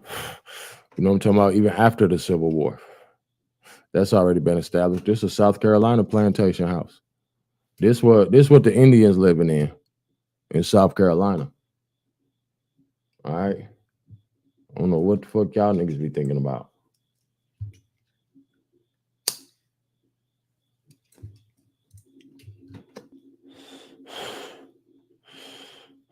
We ran South Carolina. Press 1. I don't know where these niggas are living at. In a motherfucking teepee somewhere. All right, so that's one of them tribes they done tried to kill. So yeah, we just found the motherfucking burial, nigga. All you got to do is Google it, nigga. What you ain't got no goddamn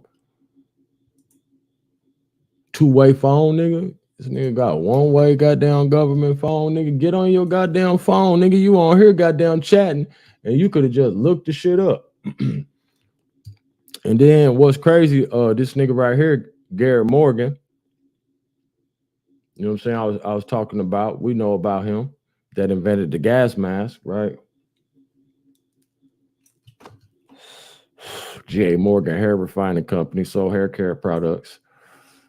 He received a patent for his smoke hood design in 1914, the year he launched a national safety device company.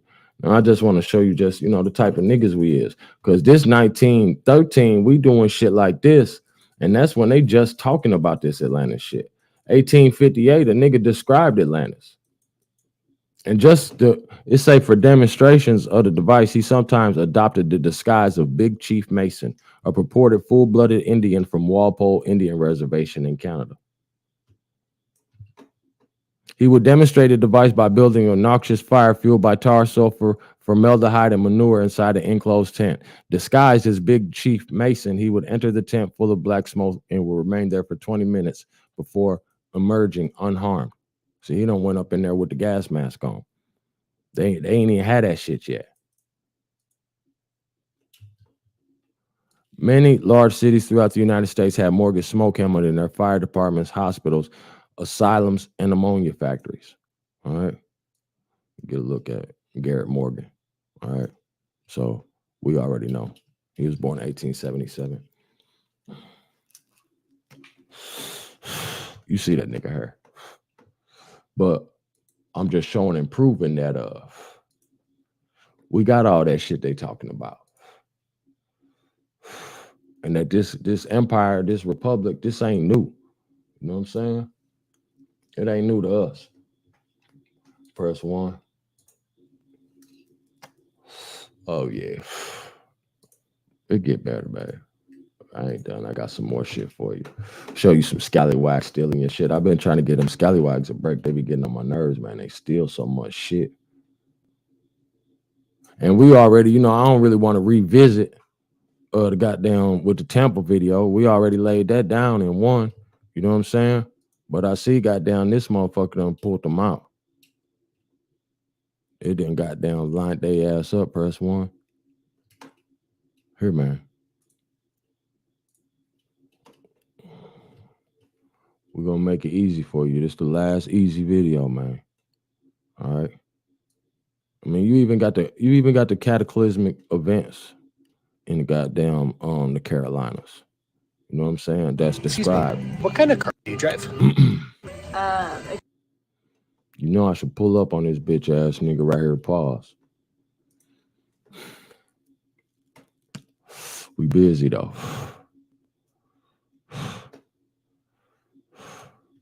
All right, man. This for the slow niggas, bro. And then we got to get back to what we doing. Hold on, not this one. This is the cataclysmic event. You know what I'm saying? Because it talks about the destruction. So this is in the Carolina Bays. You see these craters? These big ass. You see this shit? Here is North Myrtle Beach right here. Just west of that, you have several large elliptical depressions. Some of these are kind of fading away. Some of these are barely detectable today. Some of them you can only find using LiDAR. Tens of thousands. So these niggas be talking about this history. Y'all got to go back and get some new motherfucking books. Because all them books from the 90s, that shit over. You just seen a nigga had the shit boarded up since 97. When your master teacher was goddamn thought he figured everything out. Press 1. There was goddamn Chichen Itza on the motherfucking ceiling. Look up, nigga. Hawks don't fly with pigeons. Press 1. Of these along the coast here. You notice these golf courses down here? These are large 18-hole golf courses. Well, some of these depressions would have totally engulfed those golf courses right there. Then as we go kind of to the south and west here, you have these huge fields of these depressions. Here are some large ones, small ones, but all oriented in the same direction. Almost for sure, this event all happened at once. Whatever created these. And as you go down here, there's a few down here. You can just barely make them out in here, fading away. This is just west of Forest Brook. Just a few fading away in here. About a month and a half ago, on a video on his channel, and he said he's going to be making a video solely on the Carolina Bays, and I'm looking forward to that. It talks about the different competing theories here. It says, where did they come from? From meteorite and icy comet bombardments to volcanoes, sinkholes, and nesting whales. No, nesting whales? No one theory comes out on top, though Ray Kazarowski's orientated lake genesis theory enjoys more traction than others. To me, my gut impression and my first impression, this is created by something impacting at a low angle, all coming from the same direction here, all coming at the same time. That was my gut impression. The one theory out there appear to be made from a low angle impact event of some kind. Was it an energy burst?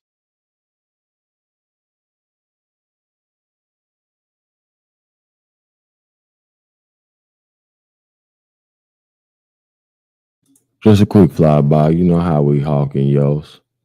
Just a quick flyby. Now this is goddamn for dummies right here. 10 minutes to shut the fuck up and figure it out, and then you can build off of this. Sheesh. Can't do all this shit. The legend of Atlantis has passed from generation to generation for hundreds of years, capturing our imagination with its claim of an advanced civilization that disappeared under the sea. The search for remnants of the lost empire has taken researchers around the globe. They claim to have evidence showing Atlantis submerged off the coast of Bermuda, in the Mediterranean Sea, near the Canary Islands, and as far away as Antarctica. Others think the fate of the island nation was the devastating volcanic eruption in 1500 BC at Thera in the Greek islands, where the jagged peaks of Santorini rise above the Mediterranean Sea today. Now there is another theory, that the remnants of Atlantis are not submerged at all, but lie in plain sight on the American continent in what is now Florida. Let's take a closer look at Plato's description of the land to see why this piece of Florida real estate is worth exploring as the origin of Atlantis. When you hear the word Atlantis, what does it mean to you? To some people, it's just a name. To others, it brings to mind Plato's story of a lost civilization. Looking toward the Gulf of Mexico, there was a plain which was said to be the fairest of all plains and very fertile. Near the center of the plain, at a distance of some 5.5 miles inland, there was a peninsula. Also, in the center of the peninsula, there was a hill.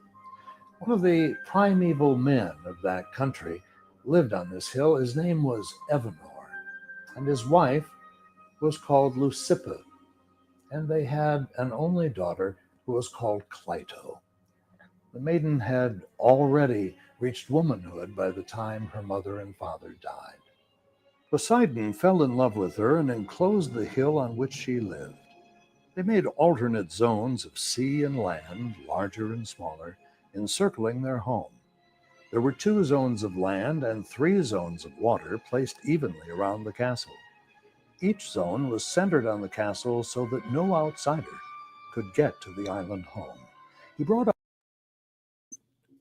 Now, for the baby bears, he is reading Plato's description as he is simultaneously showing you a map of Tampa. Press 1. 2 springs of water from beneath the earth. One. Did we just not see the fresh spring that they claiming as the fountain of youth? 4,000 dead Indians right next door. Press 1. Goofies. Of warm water and the other cold. Poseidon and his wife had 5 pairs of twin male children. Later, as the boys grew older, Poseidon divided the boundless continent into 10 portions. He gave the firstborn of the eldest twins the area of his mother's dwelling and the surrounding allotment. Then he made him king over the rest. The others he made princes and gave them rule over many men and a large territory.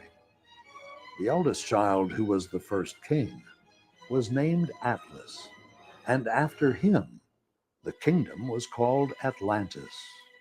Atlas and his descendants arranged the whole area in the following manner. First of all, they bridged over the zones of water which surrounded the ancient palace. Next, they cut canals around the hill that held the castle.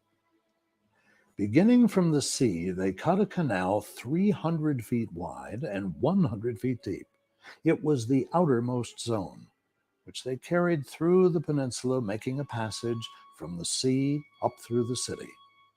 This canal was 5.5 miles long and became a harbor with an opening sufficient for the largest vessels to enter and exit. This passage from the sea was 1,800 feet wide. However, the next two water zones were narrower. One was 1,200 feet wide, and the one that surrounded the central island to the north was 600 feet wide. The island on which the palace was situated was injected into the story to explain went around the plain, meeting at the city, where its waters ran off into the sea. Further inland, straight canals 100 feet wide were cut from the ditch through the plain, letting the water off into the sea. These canals were at intervals of 11 miles. They transported the fruits of the earth in ships by traversing passages from one canal into another and to the city. The following is another quote from Plato. This statement was injected into the story to explain what happened to Atlantis. But afterwards, they transported the fruits of the earth. Injected into the story to explain what happened to Atlantis. Quote from Plato. This statement was injected into the story to explain what happened to Atlantis. Following is another quote from Plato. This statement was injected into the story to explain what happened to Atlantis.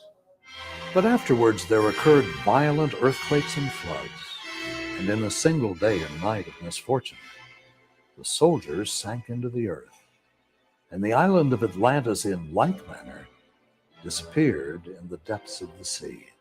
Sailors went back out into the ocean looking for Atlantis after the floods and devastation. When they came upon what should have been Atlantis, they found a shoal of mud and thought it was the debris from the sunken continent. From their description, they assumed the continent had sunk.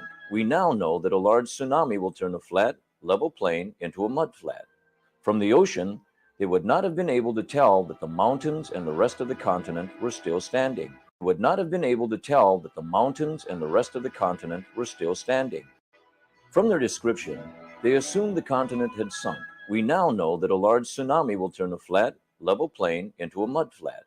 From the ocean, they would not have been able to tell that the mountains and the rest of the continent were still standing. Now you know the true meanings of Atlantis. The Atlantis Kingdom was once the boundless continent known as North, South, and Central America.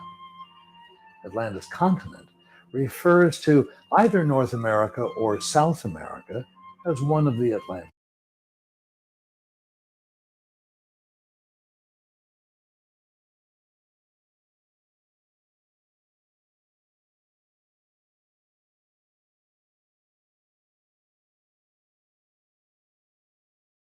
Nigga talking about wasn't no cataclysmic event. No, your stupid ass ain't read nothing. New Madrid earthquake, 1811, 1812. All right. Just wanted you to see a map. Because, you know, this is, goddamn me,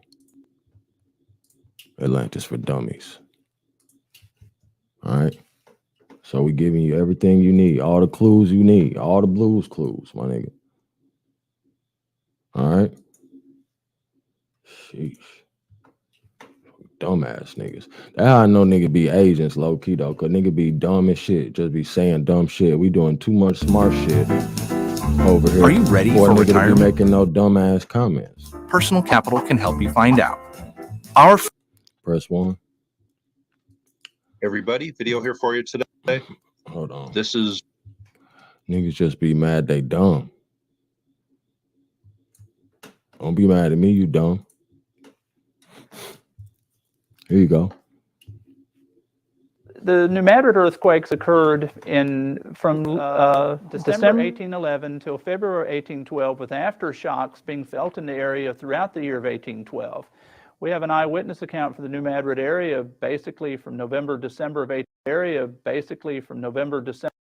till February 1812, with aftershocks being felt in the area throughout the year of 1812.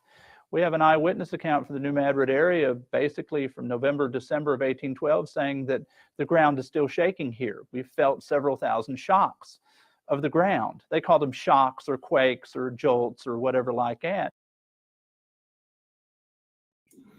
I would call that a cataclysmic event. Press 1.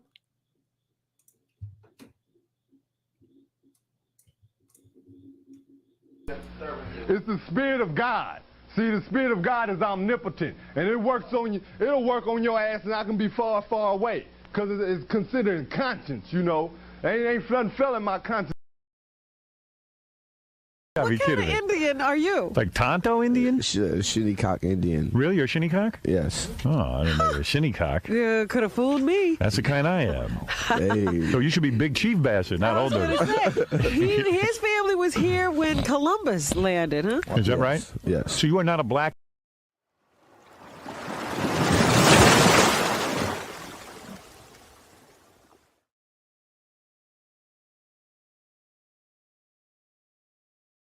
But that the ground past the main earthquakes themselves was constantly vibrating for a while by their standards. When you were eyewitness on the river, basically the effects were such that you thought you were seeing the end of the world.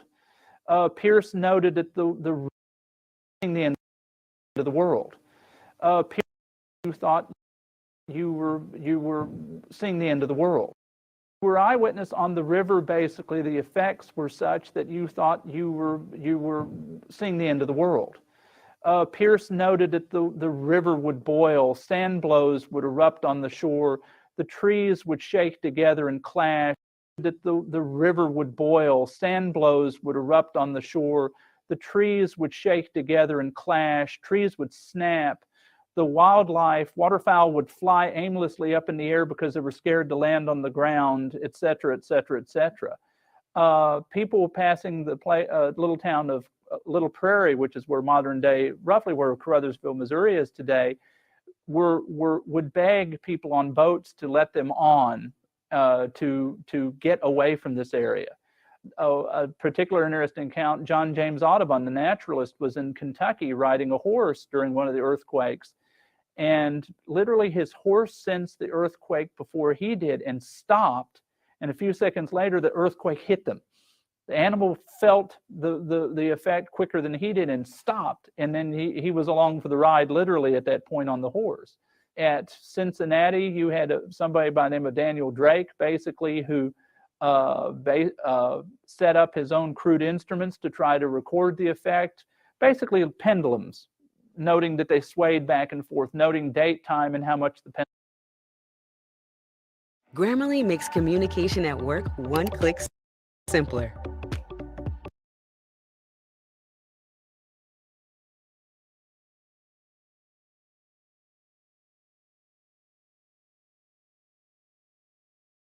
Speaking of click, where that retarded nigga at in the chat?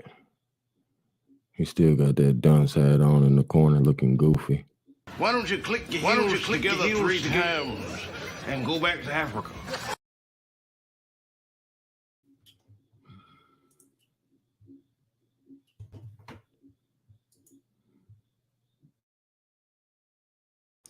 We're going to look at a rare collection of ancient North American maps from the mid-1500s to the early 1800s, which reveal a chilling story of at least 2 massive cataclysmic earth changes. Reveal a chilling story of at least 2 massive cataclysmic earth changes. One major event in the mid-1600s turned California into an island and later back into a peninsula.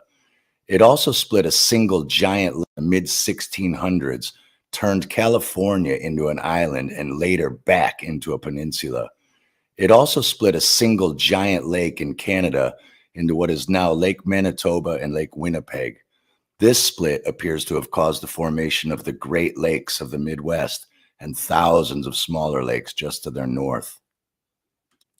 The second cataclysmic event of the early 1800s seems to have crumbled the mountains containing a massive ancient 3,300 square mile inland lake or sea, which was called Cannabis, creating the Grand Canyon, the Great Salt Lake, and all of the destruction we see in the southwestern United States, not millions of years ago, as we are told by lamestream science.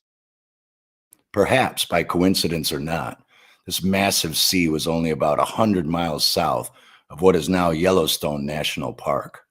We are also told by lamestream science that it has been 630,000 years long by 111 miles wide. By no coincidence, this is right where the Lake Cannabis was located up. According to Google Earth, have you ever noticed that the lush green United States looks like a 6,000 kiloton bomb went off right around Yellowstone and blew away everything to the south and west of it?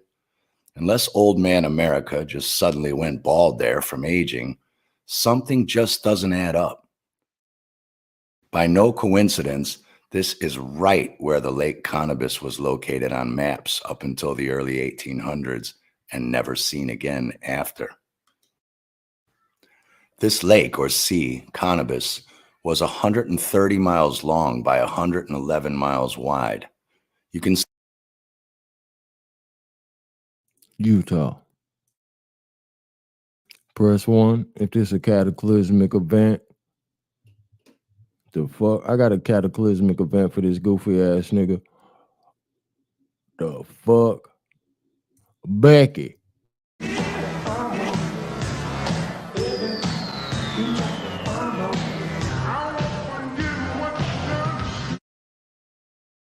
the heart-shaped imprint of it on Google Maps today, which matches the same shape the ancient cartographers used on their maps.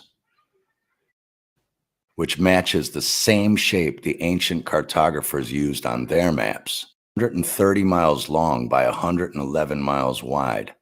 You can still see the heart-shaped imprint of it on Google Maps today, which matches the same shape the ancient cartographers used on their maps.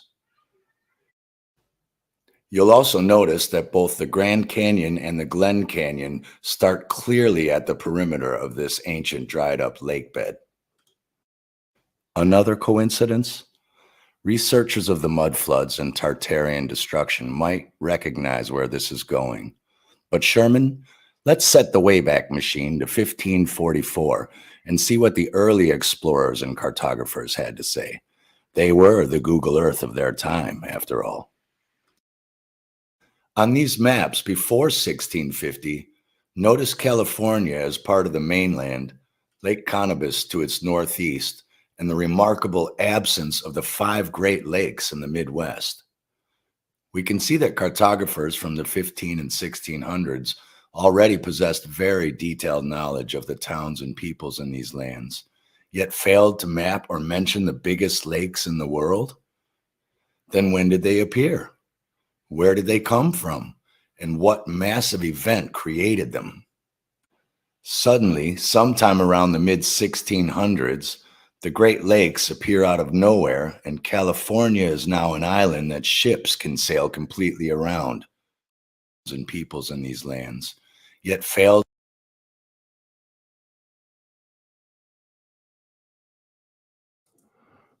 Peace to the tribes, peace to the tribes.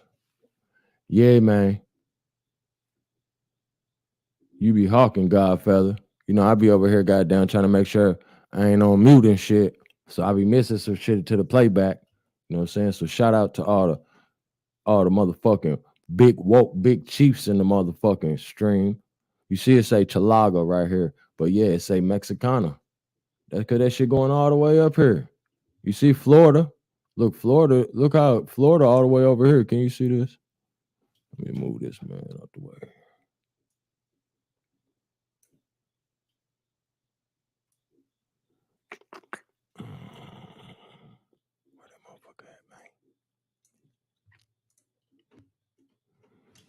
All right, so right over here. That's like shit. That look like goddamn Alabama, Mississippi, Florida, Georgia. Press 1. Florida. Let's see if we can see anything else on here. 1596. Goddamn, let's check him out. Pause. Zabgara. Some crazy ass names on her. It shows a lot of motherfucking cities. Press 1. Shows a lot of motherfucking cities. Press 1. Now here, Florida stretched all the way across right here. Florida. Francia. Yeah, man, these old maps be telling. Golfo de Mexico.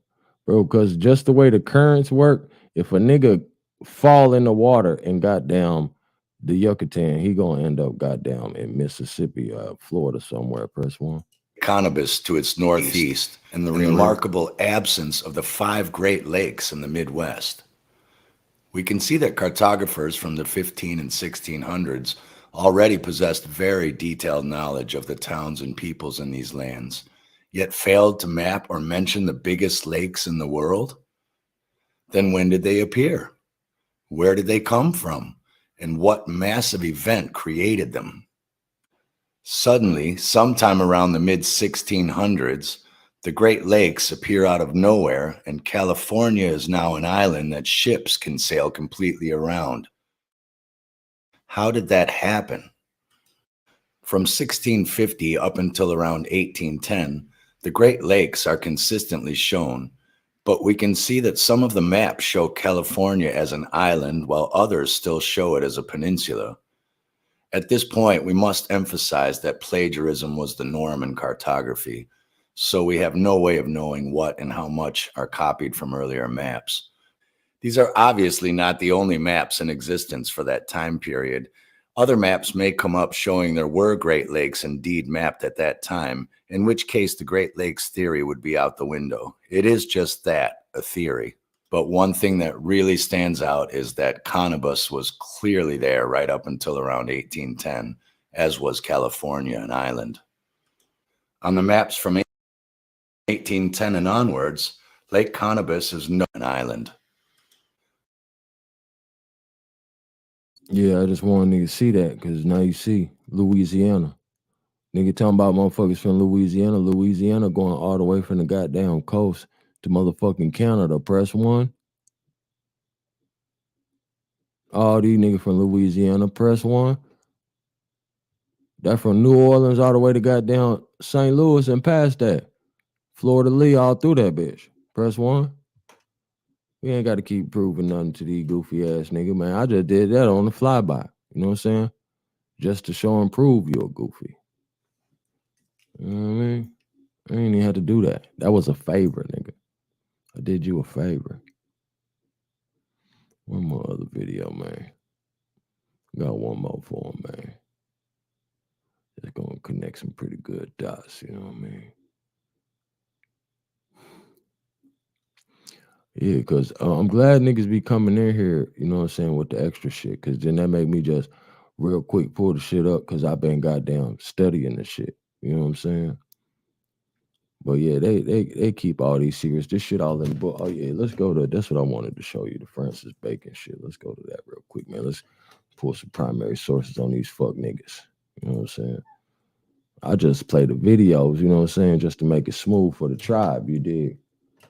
I'm an avid reader, my nigga.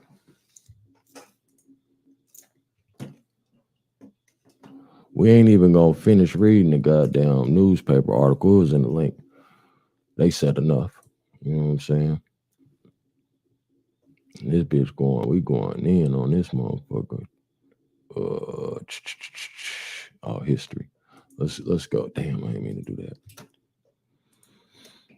Let's go to the America's Assignment with Destiny.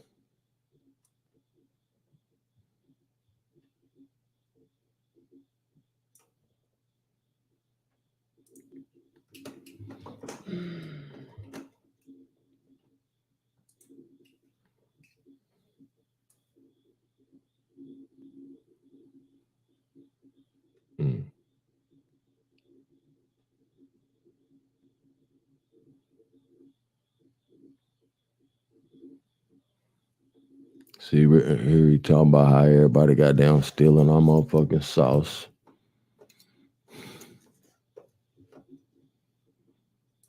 Let me find this. I'm gonna show you Francis Bacon with his plans of New England, New Amsterdam, you know what I'm saying, New York. So now they want to goddamn do you guessed it, New Atlantis. That's the whole plan. That's the whole goddamn Freemason shit. And even snitch on these niggas. Tell how these sucker ass niggas goddamn doing the pale faces work. Carrying out the plan. I digress. How Quetzalcoatl is the Phoenix. All right, we read that. Boom. Did I give y'all this book? Hold on, man.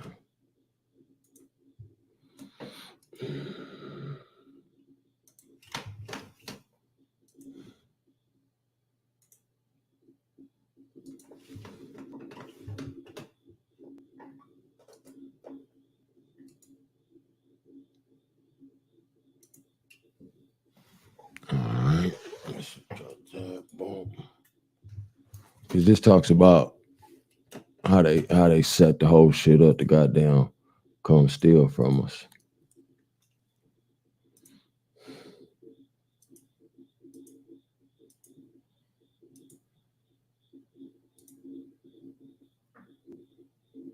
You know, Virginia, that's for the goddamn Virgin Queen Elizabeth. You know what I'm saying? Or is this where it say? Let's see what it say here.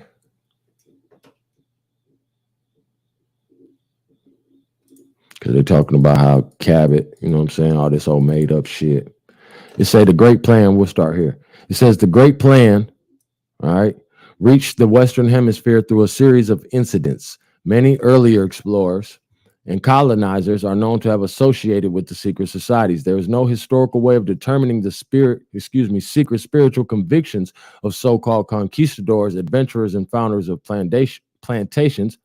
It is well-established fact that art, science, philosophies, and political convictions accompany less valuable merchandise along trade roads and caravan trails. Some of the colonizers were probably unaware of the parts they were playing, and the settlements which they founded remained for generations without the strength or security to advance ideological programs. The work then, as always, was in the hands and keeping of a few initiated leaders. You know, these abolitionist ass niggas, these goddamn I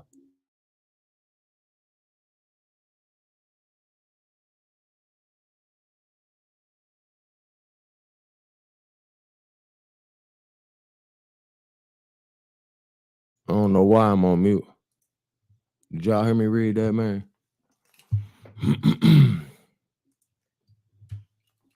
Let me check, man. I don't think I even got my phone on here, man.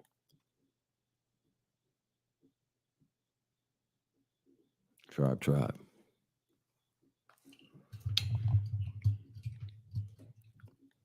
They were responsible for the results, and they built slowly and wisely. All right, thinking not of their own days. You niggas are slaves, bro. We're not even cut from that cloth. Docile ass niggas. They want to goddamn get loud with you, but niggas is low key docile to the goddamn colonizer. Press one. You niggas talking about some goddamn Africa like they goddamn Quaker missionaries. Press one. You don't know where that came from? Sheesh.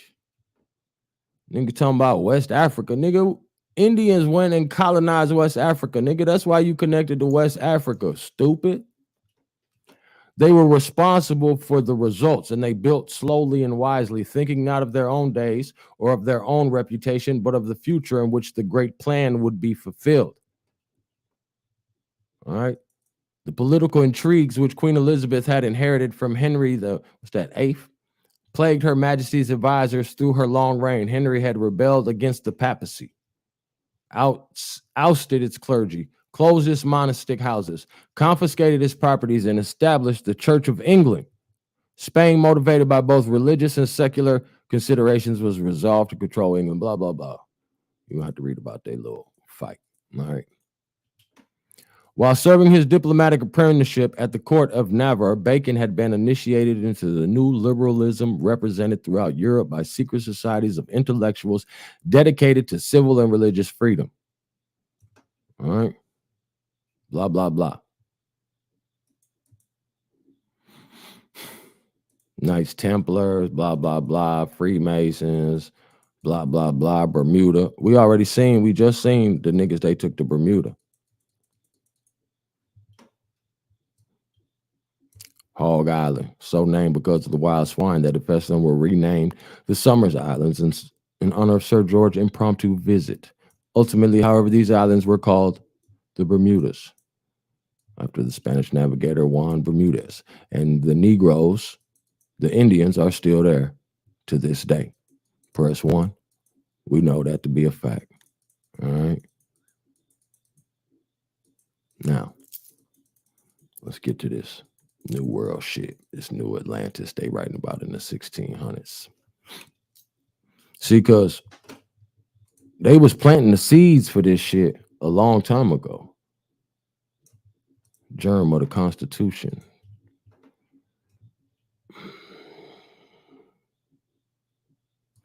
One of the reasons why there's so much difficulty in tracing Bacon's activities in connection with the plantation is that the records of the Privy Council to the year 1613 were destroyed by fires at Whitehall in 1618. Incidentally, the boundaries of the original Virginia colony extended to the west coast of California.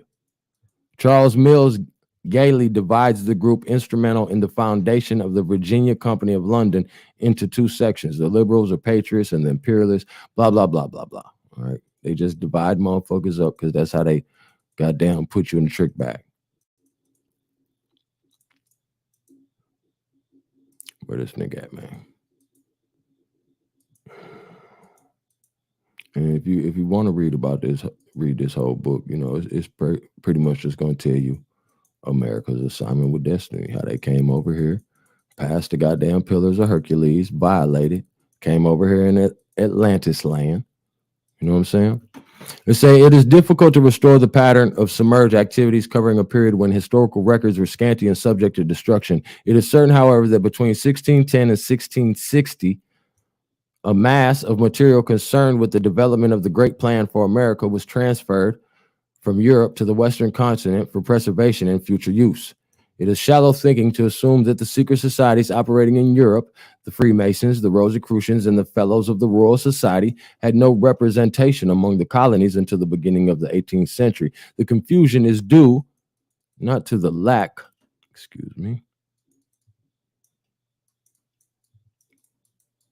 not to the lack of such activity, but to the inadequacy of available records. Reverend Edward Peterson, in his History of Rhode Island, refers to a Masonic document found in America, which says in the spring of 1658, Mordecai Caponal, Moses Pekakow, Levi, and others in all 15 families arrived at Newport, America from Holland.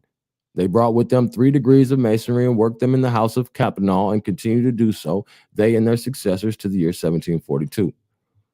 Johannes Kippius and the priests of Pennsylvania. It has been claimed that the Rosicrucians and possibly other initiate orders of Europe established themselves in the American colonies during the closing years of the 17th century. The best publicized candidate for the honors of having brought the esoteric schools to the New World was the German theological student and mystical pious magister Johannes Kippius. It is believed that Kippius was initiated to the mysteries of the Kabbalah, blah, blah, blah. This war of the world shit, bro. Y'all niggas ain't really, I don't know if everybody really hip. You know what I'm saying? This nigga right here, man, he's weird motherfuckers, bro. In a letter addressed to Dr. Fabricius Kelpius, opens with a salutation, Your Magnificence. On February 7, 1694, Kelpius chartered the ship Sarah Maria, of which Captain John Tanner, an Englishman, was the master for the sum of 7 pounds, and with his small band of German pietists began the long and dangerous journey to Pennsylvania. They reached their destination after numerous hardships about 10 weeks later. Kelpius was 23 years old when he arrived at Germantown. Blah, blah, blah. They formed themselves into the Society of Women of the Wilderness. Brethren became known as the hermits of the ridge. All right. It's all these witchcraft motherfuckers and shit. That's where you get the powwow shit from.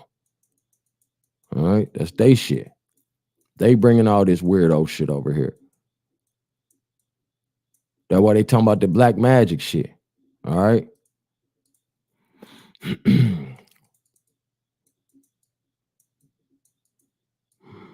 Order of the mustard seed.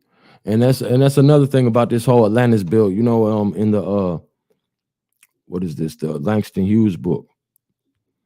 In his autobiography, when he made it to the equator, they had a little ceremony and made him one of the sons of Neptune. You know what I'm saying? He had got initiated into one of the sons of Neptune in the book because he had reached the equator on the ship. You know, and we seafaring people. So we got Indians, you know what I'm saying? Seafaring people. Top sailor, South Carolina pilot, it was a Negro. All right. Where this nigga at, man? I'm gonna steal our shit. That's all they came over here for, to steal, to plunder Atlantis. And that's why all these motherfuckers talk about this ain't Atlantis. Nigga, read the paper, bro.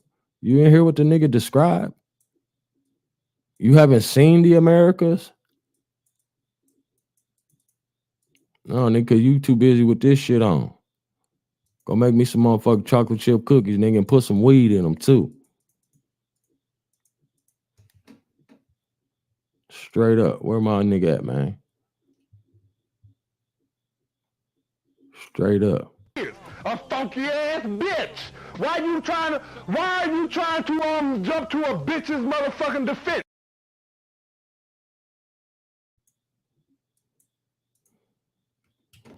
Fake ass Mohawk Indians, Sons of Liberty in paint and gear. They set that shit up. Boston Tea Party. You know, that's all bullshit. Freemason shit. Setting it off. All these motherfuckers. And then you nigga want to join in and shit. Like a goofy ass pet. In Bolivia, Mexico, you know, they talking about how they setting off all the motherfucking little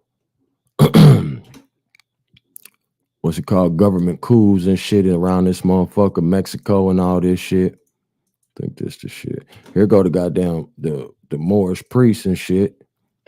He high and he a whole Moor.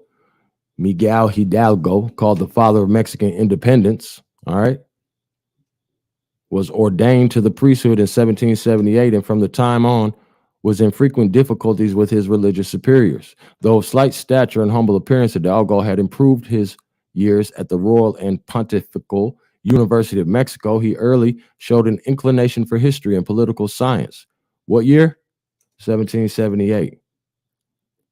Even as a young man, he dedicated his life to the emancipation of the Mexican people, especially the Indians. All right? Set apart.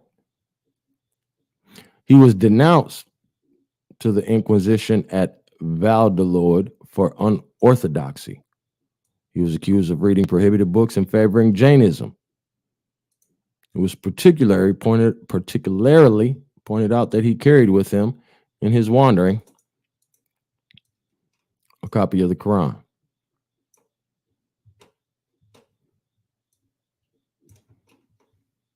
He's a whole Moor, all right? A real Moor. He actually had a Quran.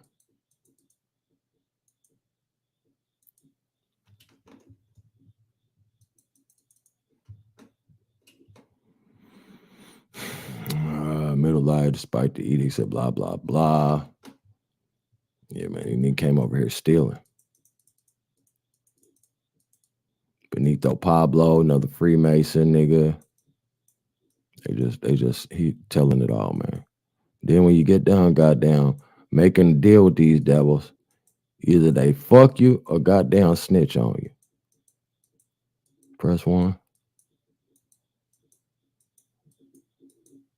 These niggas already some snitches and they trying to get fucked. Press 1. Pause. Don't even sound right saying it. That's how horrible you niggas is. the great league and the fruits of the great plan. Once the body of knowledge had been ordered by the canons of esoteric architecture, it becomes one vast sanctuary. It is the temple built without hands, the everlasting house. They don't need no hands, nigga. To goddamn move in your granddaddy shit, press 1. That's what I'm talking about. You nigga don't know nothing about no allegory or none of that shit. These motherfuckers is talking in code over niggas' heads, and you goddamn can't even see yourself in the motherfucking mirror. Sheesh, man.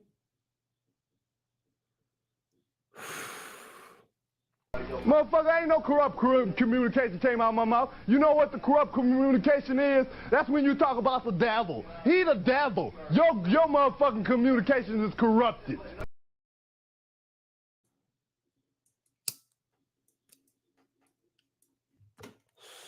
Man, I got Audi Mark. Where the fuck is this shit at, man?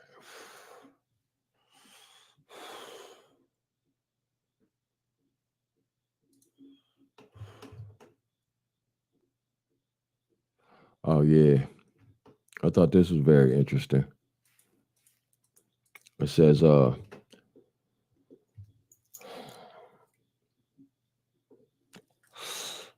writing under the pseudonym Aratus James Price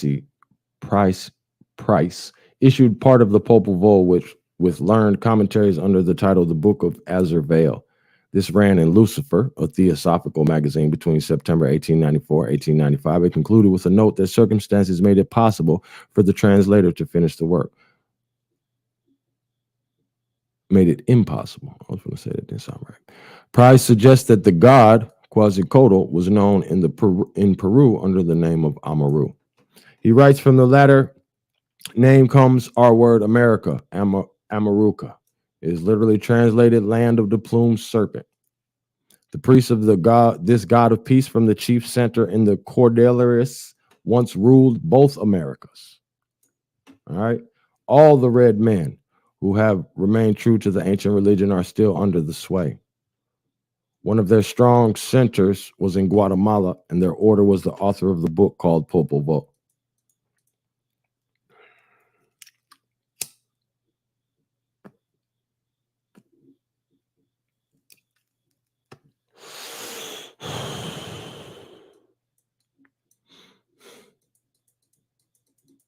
But that's not what I'm looking for, man.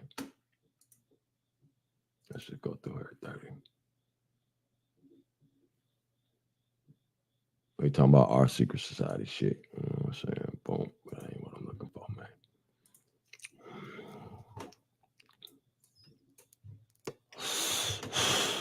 Maybe it's up here.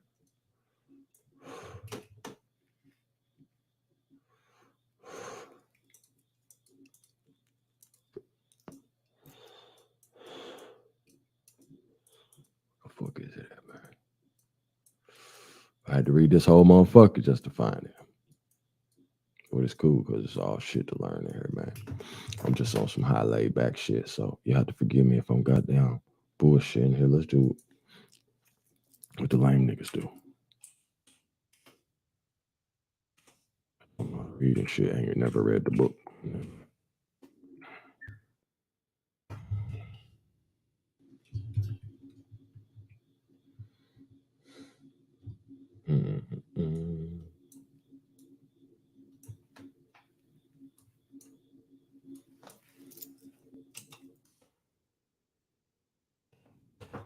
Goddamn music break or something, you know what I'm talking about?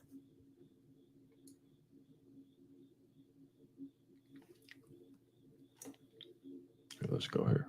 As you can see, there are several mentions.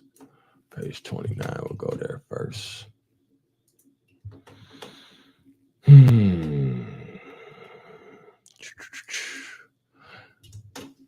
So they got different accounts, you know what I'm saying, where motherfuckers see this shit as real. I don't know what these niggas be talking about.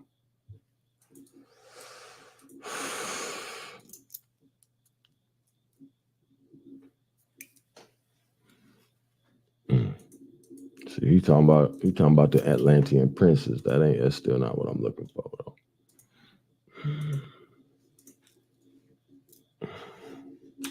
with me, man. I done drove all the way to Chicago in this motherfucker, man. We done rode all the way to Chi-Town.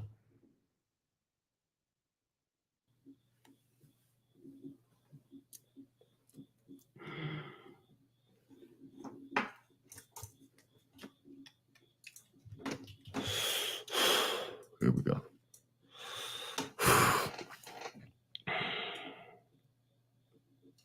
While serving his diplomatic apprenticeship at the court of Navarre, Bacon had been initiated to the new, I started reading it and stopped bullshitting. Had been initiated to the new liberalism represented throughout Europe by secret societies of intellectual. Yeah, we started reading that shit. My dumb ass, man. I'm high, motherfucker. It says the same. Let's go down low. God damn it, man.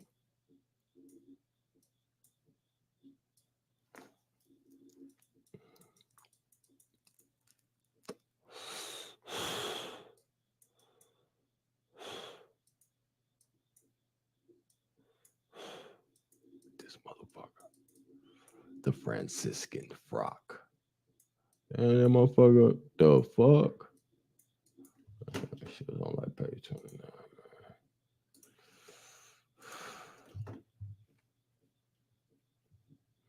This little motherfucker side shit right here. Pause. Page 55.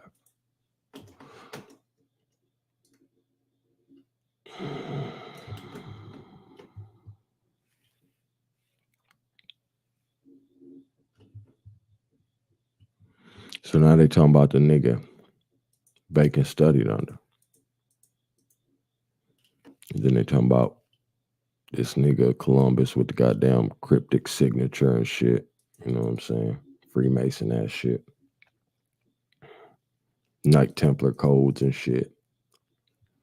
Talking about Columbus made use of ciphers and cryptic allegorical expressions and figures of speech. While such ciphers are known to exist in his manuscripts, no systematic effort to decode them has come to public attention. Cecil Jane conjectured that Columbus, in his cryptic signatures, made use of something resembling a Baconian cipher intended to convey information which could not be directly communicated, according to the Montana Mason, October 1921.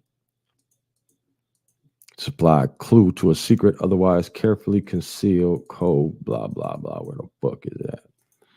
See, the secret preparations for the colonizing of the Fortunate Isles, all right, or the Blessed Isles of the West, were in keeping of the Albigenese, the troubadours, and the chivalric orders of knights, the final phase of the exploration project. See, they was sending motherfuckers over, but all these niggas was being related. That's why you remember them all. Press 1, all these niggas in the same gang. Trust me, because they smoking niggas who ain't with the bullshit.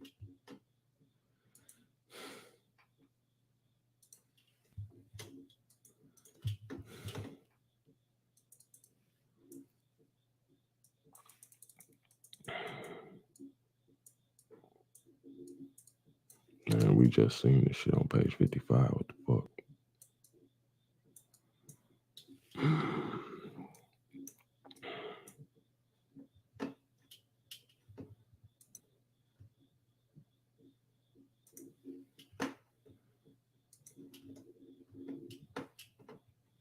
And even when they talk about in the description and what we were just seeing, it talks about how the oceans had become so agitated and laden with mud and slime that navigation to the west had ceased. Sailors feared to go beyond the Pillars of Hercules to those Hesperic Isles, sacred to the mysteries. All right? Sacred to the mysteries. They been coming over here, soaking up game from us. All right? Sacred.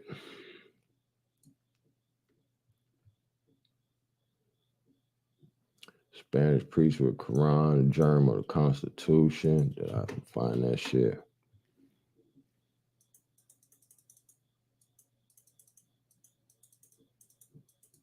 Yeah, right here. Germ of the Constitution. Says in a speech given at Gray's Hill, Inns Hill in American, the Honorable James Beck remarked that the two charters of government, which were the beginning of the constitutionalism in America and therefore the germ of the Constitution. And this is in, what year was this? I think like 16, some shit. 16, 13, 16, 18, 1600s.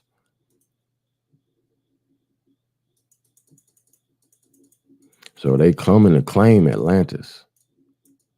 They looking. That's why they digging up everything. That's why you got the gold rush. You know what I'm saying? That's why they burning shit up. Because we was doing business with the goddamn French and the Spanish. We had them niggas paying tribute to us and everything. You know what I'm talking about? It said there is much, it says, assigned to the period 1600, 1620. Masonic activities, all right? Much to indicate the period of Bacon was the beginning of a secret floor work. All right? Someone must have drawn freely from such works as Utopia, Atlantis, Campanella, Shakespeare, the Bible, and other sources for the curious conglomeration of Rosicrucians, religious mystics, and operative laws, rules, and governments that are our ritual present. See, because they done just took from everything. They just stealing everything, putting it all together. They just want everything. They greedy. They mixing shit up. Don't even go together.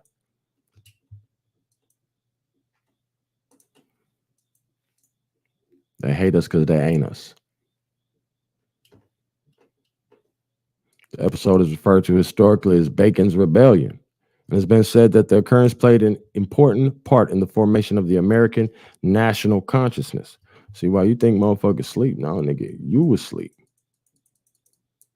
That's why they send these niggas to goddamn distract us.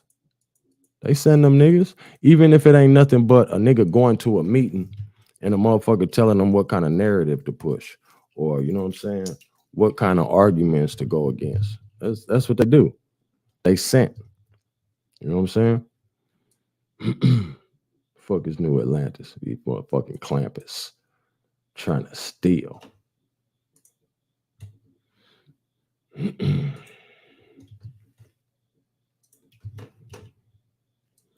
it's getting a little slow with this shit, I know, man. Nah, nigga, man. The colonization scheme. See, this all the big plan of the families because they was broke. You know what I mean? You motherfucker got hog coins and shit. Then they getting their ass murdered as soon as they pull up.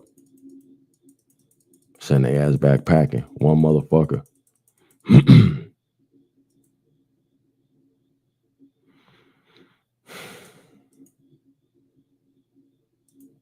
Should be right around here, man.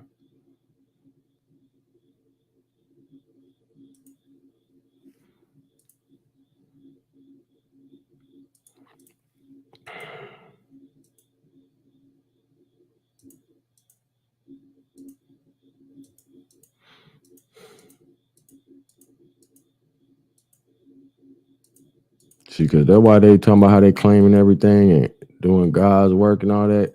They God different than yours. Press one. But they mean it.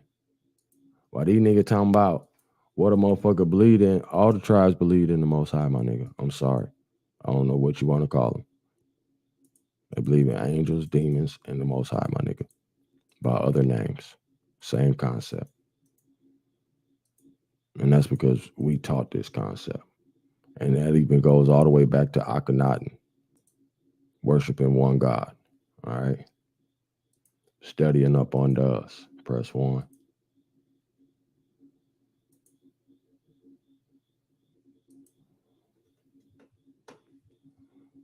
Yeah, here we go right here. I don't be wanting to read all they motherfucking books, man. I read this shit like 2-3 times.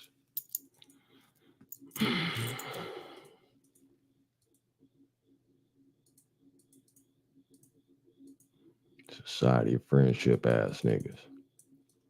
All these motherfuckers together. Well, I think, for real, man, I think we really got this shit figured out low key. You know what I'm saying? If all the aging ass niggas and like the retarded niggas would get out the way, we could make some moves. You know what I'm saying? But you got niggas that's really agents and they be giving you advice and you be thinking a nigga like giving you sound advice, but the whole time this nigga setting you up to fail.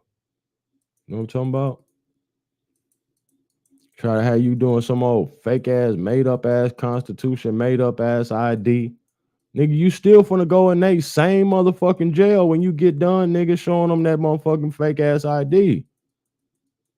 The fuck? Boy, you ain't giving a nigga no shot out here. God damn. You gonna have a nigga on the bus stop fucked up. Goddamn felonies, hot list, press 1. Shit. Leave nigga use his state ID, go get him a goddamn Benz and a motherfucking house to take care of his family. You can't tell you want to take something out from underneath a nigga ain't giving them nothing else to eat. You know what I'm saying? That's how I know you niggas ain't really, you don't really come for no, you know what I'm saying, no real shit. Cause you know you can't tell a nigga you can't have this without giving them something else. Press 1. The fuck?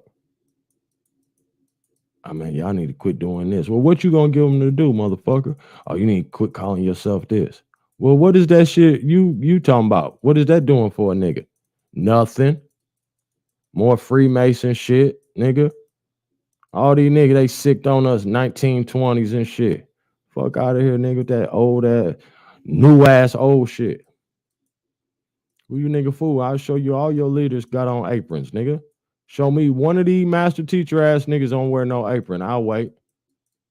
Fuck is you talking about? Helping goddamn these Luciferians with they goddamn great plan and shit. Which one of your master teachers don't wear no apron, nigga? I'll wait.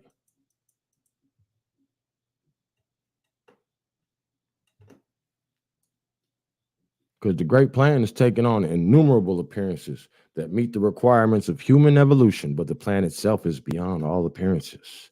Many have the privilege of serving, but only the divine wisdom itself has the authority to dogmatize, and it has never indulged that prerogative. I ain't giving y'all shit. I ain't telling y'all shit, nigga.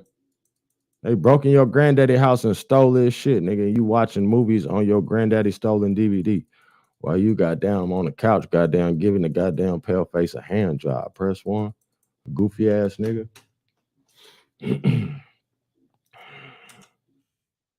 Straight up. Niggas late night. I'm night hawking and skywalking, talking my shit. You niggas dumb. See the new Atlantis, history of Newfoundland. Newfoundland. These motherfuckers, bro.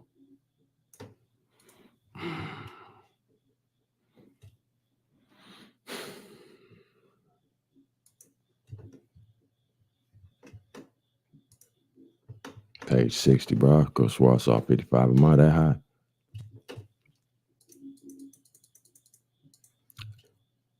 Here we go again. The same political considerations apparently also induced him to develop Freemasonry as a further bulwark against the encroachment of the Spanish plot. Cherishing as he did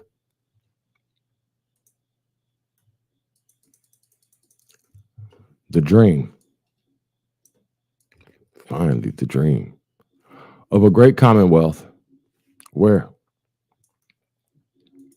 is they coming to steal all these niggas goddamn inventions, all these niggas land.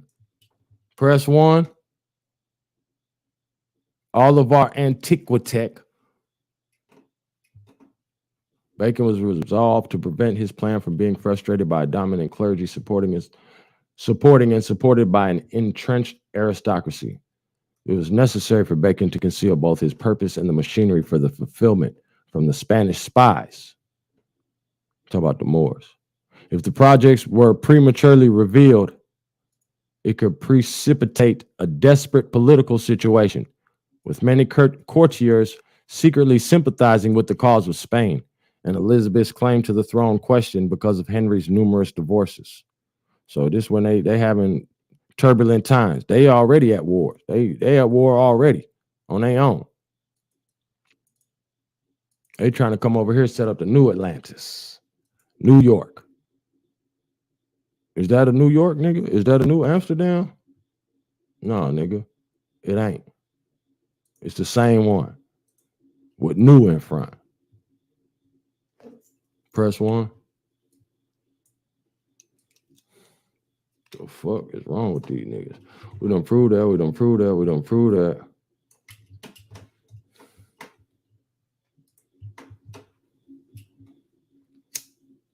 Fuck it, I'm still going.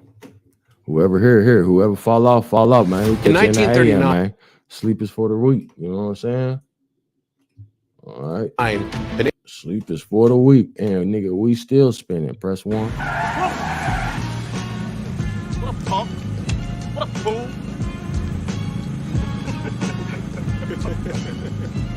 Mark.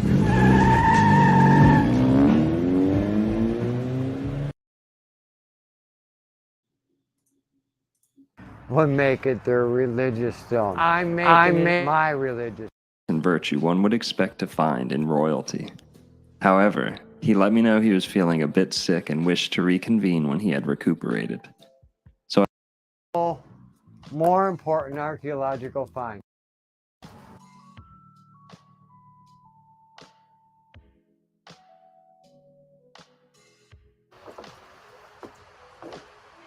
Wow, you guys, are you in for a surprise? Oh my God. Well, if there's any one piece of archaeology that's important to mankind's history, it's actually we're coming right up on the most important talking stone in the world.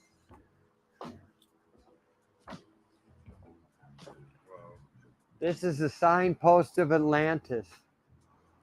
This is the actual stone that was carved so that many thousands of years later, if someone would come upon it, they would be able to tell it that this was a stone. Here you see the sister, I tapped her on the shoulder. Now, it says that it's a Tamukan holy stone. All right. But he's saying he finding stone anchors in Florida. See. So they used to sell acres of land in Tarpon Springs for $100 an acre. And with that went an ad saying that, I can find that ad for you sometime, that says $100 an acre, original and old in Garden of Eden. And they were selling them because Frank Cushing came through the area of Tarpon Springs, Smithsonian archaeologist, and found some ancient stone anchors and said there was a rock quarry here past 6,500 years ago. And he kind of was questioning what the hell was that going on. And so the people of Tarpon figured out that, oh my God, we must have stumbled on Eden. And let's keep it quiet. You know, after they put out the ads, they realized they may have let the cat out of the bag. But they made it quiet then after a while. Then let's not say nothing. Anyway, here's a stone anchor right next to me, disappeared. And and I thought I'd take a look at it. What do you think, folks? We can take a look at this thing. Over here at the first rock, I noticed really there was a stone anchor because it had a hole in it. it was in 1996, the year I was born, that John first noticed this ginormous stone anchor pictured behind him. You will soon understand it is very common to find 8,000 plus pound stone anchors in the front yards of Pinellas and Pasco County, Florida.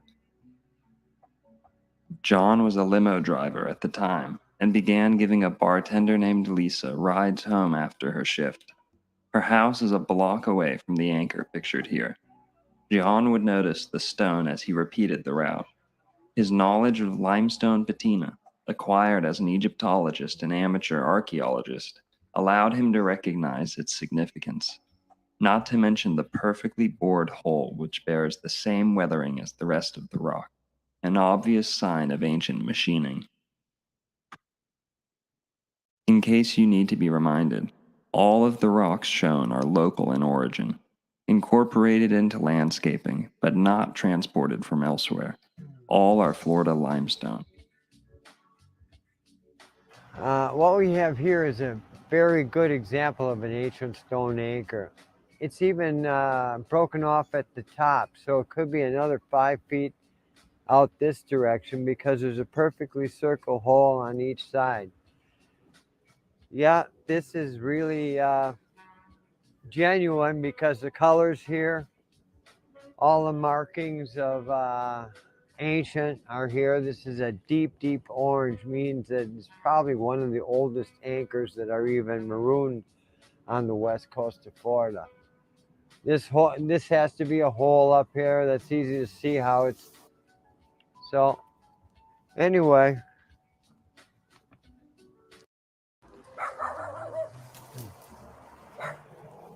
Why don't you try to help by moving?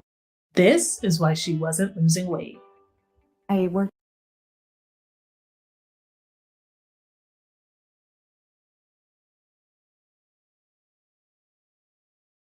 Bettina Sugar, Yes, Sugar. yes. Django isn't a slave. Django is a free man, you understand? You can't treat him like any of the other niggas around here, because he ain't like any of the other niggas around here. You got it? When's we gonna be free? That is a good question, my man. How about nowish?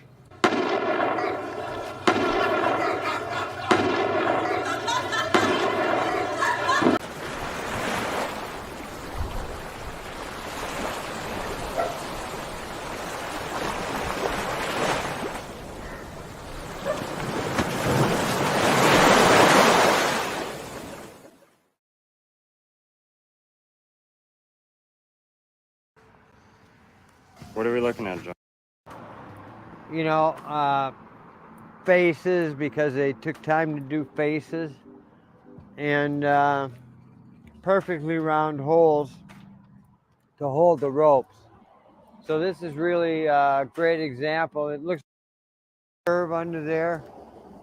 It's almost as though two of these things, or three of these things, bonded together to make one stone. It was in a book of illustrations of the Bach at anchors and decided to head back to John's place. Entering his house, primary emblem of the Merovingian, the Bible. Von Sachs, meaning the line of Isaac. Why are we here? And once you answer the question why we are here, according to the rocks, if they're asking the question, we can get the answer to why we're here. That's all I got to say about all these big rocks over here. We had spent hours looking at anchors and decided to head back to John's place.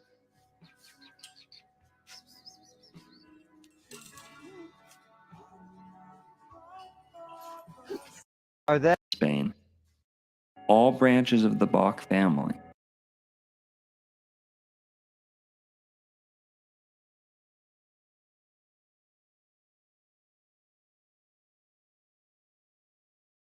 Treasure hunting. So we had me by the gazongas right then.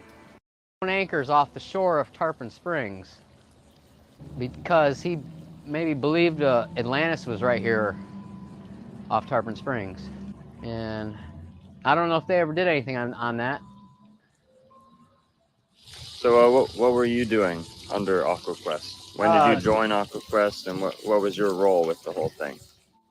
Joined as a deckhand on AquaQuest, but shortly learned how to survey. We did golf for quite a while, maybe 3 years, and then we went to the Keys a couple different times, and then we went up and down the East Coast for the rest of my career. And how did you And then we went to the Keys a couple different times. Need I say more? And then we went up and down the East Coast for the rest of my career with them. That was interesting. Yeah, and always looking for, shipwrecks or ancient man-made structures, which we found some off from North Bimini.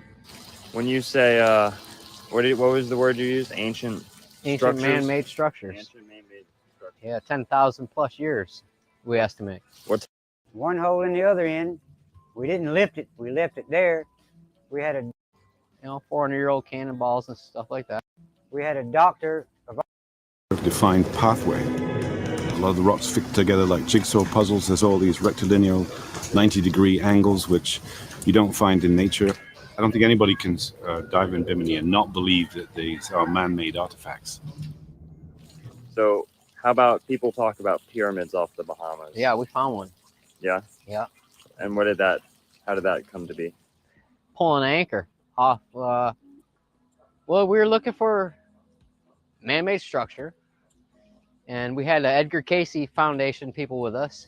We've been mounting these expeditions with the ARE, the Association for Research and Enlightenment, and part of the Edgar Casey Foundation. And what we've been looking for is evidence of lost civilization of Atlantis. This has been one of the prime objectives of the ARE. In fact, some humans have placed those there and used that to level out the road so it was all one level. But I don't think it was a road. I think it was more like a breakwater where boats would park behind it when it used to be water behind it.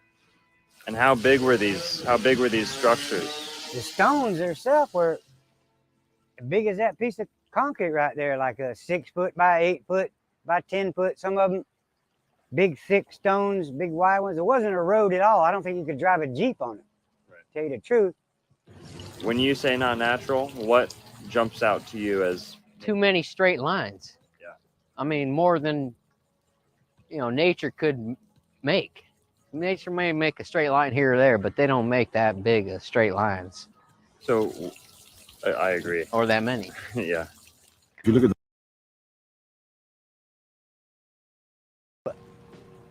And it sank in 1923. Anchor. Yeah. I could swim through.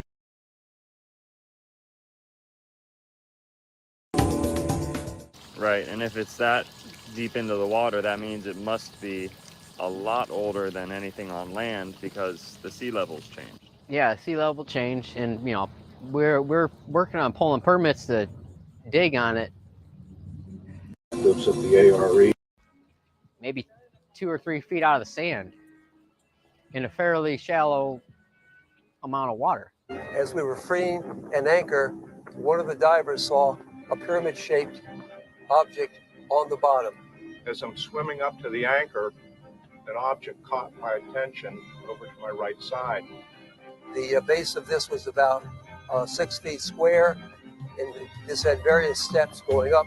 So this could be called something like a step-shaped pyramid. Immediately, my heart was in my throat. I thought, oh my God.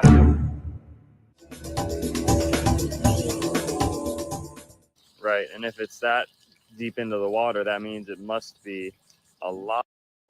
Yeah, but that was from copper turns green, gold don't. And all kind of stuff. You found a cannonball. Yeah, but that was from. I love trying to find my contact lenses.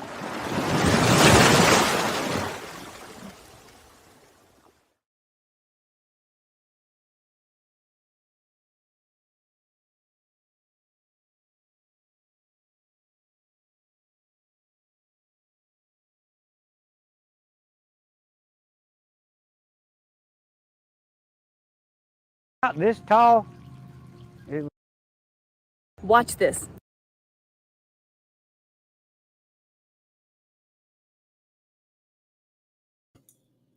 No, bitch, watch this. The fuck?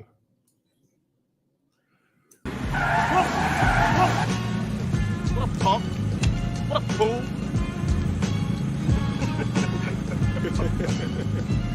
Mark.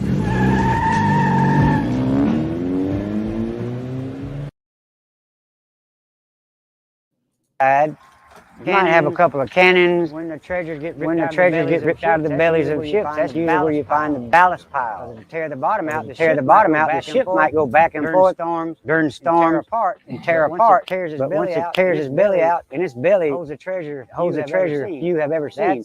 That's the ballast pile with the cannons and the gold and whatnot.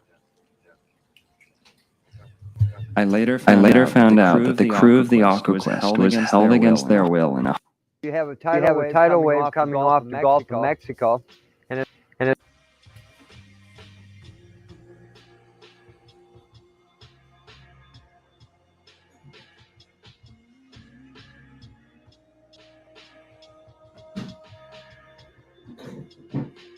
20 or 30 manatees swimming in this spring. So we're on a hill here overlooking. John believes Spring Bayou in Tarpon Springs to be the primary fountain of youth flowing out from Eden. Juan Ponce de Leon sailed up and down the Anclote River, which is fed by that spring, in search of the fountain of youth, and named it Espiritu Santos, meaning the Holy Spirit.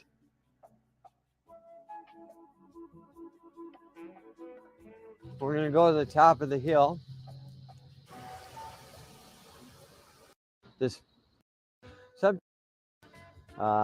And nobody's ever found that cross. However, they put a gate on the spring. So you'll try to throw it in this little gully behind the house. It's just big enough for an 85-footer to rest. So what I'm saying, for an 85-foot stand, because there's so many people. When he finally wanted to rest, he would rest in this little gully behind of concrete there. And he'll throw the cross out. He'll try to throw it into the middle in this little gully behind the house. It's just big enough for an 85-footer to rest in. It's like kind of like a hammock shape. I'd like to be able to take you back there, but I don't have permission today. It belongs to somebody else. But you get the view here. This is just awesome scene every 6th of January. There's not a space to sit or stand because there's so many people. They're out onto the street. They're over here. Sometimes there's 10,000 people that come here for this ceremony, this Epiphany ceremony. And the Archbishop will get out over on that for an 85-foot. There's not a space to sit or stand because there's so many people. They're out onto the street. They're over here. Sometimes there's 10,000 people that come here for this ceremony, this Epiphany ceremony. And the Archbishop. We will.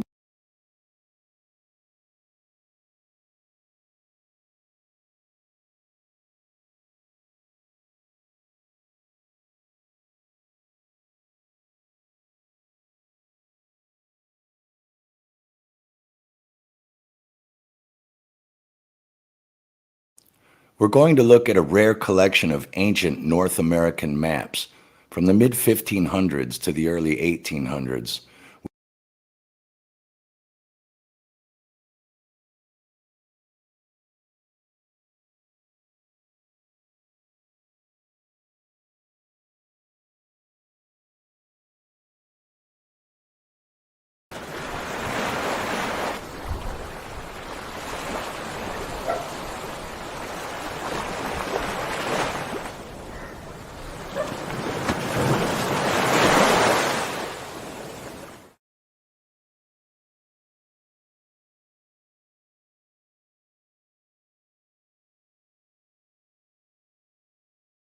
You already know that shit. That's over and over and over again. That's common sense. But common sense don't work for black people. That's because common sense is not supposed to work for you. You gotta look. Look for the insane. Look for the insane. Look for the deterioration, the degeneration. Look for all the pathetic things that you are, because that's what lies a new beginning. See, now we're dealing with some stuff that is totally out of the ordinary. And that's what we have to do right now. We have to create another horizon. So there's time out for shit that sounds like you wanted to hear. Knowledge is not supposed to be something that you agree with at the beginning. It's supposed to be something strange and out of the ordinary. That's called creative physics. You see what I'm saying? You give to a new birth. You see what I'm saying? I mean, it's like a sister called me. She said, man, you got some stuff going on inside your body, this entity. She said, prepare. I'm like, okay, I'm preparing. And the next week, my back whips broke all out and stuff.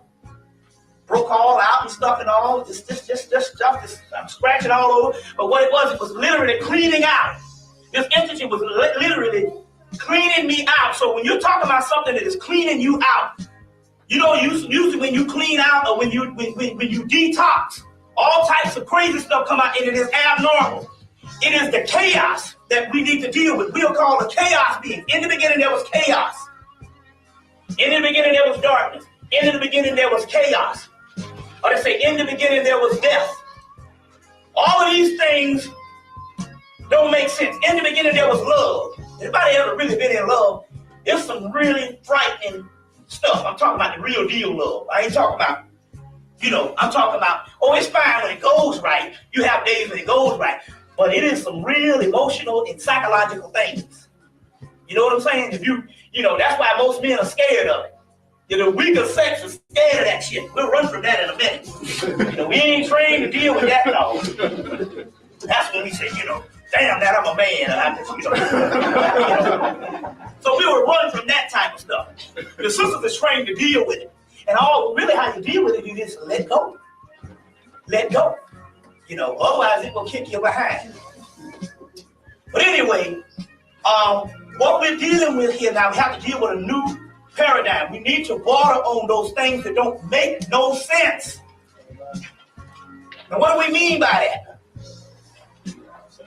Is it not written in the law that ye are gods, and the scriptures cannot be broken? John 10, verse 34, 36. I will give you the treasures of darkness. Matthew 45. If ye are gods, then things that make sense on a human level wouldn't make sense on a God level. A God would be something totally different. You mere mortals, you have to deal with common sense, rationale, logic, deductible reasoning. But we gods, to the mortals, our stuff seems crazy. But we are gods. This is the mystery. The mystery why stuff is not working for us on the humane level, because we weren't originally humane. We fell into a human existence. You understand? We fell into a human existence and we had a human experience, but now we're talking about godship, something totally different. That means that the insanity is the right way to go. Is the right way to go. You say, damn, that's kind of hard to take. What we have to do now is we cannot allow you to spend money to go in and hear shit that you already know. When I was at Benedict College in Columbia, South Carolina, we have all these public speakers would come and give us stuff that we already know. You know how it is in church. Amen. Well, if I'm an idiot and I'm agreeing to this, obviously I'm not learning nothing. I don't need to agree to this. If I'm a damn idiot and I can literally agree with what you're saying, you ain't teaching me shit. If I'm coming to hear something, that's the key. That's the key with mind control. Give you something what you want to hear and not what you need to hear. You see what I'm saying? And a lot of times what you need to hear is not the familiar. People tend to gravitate towards the familiar because they are afraid of change. The laws of the universe and the laws of the universe are the laws of chaos. Chaos is an unorganized, to get this thing in a definition of this. Y'all all right? It's a chaos. First of all, the first thing they tell you, the melanin, and it courses through our vein, is chaos. Chaos is a state of things where change is supreme. If it doesn't change, it is dead. That's why black people are always changing. They said, damn, why y'all don't listen to blues no more? Got little white boys and shit in 9th grade playing the blues. White children playing jazz. They said, why you all abandoning? Because it's a state of change. We're always in a state of flux. A change. We don't understand. Our insanity is correct. This thing is amazing now because the same shit that we've been saying all this time, black people are out of their minds. In actuality, that is the right stuff. They said when they went into ancient Kemet, ancient Egypt, they said that the Germans had the gall to say that the Egyptians did not understand their religion. Look at this. Look at the arrogance. The arrogance is almost insane. The Egyptians did not understand their religion. And they said this stuff is so contradictory. They got columns. The columns, one column is this high, this column is this high in the temples. And they said, and one column is this high. They said, what kind of shit is this? They didn't ancient Egyptians were actually creating what they see in nature. You see a blade of grass is not the same size. You see different trees. So they were literally creating a forest. It was a doggone inanimate object, but they had shaped it down and they understood the different columns and different things. It was talking about the papyruses or the lotus plant and the different forms of nature. Nature is a series of contradictions. So Faulkner, which was an Egyptologist, said, hey, wait a minute. I've been studying this stuff and I realized they got all these contradictions in the religious text. They said, oh, I get it now. They purposely built in mistakes. They purposely built in mistakes because that's the way nature is. We did that in jazz. Jazz, mathematically, is a big mistake. And if you notice, and it was a big mistake, the white boy would get it and he'd make that shit smooth and he would kill it. And then the black people would come and put their stuff back in it and raise it back up. You know what I'm saying? And so by the time it got to the 50s, like with Charlie Parker and all that, it became what? Chaos again. You see what I'm saying? It's a series of contradictions. Black people dance is a series of contradictions. The white man has to dissect it down. So they said, well, black people, the ancient man would take an animal and he would dissect it. He would look at the animal and he would study all of the form of the animal based on nature. It might take 20 years, but he said, I'll study it. That way I will know the essence of it. Whereas the white man would dissect it and cut it up. And hell, it might take 100 years for him to figure it out, and he never figures it out because he didn't study the pattern of it, the chaos pattern, the nature pattern of this thing. You see what I'm saying? So they dissect stuff. It's just like they said.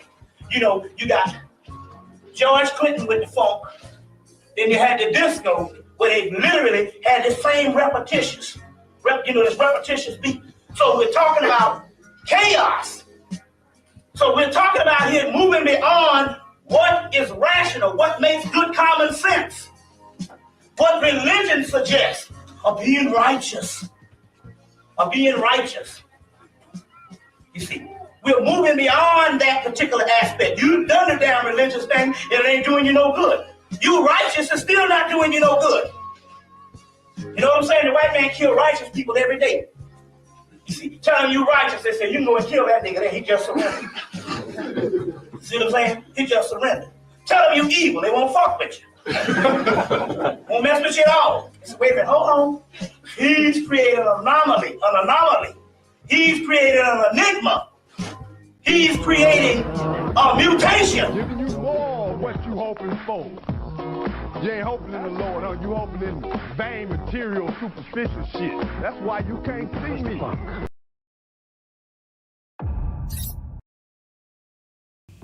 Any state, any entity, any ideology that fails to recognize the worth, the dignity, the rights of man, that state is obsolete. A case to be filed under M for Mankind. We have style, we got flavor, we got rhythm. I mean, the black man in America is the most copied man on this planet, bar none.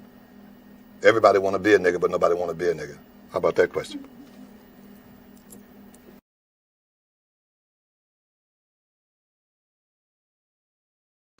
Yo, peace to the tribes, man. We out of here, man. Hopefully we all learned something. I know I learned something, man. You the best of people raised for the good of mankind. You got to know that, tribe. Press 1.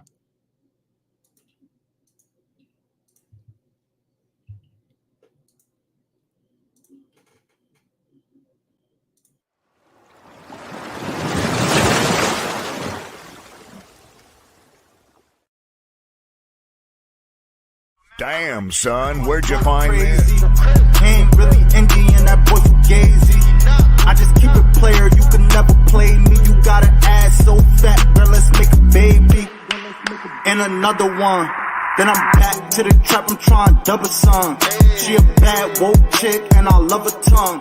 We some jurisdiction boys, we some 101s. Look, don't compare me to no Martin dog, I'm like Malcolm X. Die about our freedom, we'll leave a crack and stretch.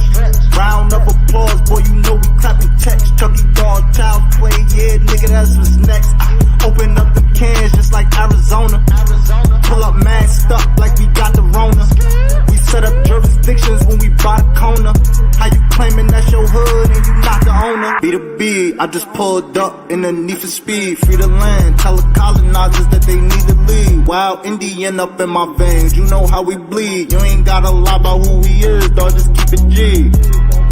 We at war, we can't keep the peace. Since we at war, gotta keep the peace. Whack a cone, then I meditate. Should I need to breathe? Keep a Olmec head when we slide, dog, cause we the shit.